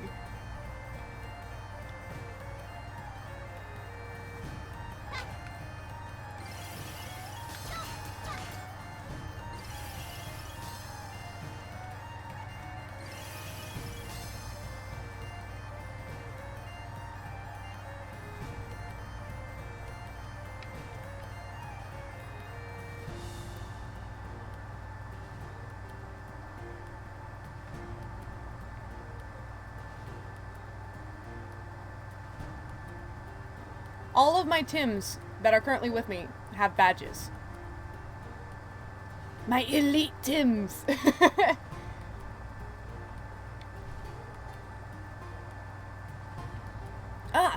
And here we can see what I was saying before about the different variations of the ears. Because, like, this Tim has sharply pointed ears, whereas this Tim's ears are more rounded. But they're also still pointed more than the bear ears.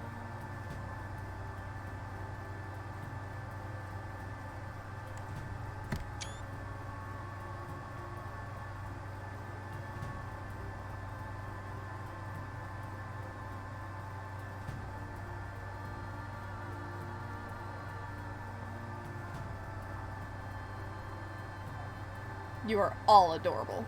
You're all perfect.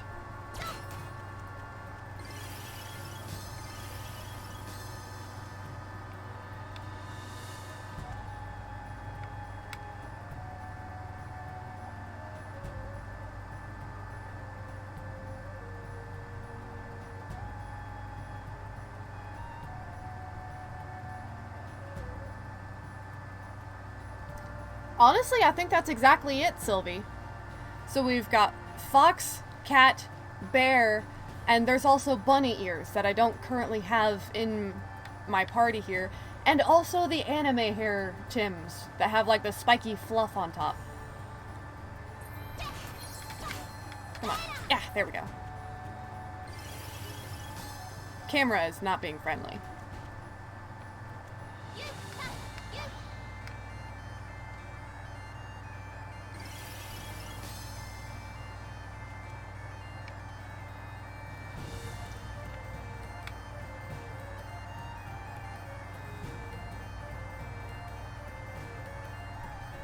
I love how they also kind of practice social distancing, like, they won't stop, like, shifting around until they're a certain distance from each other.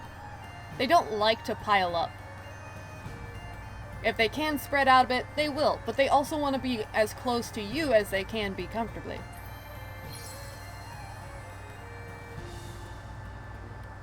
You're so precious.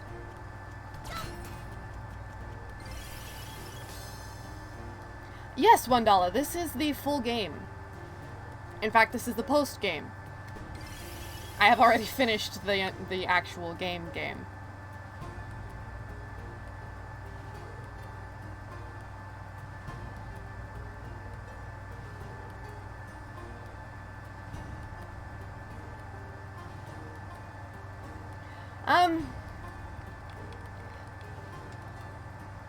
I had pre-ordered the Showtime set, so I paid over $100 for mine, but I think Balan Wonderworld just by itself is the standard $60, give or take.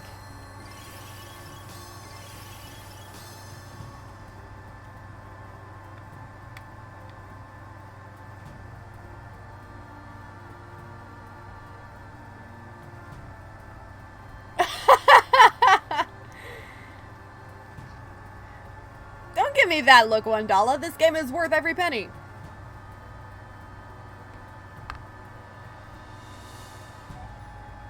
Maybe that doesn't mean a whole lot coming from me, but still. Ooh! I just noticed something. The inside of the cat ears are pink, whereas all the other ones have blue on the inside of their ears.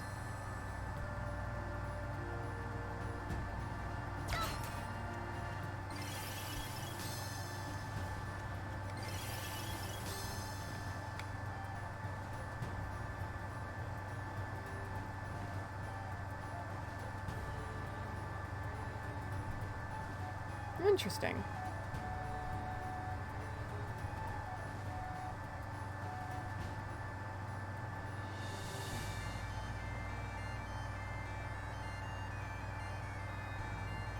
Oh yeah, no, there is definitely a lot of content. And there's so much attention to detail. So many different ways you can play, so many different costumes, so many different paths you can take through the levels.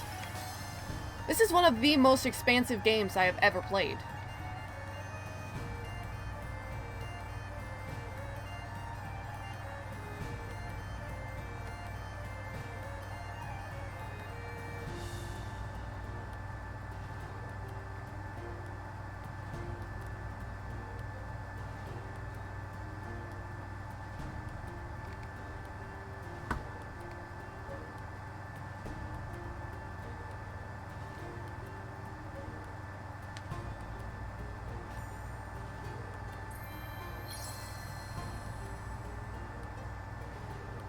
I didn't say expensive, I said expansive with an A. Because this game is honestly massive.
It's not your fault, $1.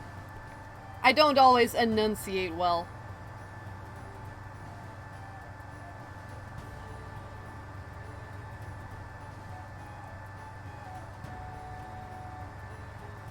But yes, while the game is kind of on the expensive side, it is so because it is a huge game. There's a lot of content, and it was made for a lot of different platforms. It's on Steam, it's on Switch, it's on PlayStation, it's on the Xbox.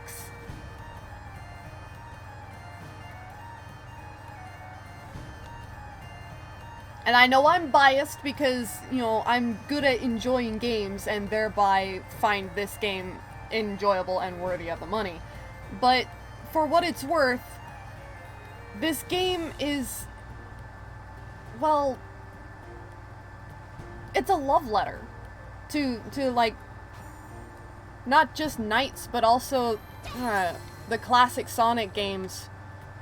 Not classic in, like, classic Sonic, the character kind of classic, but classic in, like, the adventure games kind of classic.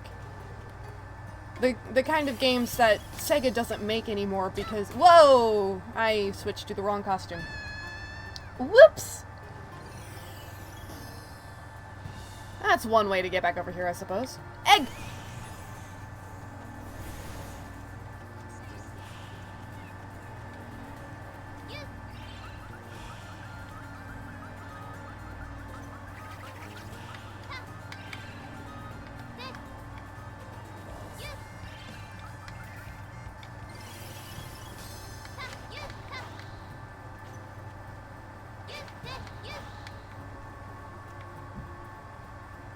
Man, Triple Jumper just destroys everything about the level design.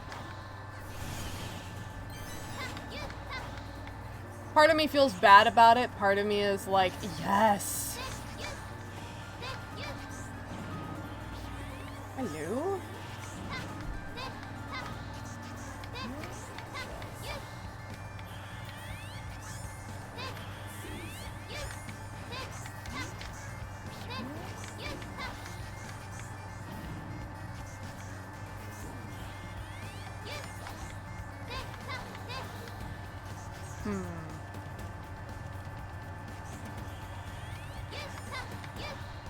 I can almost get up there.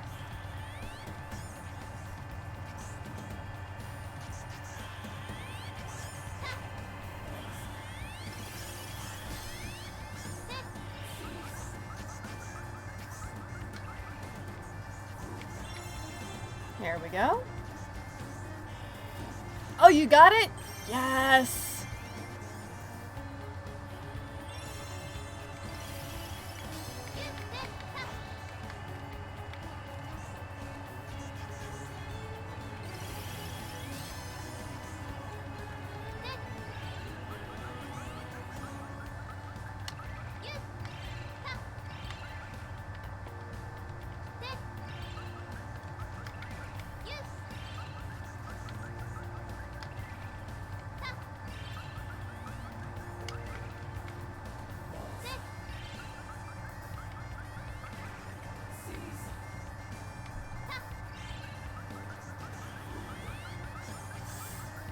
Okay.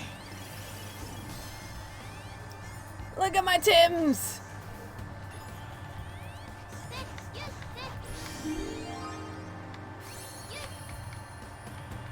Yes!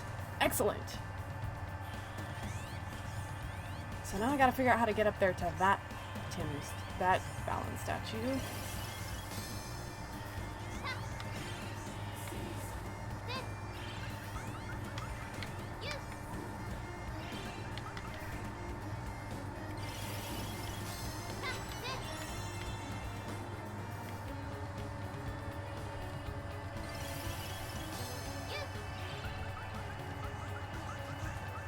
Death from above!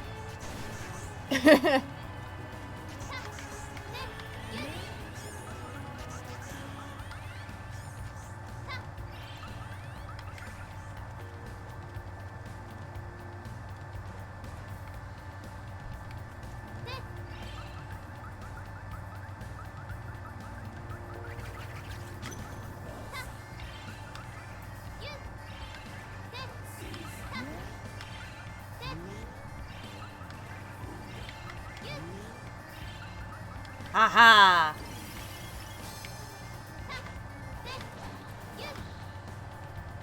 Hello, Balin! I'm on top of the world! Quite literally.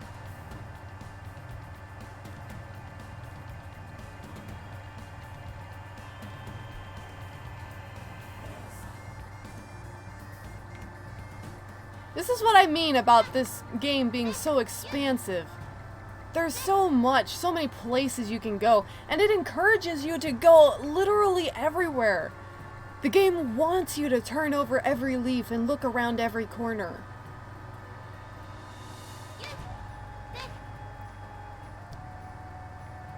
Take that risk. Stand at the edge.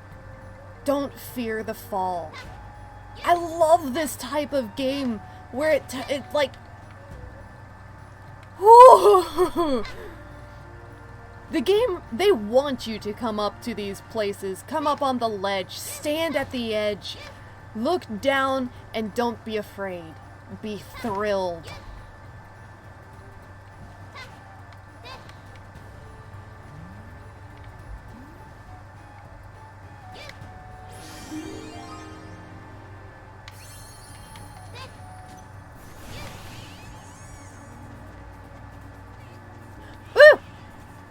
Hello, Bluebird! Oh, there's two of them out here.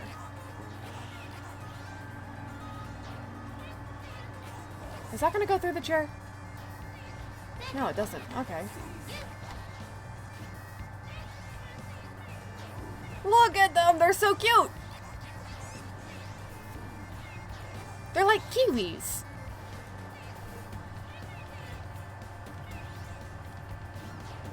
Oi! Leave my Tim alone. To be fair, my Tim is picking the fight though, so.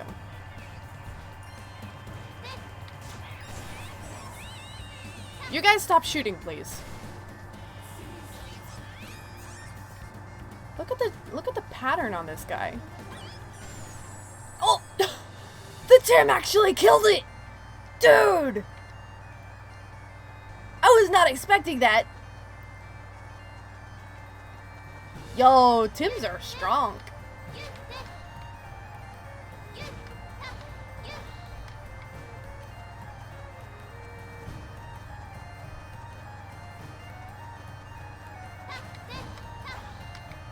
Dude, even this has collision.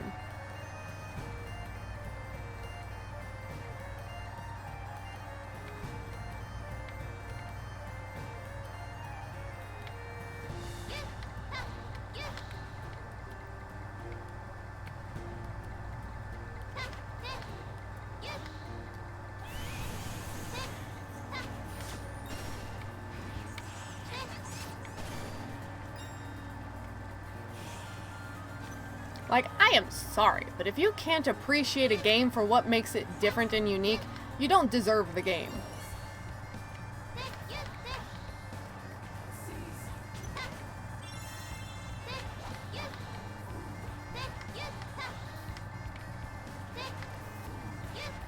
Balan is awesome. That's just the long and the short of it. Balan is awesome. This game is awesome.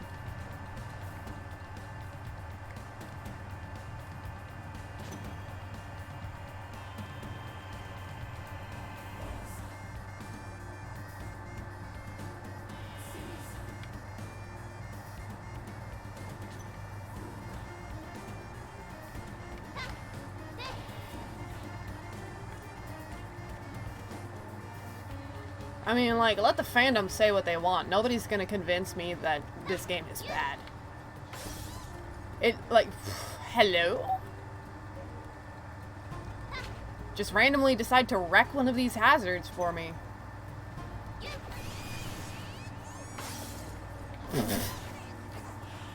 As I said!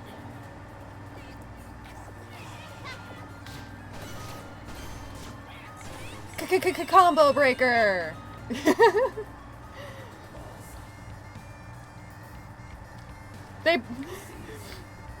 Tims, they protect, they attack, but most importantly, they got your back. God, they're so perfect. I love the Tims.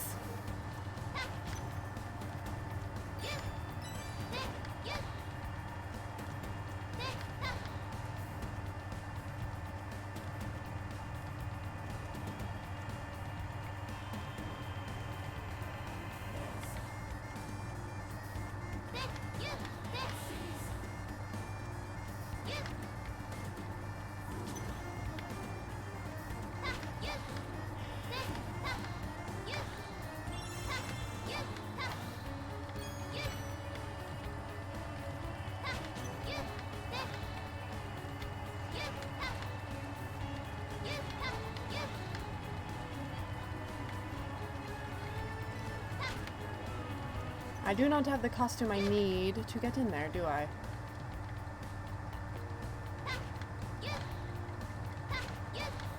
Oh well. Because I know there's a Balan statue in there. But considering that I will be starting over to play Leo's story, I'm not putting too much effort into collecting all of the Balan statues.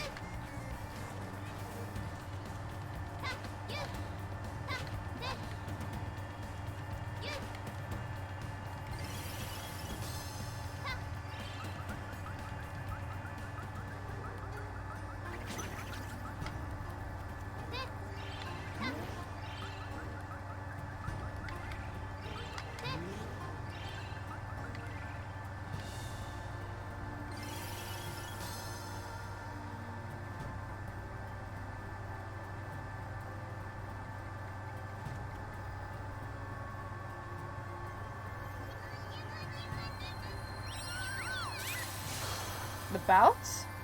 What do you mean?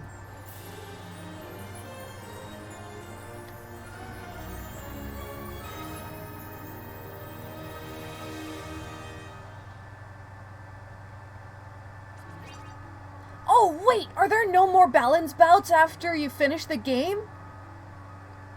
I haven't seen any of the balance bouts since I finished the game.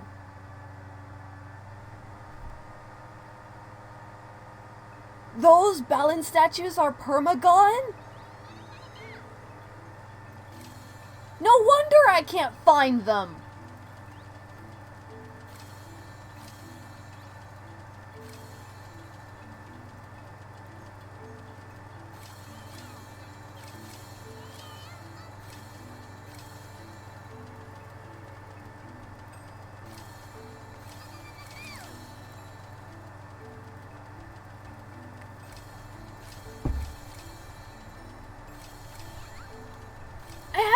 As many times as I've gone through these levels collecting the costumes, I haven't seen any balance bouts. I haven't seen any balance bouts since finishing the game.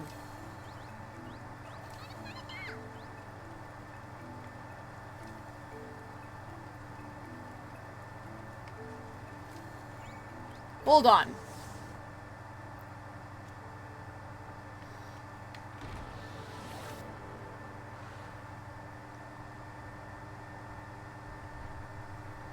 I know where one spawns. Because I know that the balance bouts, even after you've gotten all perfects, they'll respawn still. Right? They just won't be golden to indicate that you haven't gotten them.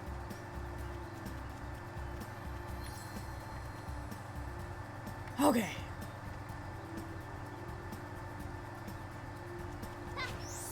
Let's go, Balin.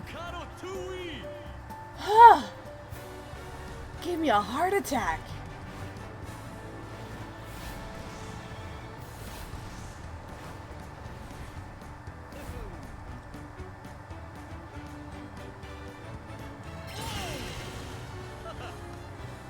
It's okay, it's a perfectly valid point, because I hadn't seen any of the balance bouts since finishing the game.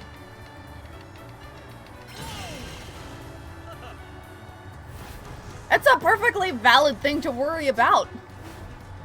Because that would put a lot more pressure on getting the balance bouts done before finishing the game.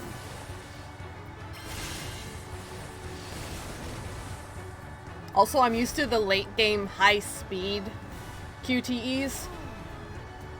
So this bout is really slow.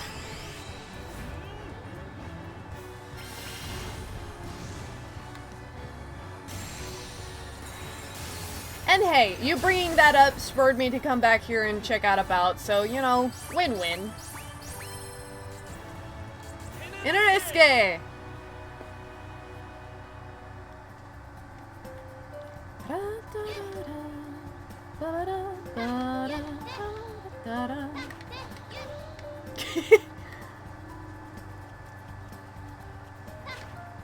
It's so broken.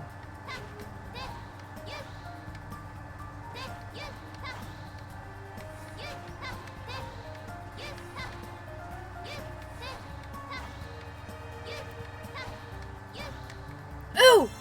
Guess what I can get now?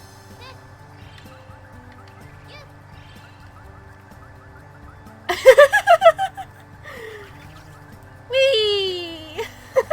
Hi!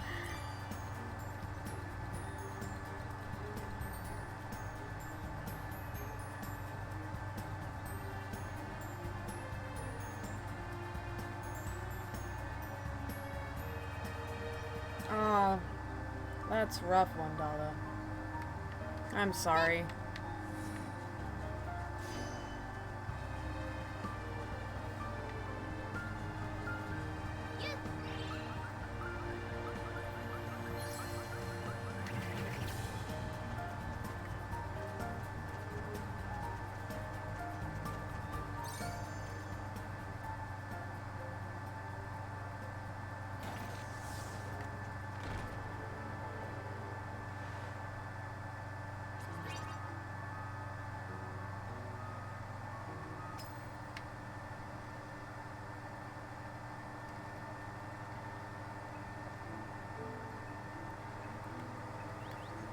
I know I can't offer any kind of romantic love or advice, but rest assured you are loved. Maybe it's not the romantic type, But there's more than just romantic love. Oh my goodness, I hatched an anime Tim. Look at this little fluff ball.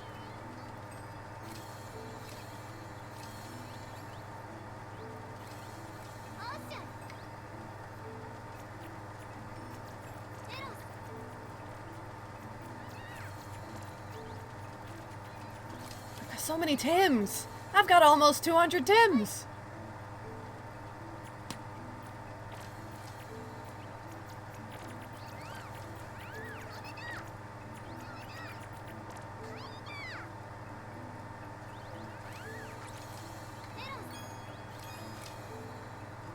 I wonder if I'll get the Crown Tim if I find all of the Father Tim statues in the levels. But how will I know if I find them all?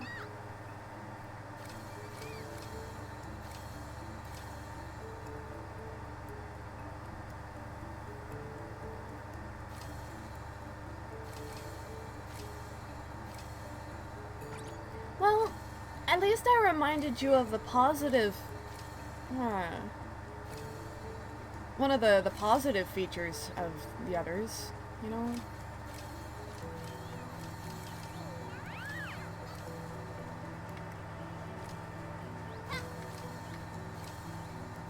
I keep like reflexively trying to like double jump over.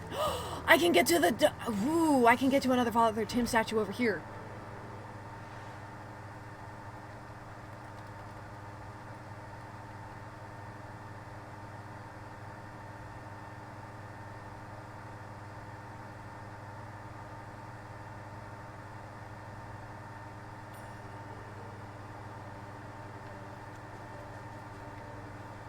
Tim stack.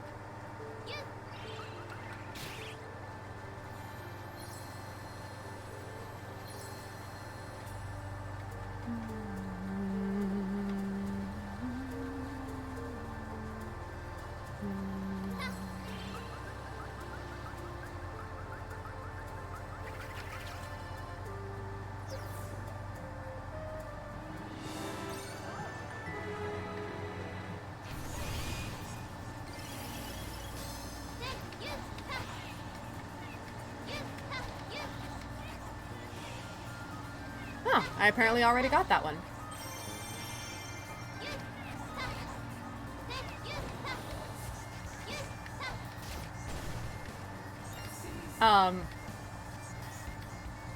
I don't know why it never occurred to me that I could stand on these.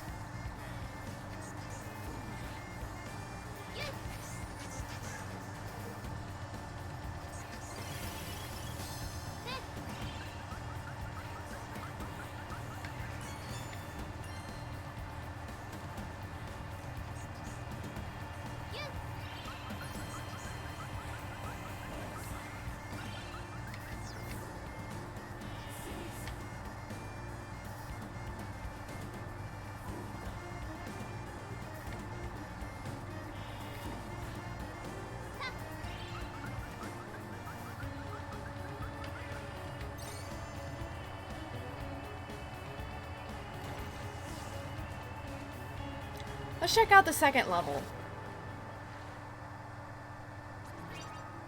Because I know there was a bunch of stuff that I couldn't do in Chapter 2.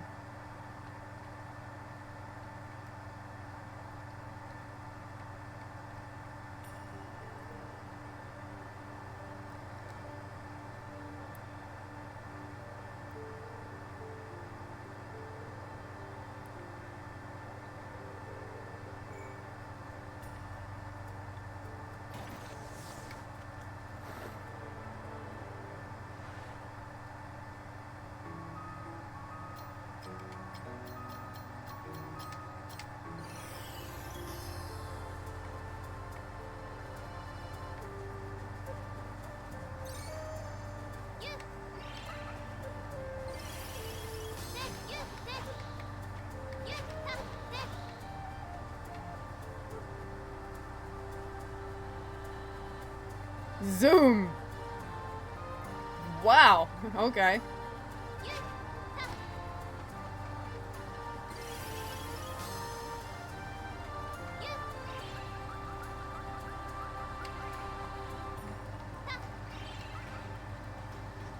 Well, I mean, I can't do that, so I would say yes.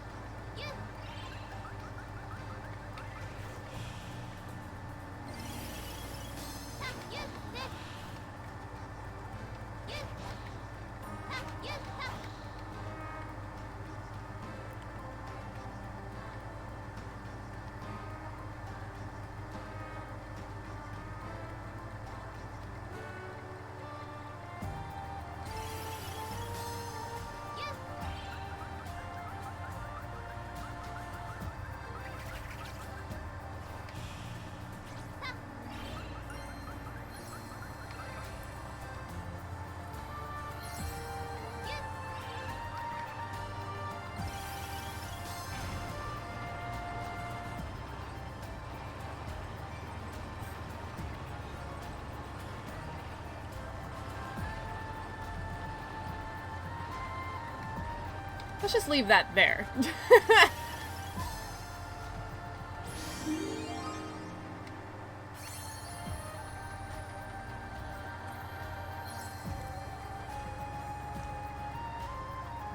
Man, that's gonna bother so many people.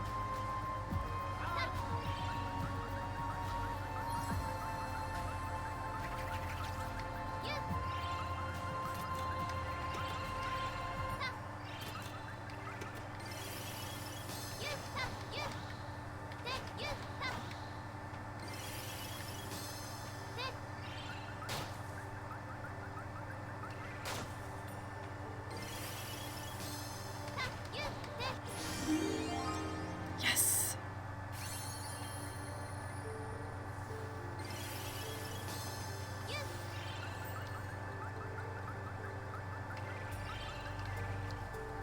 Oh, you know what? I just realized I do not have the Father Tim statue for this level.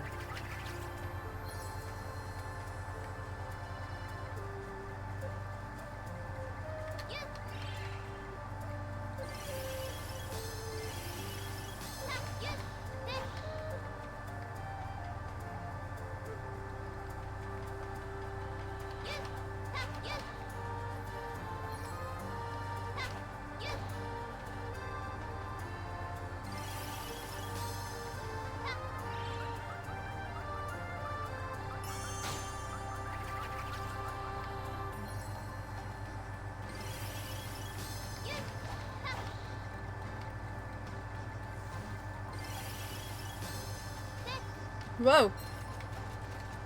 That is not the costume I wanted.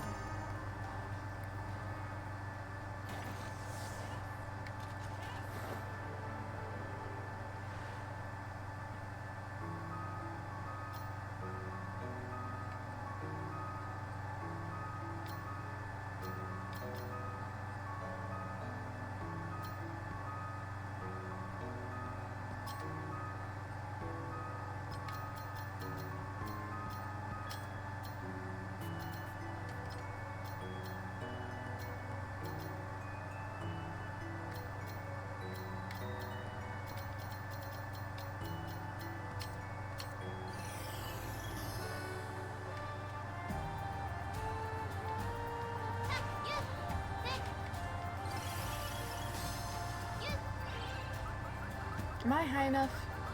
I am.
This.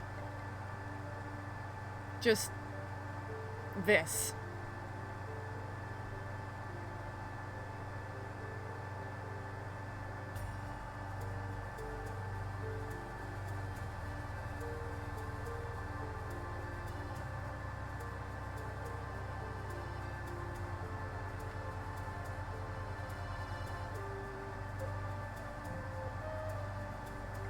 I am quite literally on top of the world. The only places higher than me are up there, and that's not even an island I could reach. Gosh.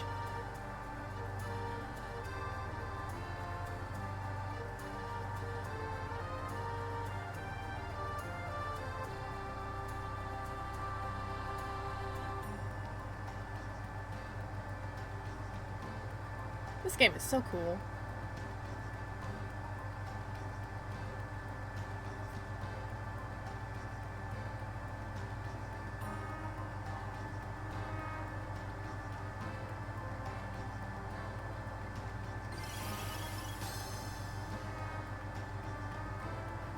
It really makes you wonder about things, and it encourages you to explore.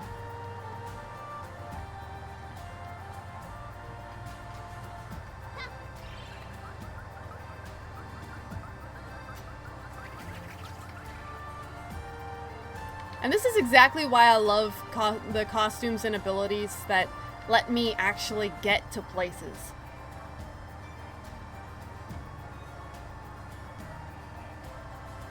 Oh, it's all so it's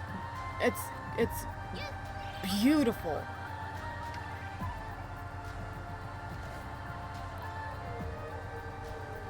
It's magic. It's the long and the short of it. It's like Disney magic. I can't explain it. I can't do it justice with words.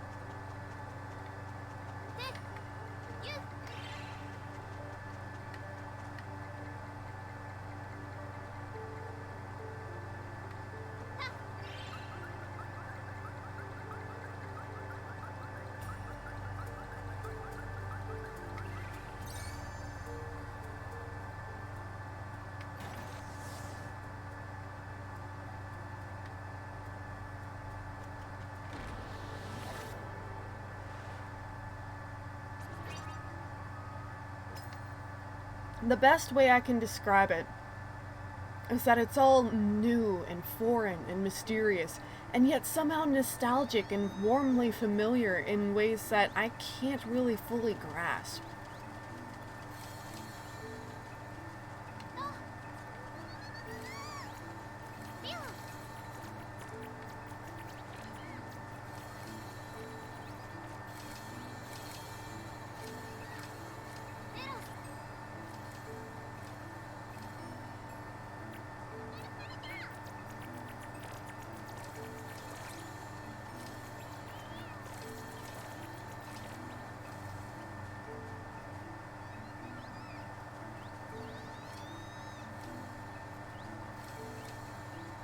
It's strange to think that a game so new as this could give me this feeling, but whenever I open up Balan Wonderworld and I hear the music and I like just like it feels like coming home.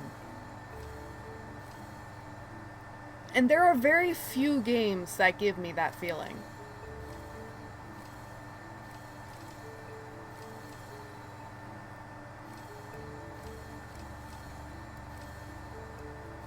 And it's honestly, it's mystifying that I get that feeling from this game, because it's only like a few days old. Not even weeks or months, but just days old.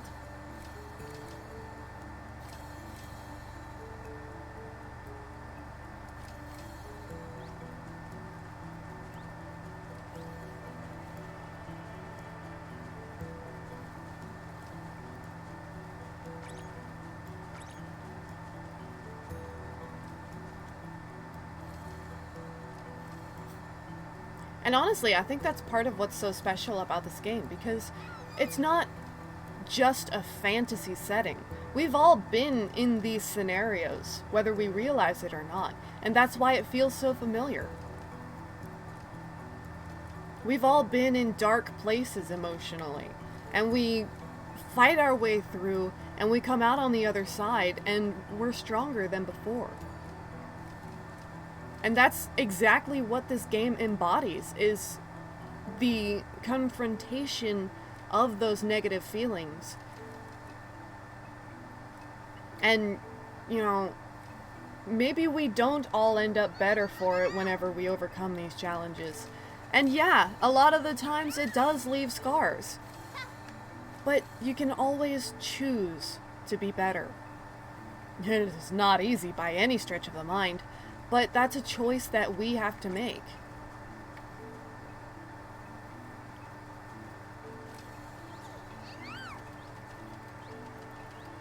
There's always a silver lining, even on the darkest of clouds. And if you can't find the bright side, sometimes you have to be the bright side.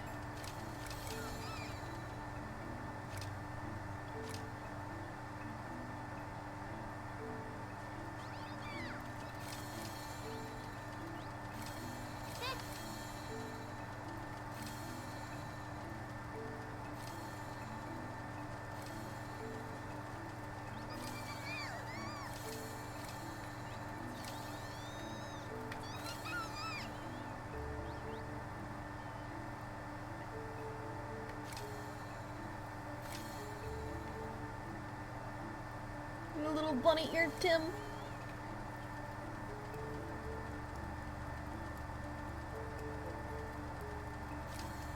Hold on, the inside of your ears are translucent. You see that? I think that's a graphical glitch. I always manage to break my games. Oh, look at you. The inside of your ears are tan, just like the rest of you. Oh, you are too cute! Look at this little beige kitty Tim.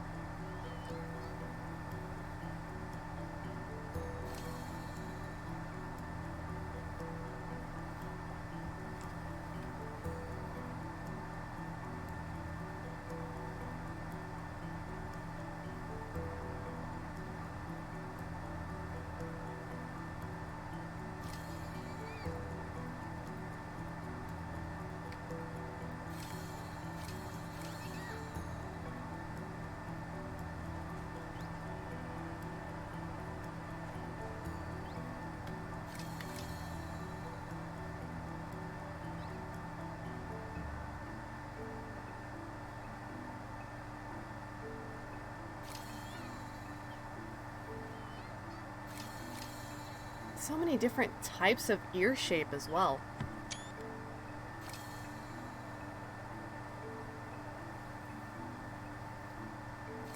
I just wish I knew how to get the crown Tim so I could deal with the balanced statue over here.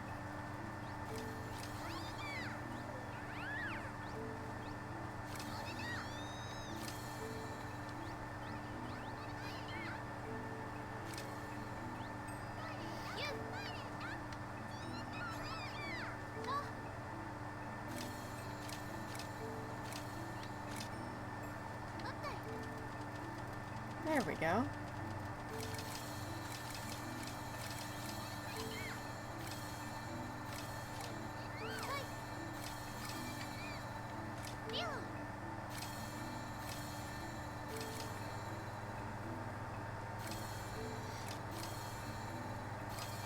I generally don't name my Tims because they're so easy to lose track of. And I'm pretty sure they don't stay forever. Either that or they're mutating randomly.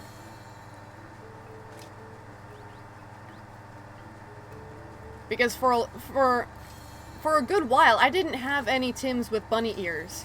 And my Rockstar Tim, I had a Tim with the spiky anime hair and star patterns on his body. And that Tim is gone. So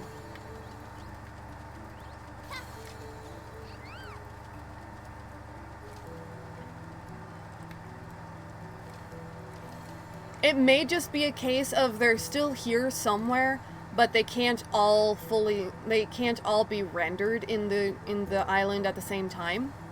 Because I do have nearly 200 of them.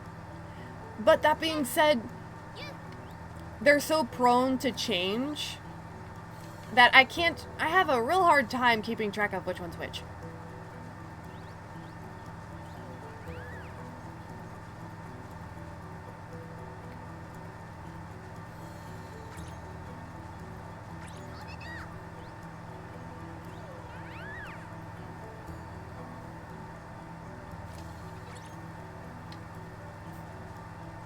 I really wish I knew how to get the crown Tim.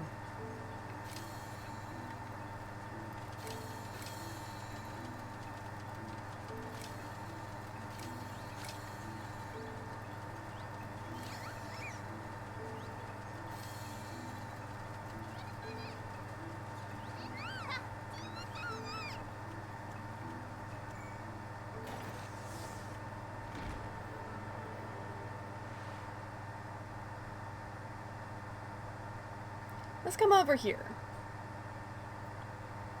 Because I have not gotten a lot of the Balin statues from this world.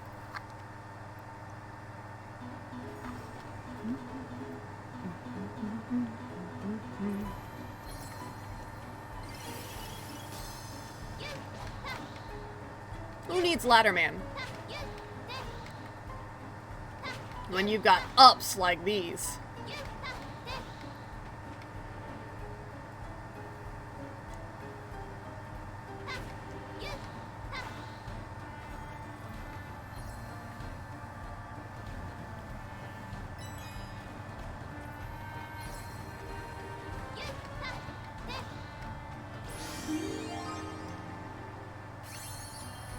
Less sprawling.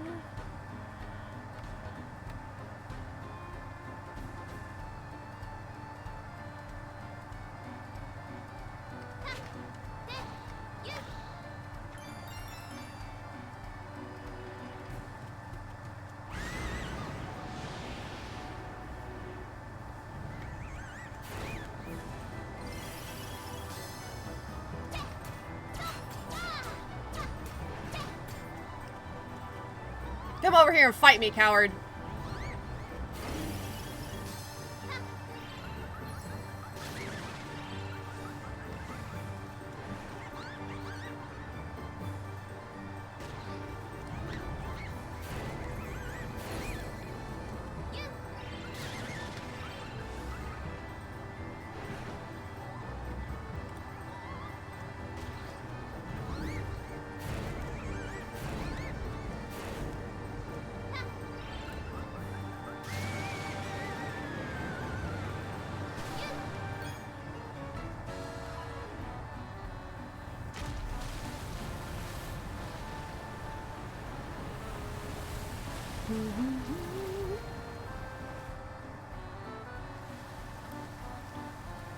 You think I'm afraid of a little bit of fire? I defeated Iblis in all 3 of his forms! I've been through the fire and the flames!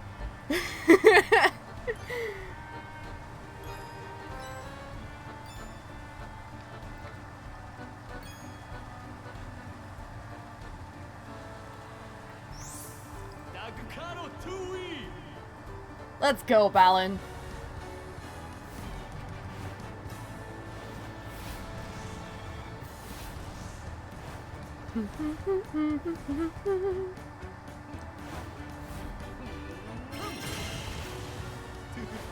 Yeah, this is more my timing.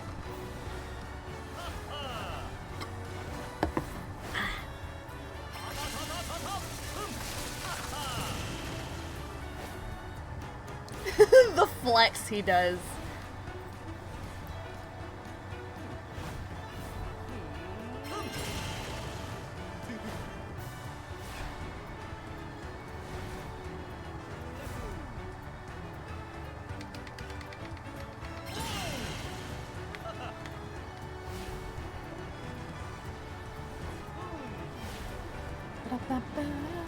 Ooh, we got the dynamic punch coming up. Yeah, dynamic punch! Let's go!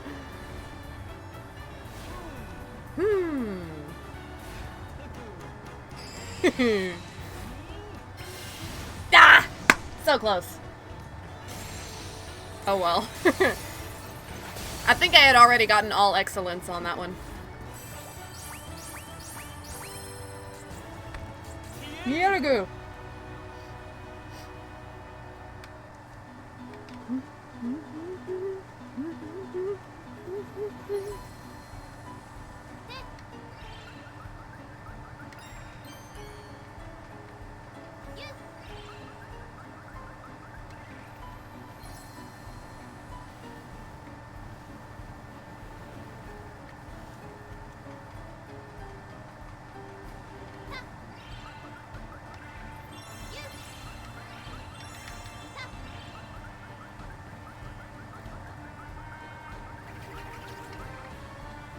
Hello.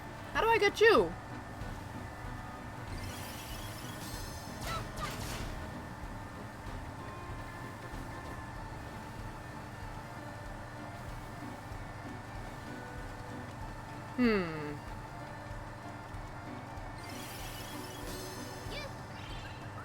Yeah, that's what I was thinking.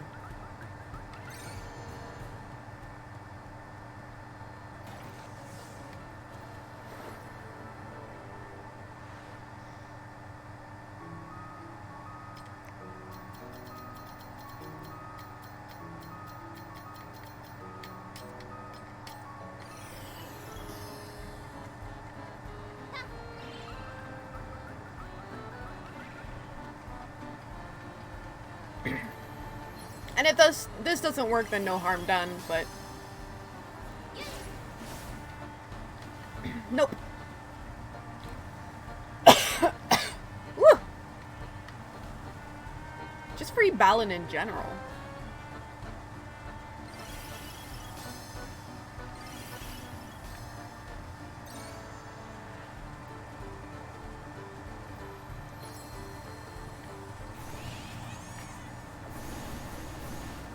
Haven't learned your lesson yet, have you?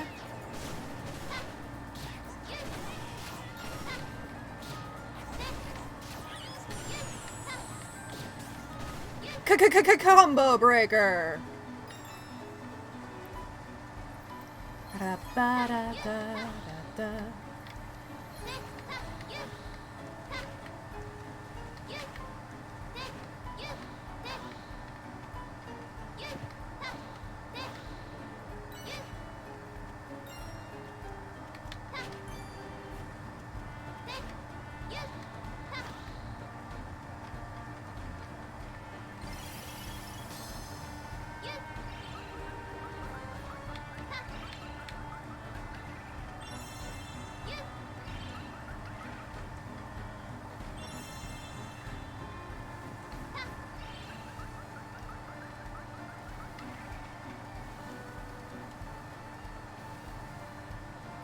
How we get you? I don't understand.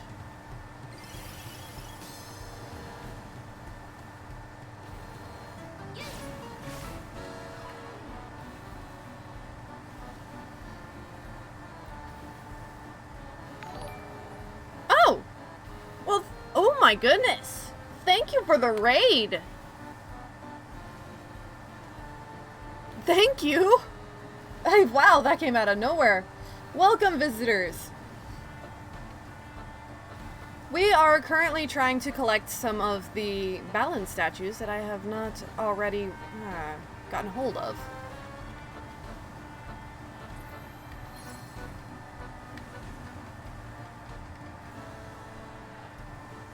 I think I'm gonna go grab my... Hey, Mega Visions. I hope you enjoyed the game as much as I've been enjoying it. This game is perfect, and no one can convince me otherwise.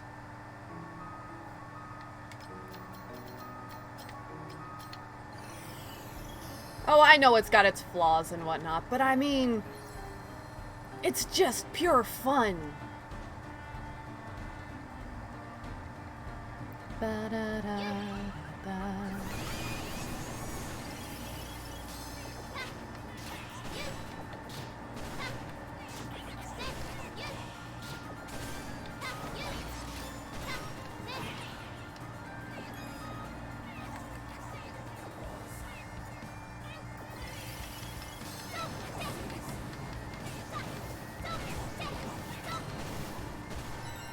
I'm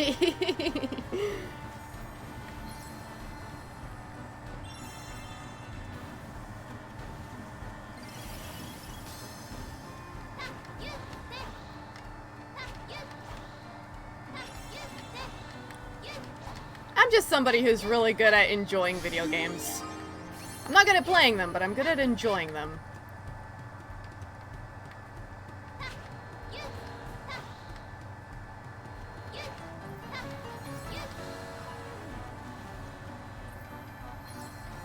I am well aware that this game has flaws, but, you know, that just means that it's a good game. Every game has its problems. There's no such thing as a perfect game.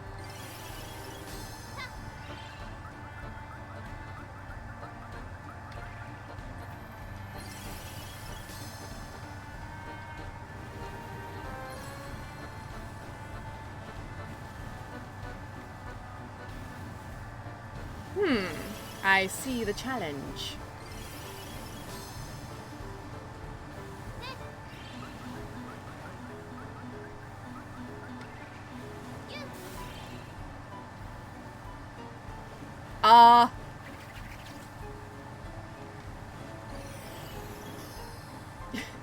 Well, that happened. I'm not entirely sure what that was, but it happened. Ooh! Speedy Spirit! Come here! Gotcha!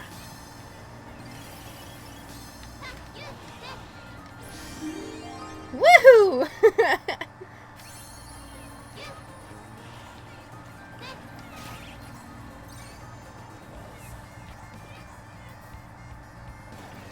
Oh yeah, no. I'm already in the post-game stuff. Trust me, once you start unlocking more of the costumes, there's a lot more branching pathways and different ways to play, and you get to essentially customize your gameplay. So you can focus more on attack, or you can focus more on mobility. There's so many different ways to play.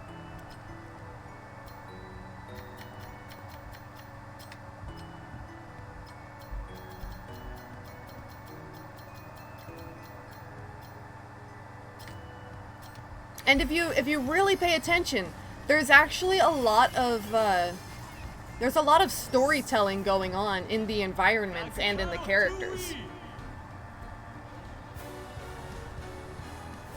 This game is a lot like Nights into Dreams. Not Journey of Dreams, Nights into Dreams.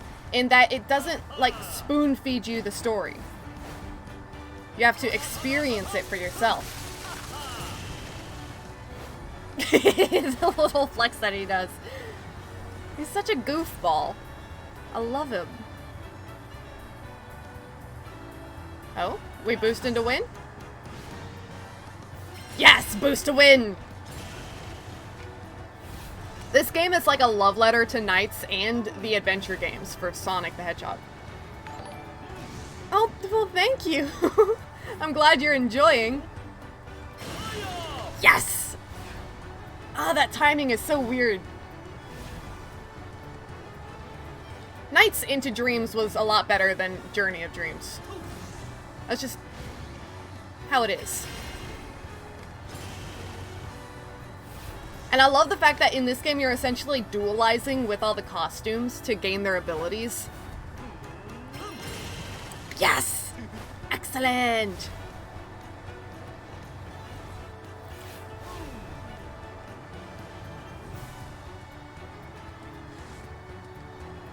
Let's go. Perfect! Yes!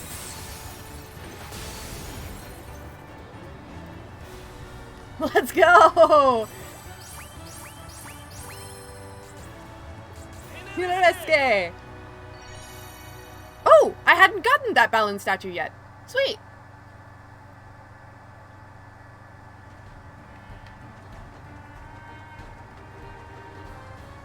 I love this costume. All the scurrying.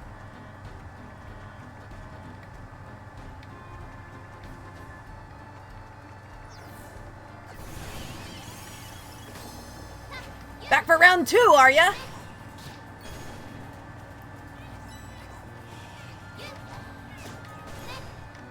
Haha, thought so. Whoop! I missed the drop.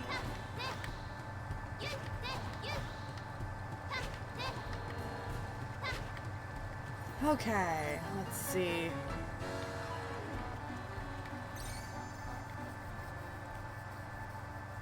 There is not a single... Well, there's only one costume design that I don't like. One character design, and that's this. This is the one thing in the entire game that I do not like. I do not care for this costume design. I never use it.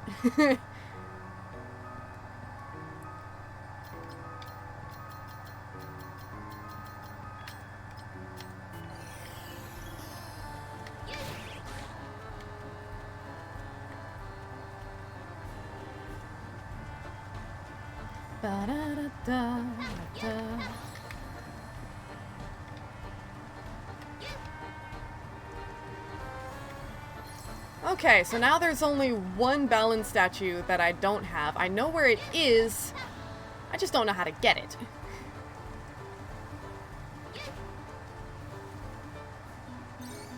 Wait a second. I wonder. What, this?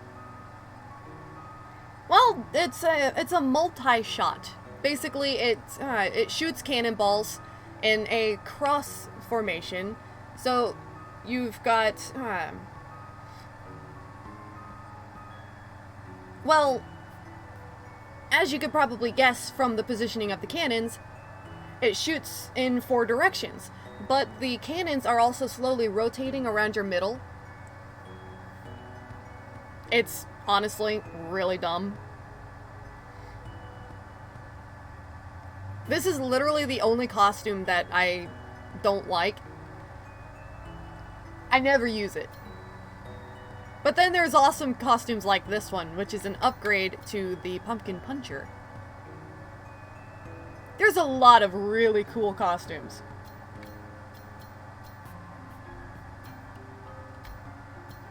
Aha. Oops. There we go. Let's try this. Don't touch the end tree just yet.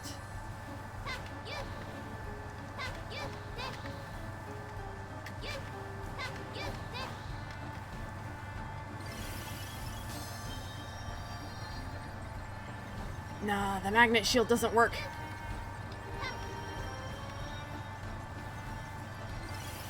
Well, I tried.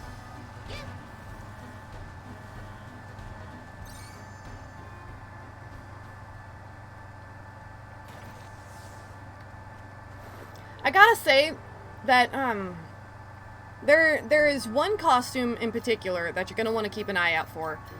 And it's in World 2, there's this double jumper costume. And this by itself opens up a lot of exploration. To get to the double jumper, however, you need the Frost Fairy. Although there probably are other ways to get to it, but this is what I used to get to it.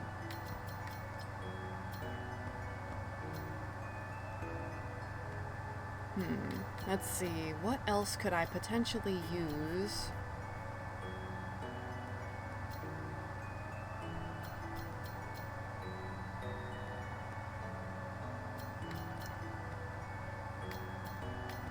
What can I say? The double jump and the triple jump are easily like the best abilities in my opinion, because they not only get you up high, they can go a pretty far distance. The increase in mobility that these costumes give me is awesome, and it feels so good to go bouncing all over the map. It's so good. Like, honestly, that's the reason I liked the jumping jack so much, is because it gave me that freedom of mobility that I didn't otherwise have.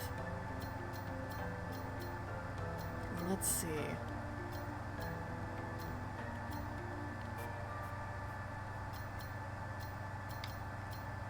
can't... Ooh, wait a minute. Let's give this guy a try.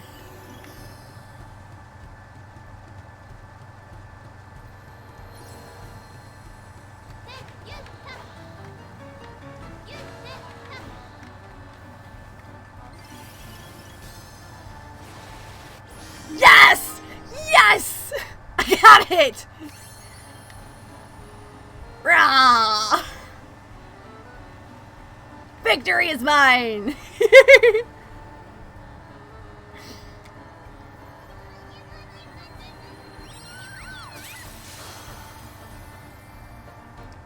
Hey, thank you for dropping by, Megavisions. I'm glad you're enjoying the game. You have a good rest, my friend. Thank you again for the raid. Oh, that feels good. Got all the balance statues. Got the raindrop. Got a whole bunch of other drops.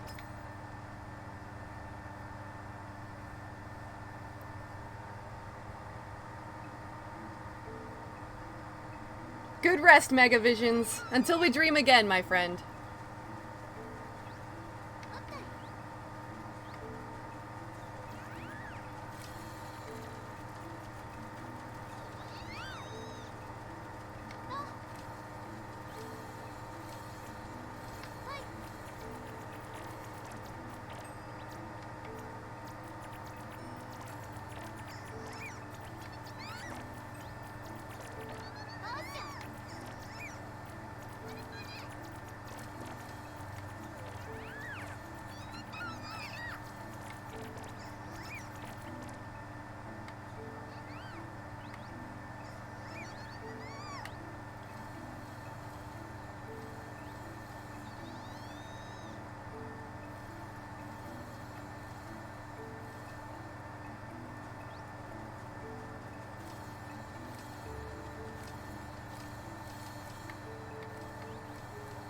Is it just me, or is this yellow Tim bigger than the other Tims?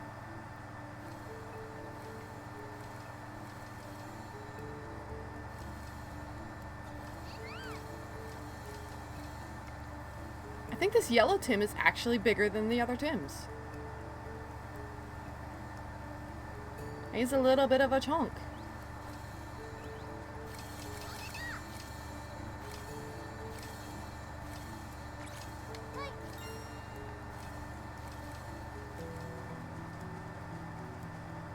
I bet there's a bunch of places in Chapter 5 that I can get to now.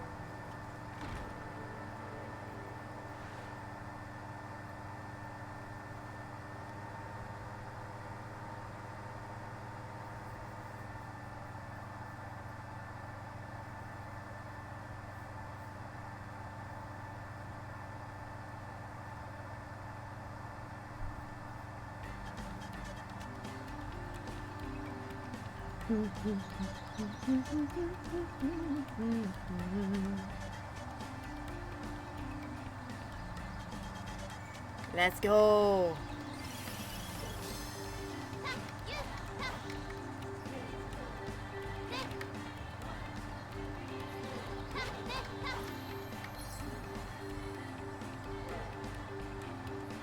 Oh right, that's the lucky egg costume up there.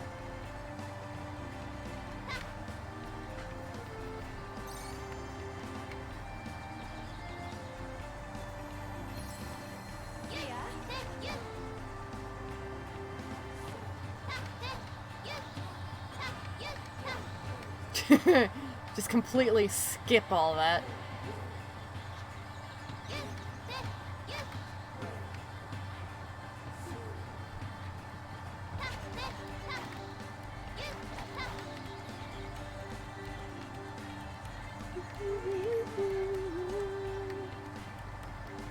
I have to be careful not to be skipping around too much, though, because I am looking for balance statues.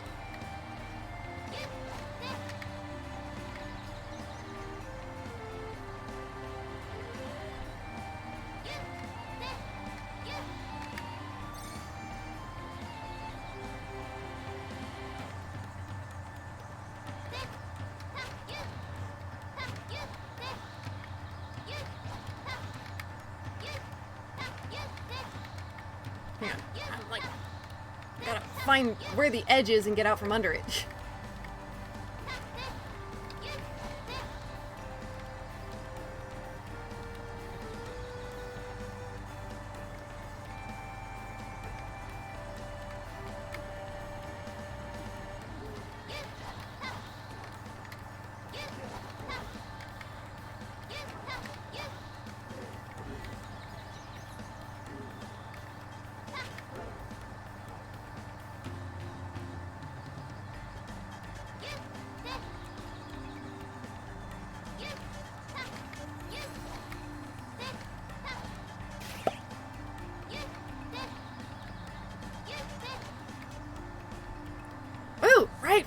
Right. There was this. I wonder. Does this work? Ha ha! Love it. I love it. Maybe it's not the most conventional way, but it's awesome. I break this game so hard that not even iron blocks can stop me. Oh, that felt good.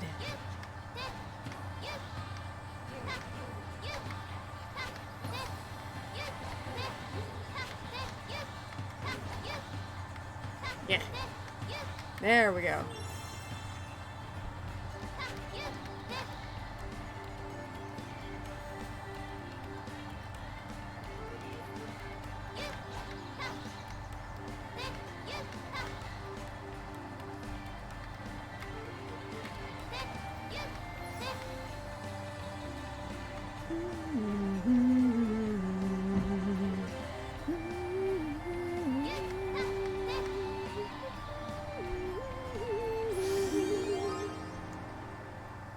Actually already tracked down a bunch of the balance statues in this level, but I didn't collect them because I had already collected what I needed to be able to get to the final boss. So it was like, you know, maybe I'll save it for when I need to collect more after the final boss. But I don't really know why that was my train of logic.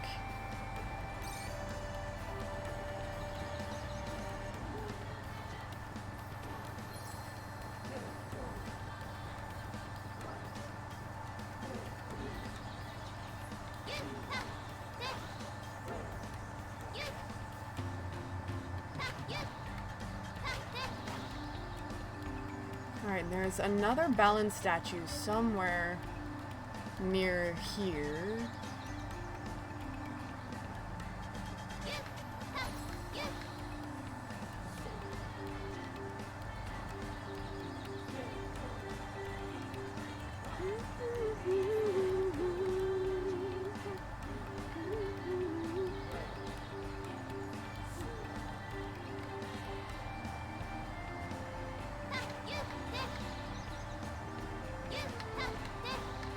I had already grabbed the one back there.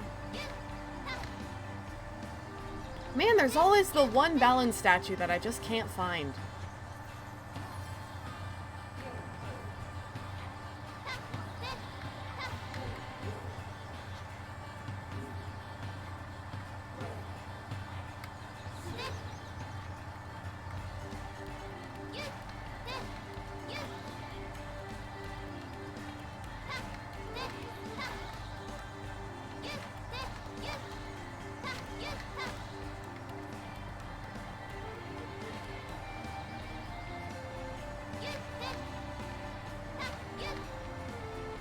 I had already gotten this one.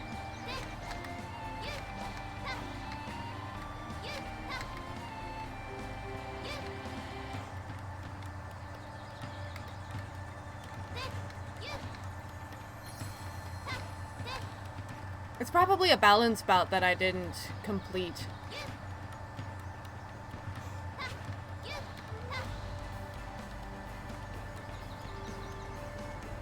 Or maybe not.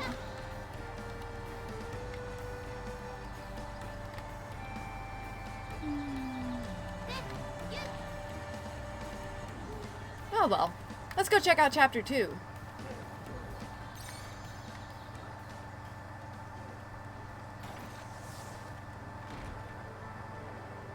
It's always the very last ones that I struggle with. I feel like that's a common thing with most players, though. That last...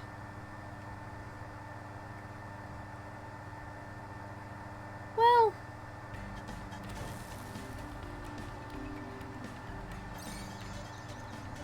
Well, you missed me using the vacuum to get another statue.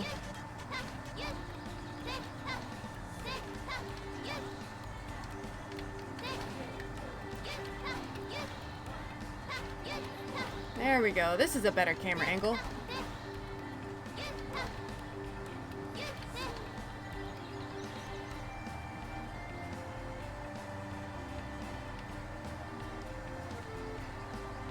Looks like I already got the king statue in this one.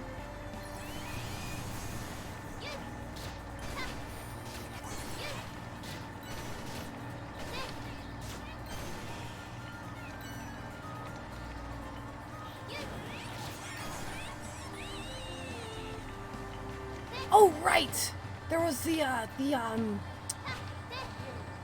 Giga Negati over here. I wonder...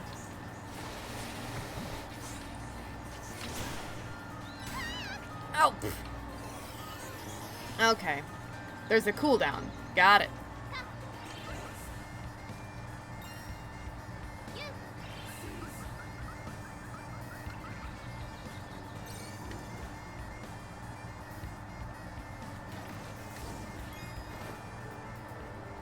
Yeah, no. When my first time going through this level, I just straight up did not mess with those guys. Because, you know, I couldn't kill them.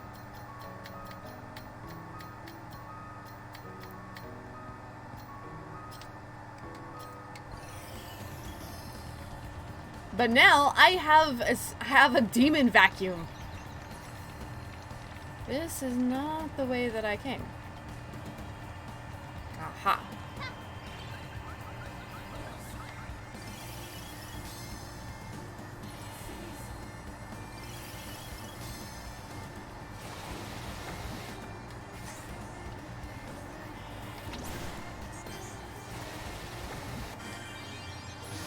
Oh! You see what I mean?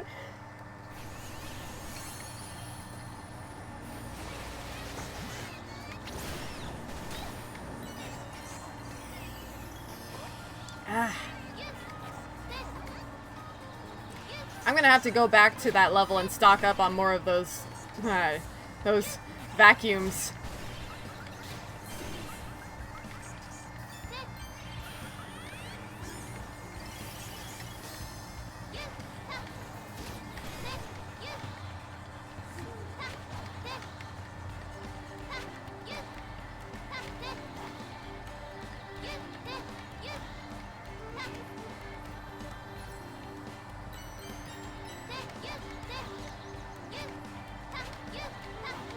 Hello.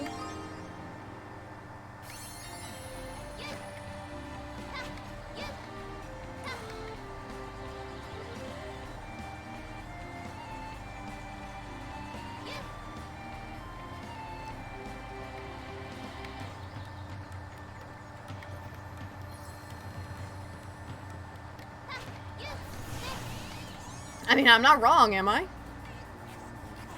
Let's see, if I am remembering correctly... Give me that. Ah! Give me back my Tim!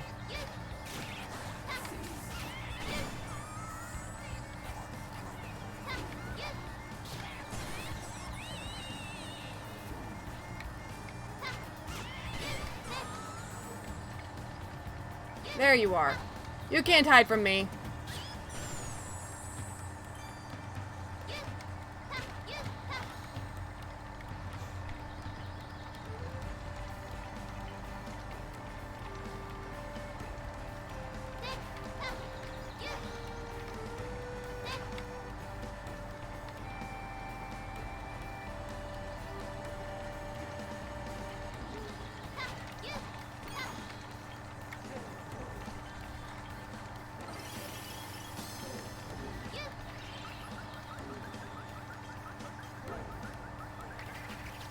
see.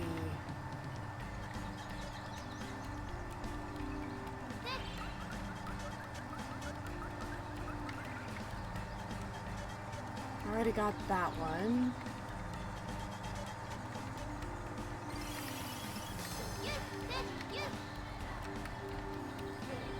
Woo!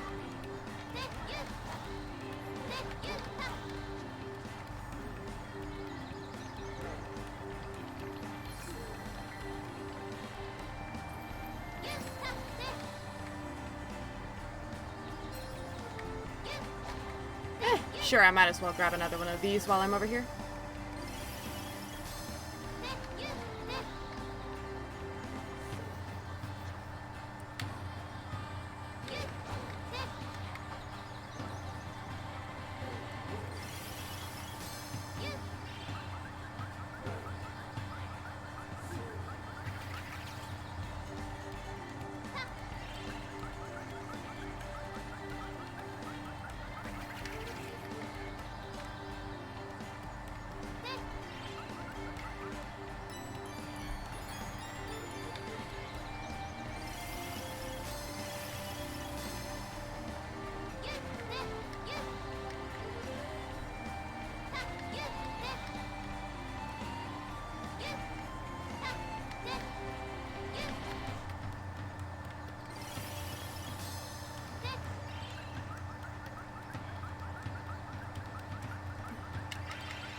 Not quite.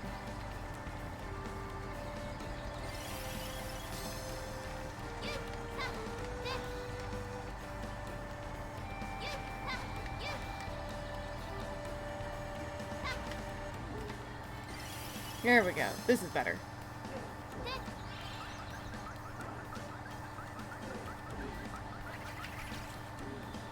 What, this guy? Yeah, the sickle slicer is a bit of a pain to get to. You have to have the double jumper, at least, to get to him.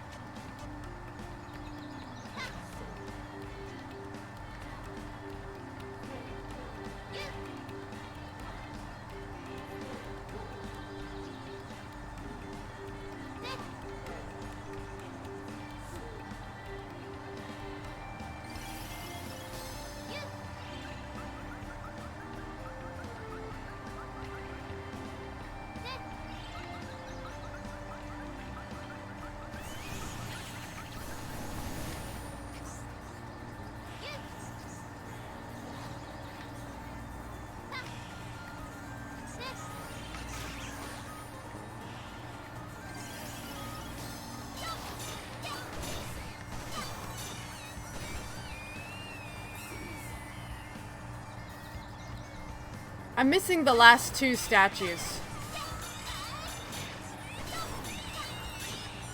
There we go.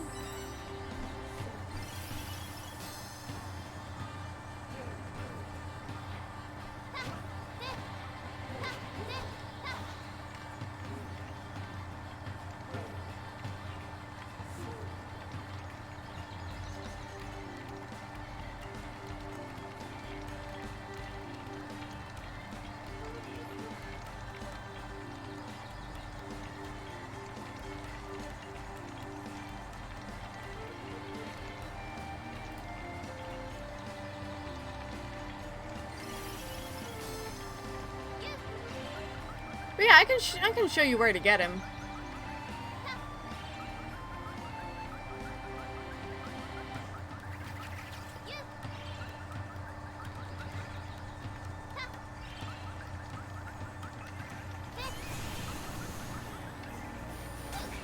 Ow! Didn't have any time to react, you jerk.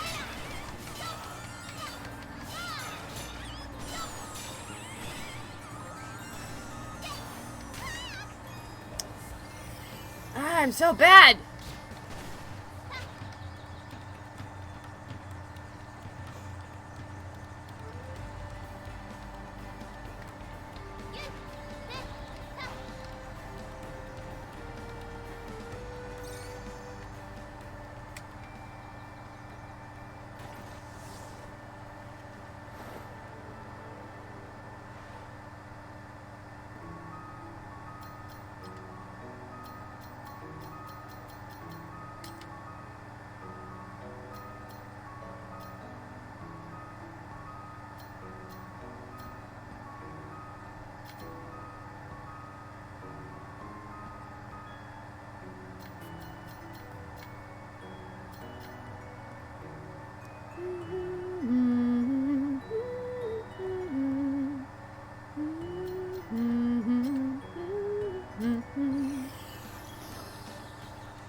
Man, it ate my jump. I forget there's a cooldown when right after you step all off. Blah. If I could speak, it would be fantastic. There is a cooldown right after you change costumes, and you have to wait a few seconds after coming out of the wardrobe before you can use your costume's abilities. It's a little bit annoying.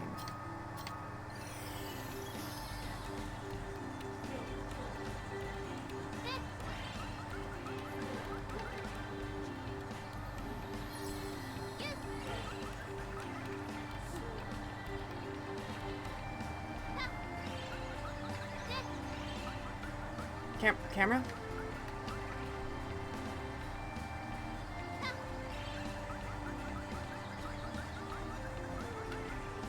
Where is the place where you get the Sickle Slayer? It's not up there. Aha! So the Sickle Slayer is in this room over here. Right? You come over this way, and you'll see this big jump. If you time your jumps correctly, you can jump from here up to the edge of the moving platform with the double jumper. And then you have to do a little bit of platforming up here to get the Sickle Slayer.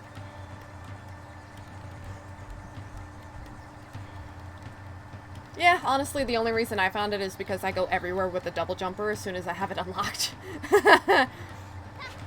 And no worries, there is a key right here. So once you get up here, you can collect a few. You can collect a few Sickle Slayers if you want.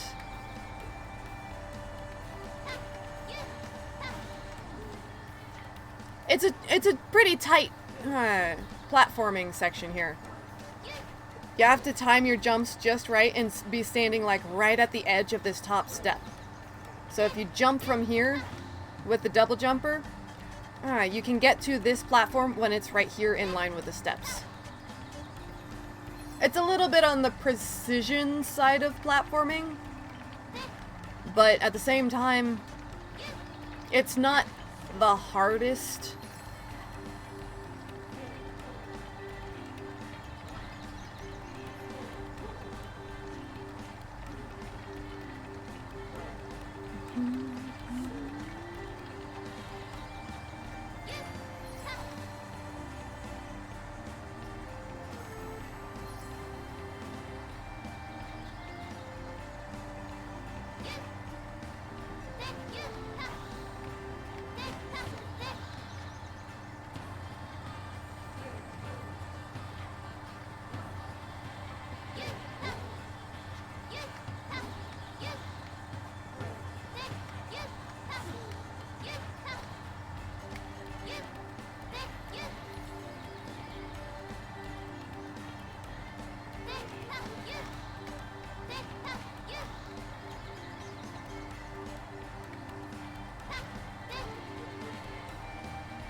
Okay.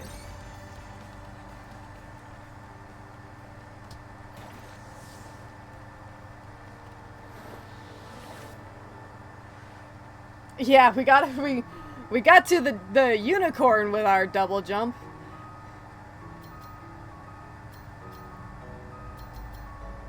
I have literally every single costume in the game, except for one.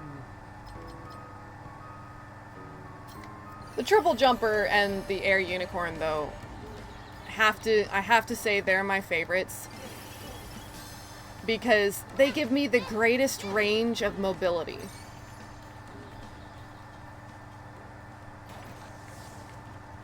Back to the Isle of Tims.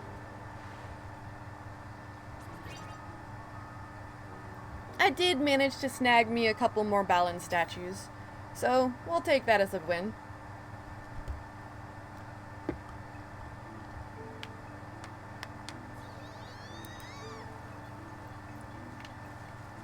And we even got a couple more Tims, so also a plus.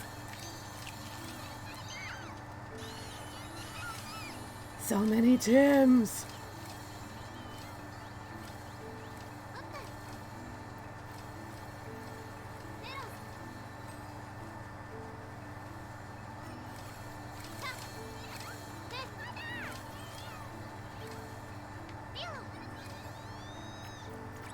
We're getting closer to our goal as well. We only need like 1,000, we only need like 2,000 more. And yeah, I say that like it's, you know, only 2,000. But I've got nearly 200 Tims.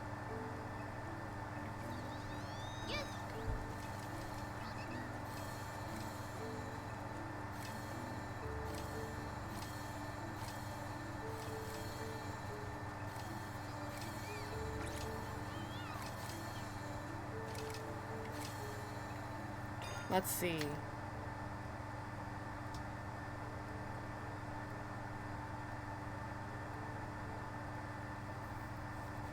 I wonder why those statues are set off to the side like that.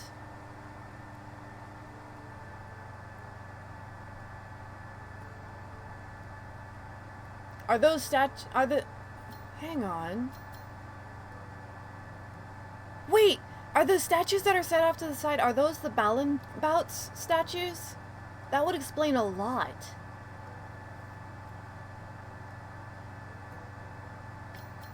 So that means that the only ones I'm missing from World 2, rain balance aside, the only ones I'm missing are the Bouts. I have all of the statues in World 4, which is honestly impressive. I'm only missing 3 in World 3, not counting the boss.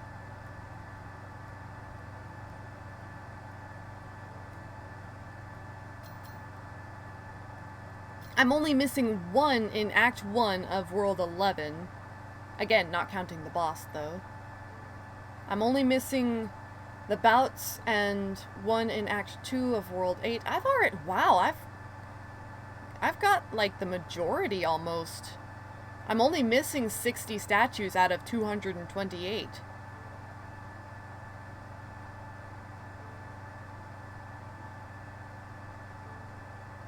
Should I try 100%ing this before starting over to play Leo? Because I've already got quite a few.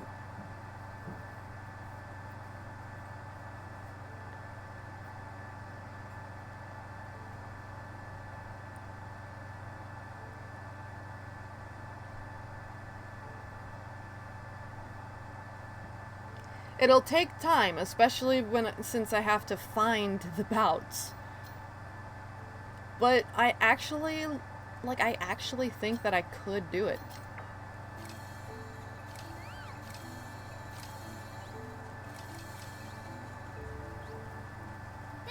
Starting with getting the last 2 rain balance here in Act 3.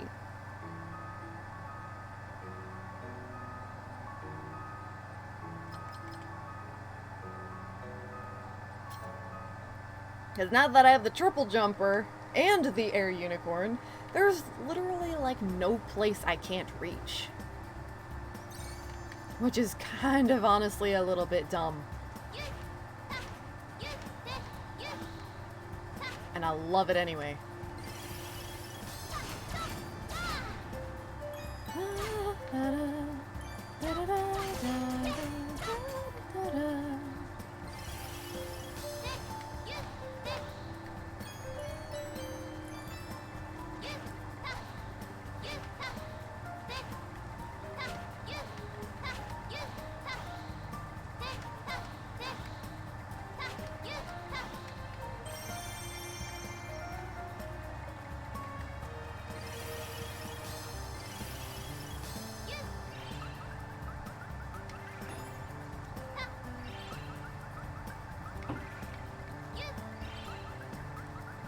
Ba-da-da-ba-da-da-da-da.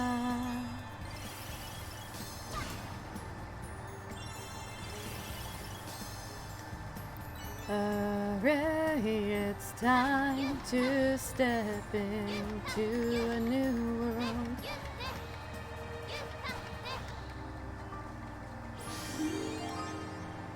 It was so easy with the triple jumper. What? I feel like there should be something down here.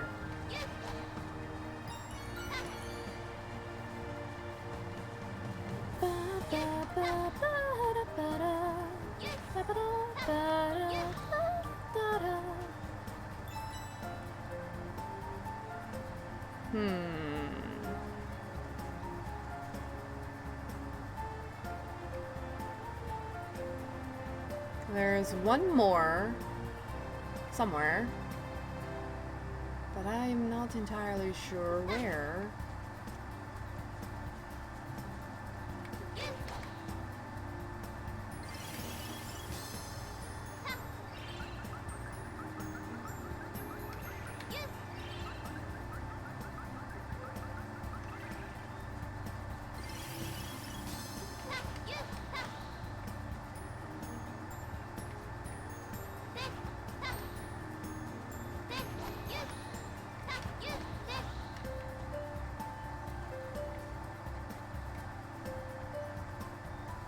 Hello.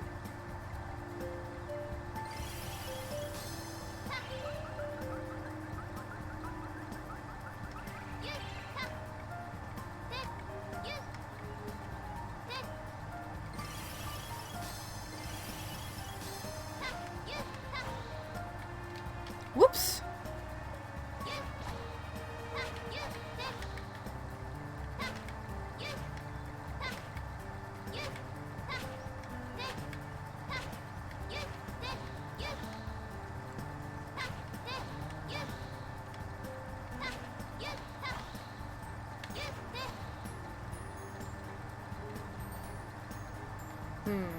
Try to get up here first. Aha! There is secrets up here!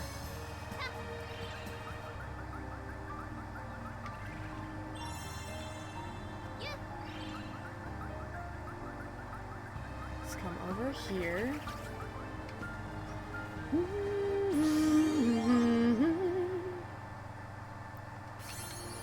Completion!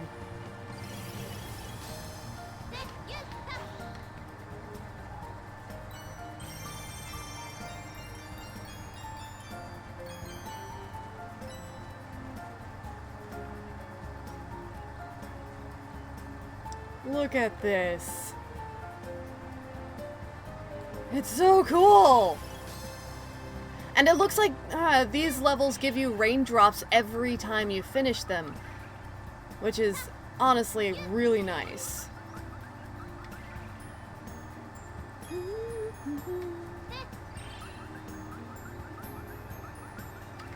So even after you have completed the main game and you have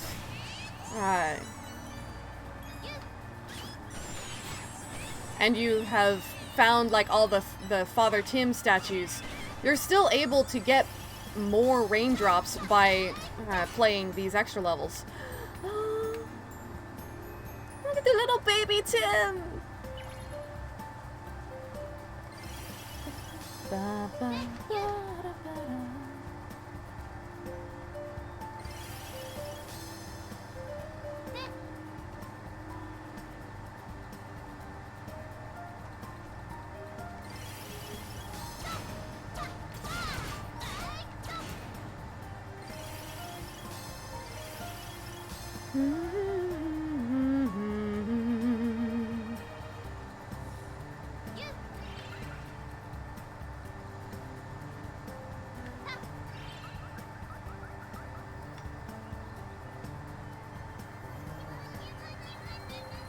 The third stages definitely have more of a dreamlike quality to them.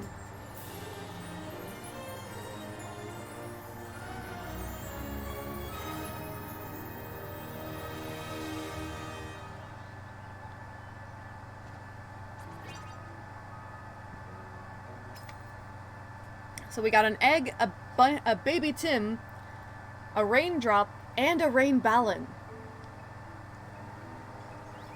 That's what I'm calling those the rainbow statues. They're rain ballons.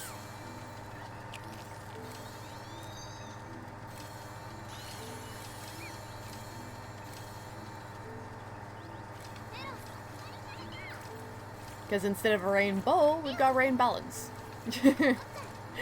I'm such a dweeb.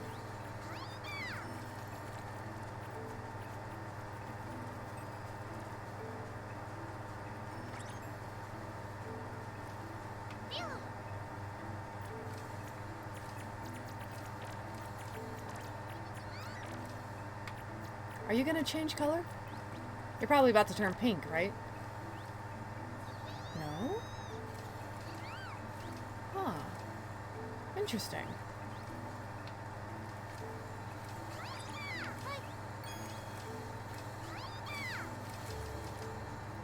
Man, I really wish I knew how to get the crown Tim. Okay, so let's see, next up was World 2. Actually, you know what? I have been streaming for nearly 6 hours. I'm actually gonna behave myself and not be streaming extra late tonight.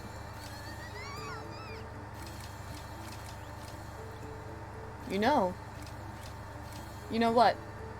Where the last statues are in World 2?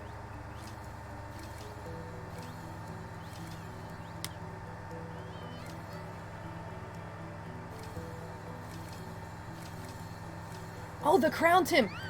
Please enlighten me. Even if it's just a theory, I am willing to try for silence. For science. Lay it out for me. Because I am not gonna find it by myself.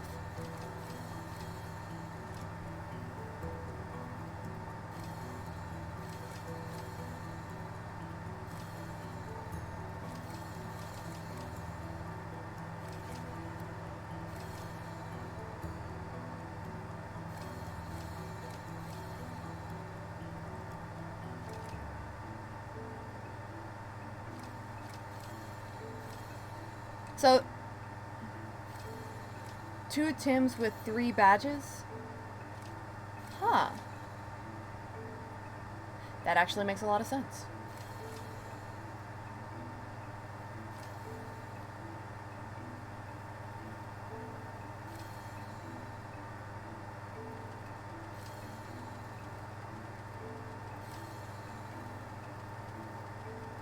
Well, this will have to be something for tomorrow's stream, then. It will be...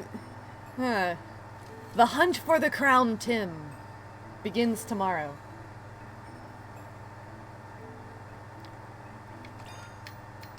For now, however, it is time for us to return to our daily and/or nightly lives.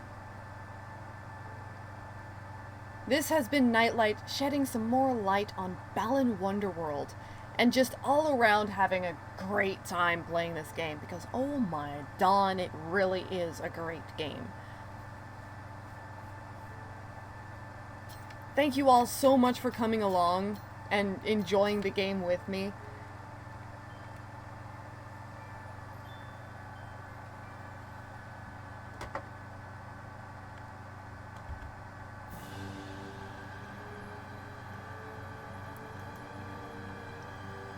I had a blast, and I'm glad you guys are enjoying as well.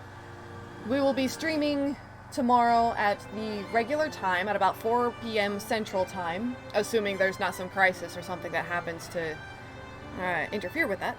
But this has been Nightlight. Until we dream again, my friends, good rest. Carpe Noctem and Edema. Oh man, this game is so good. Bye.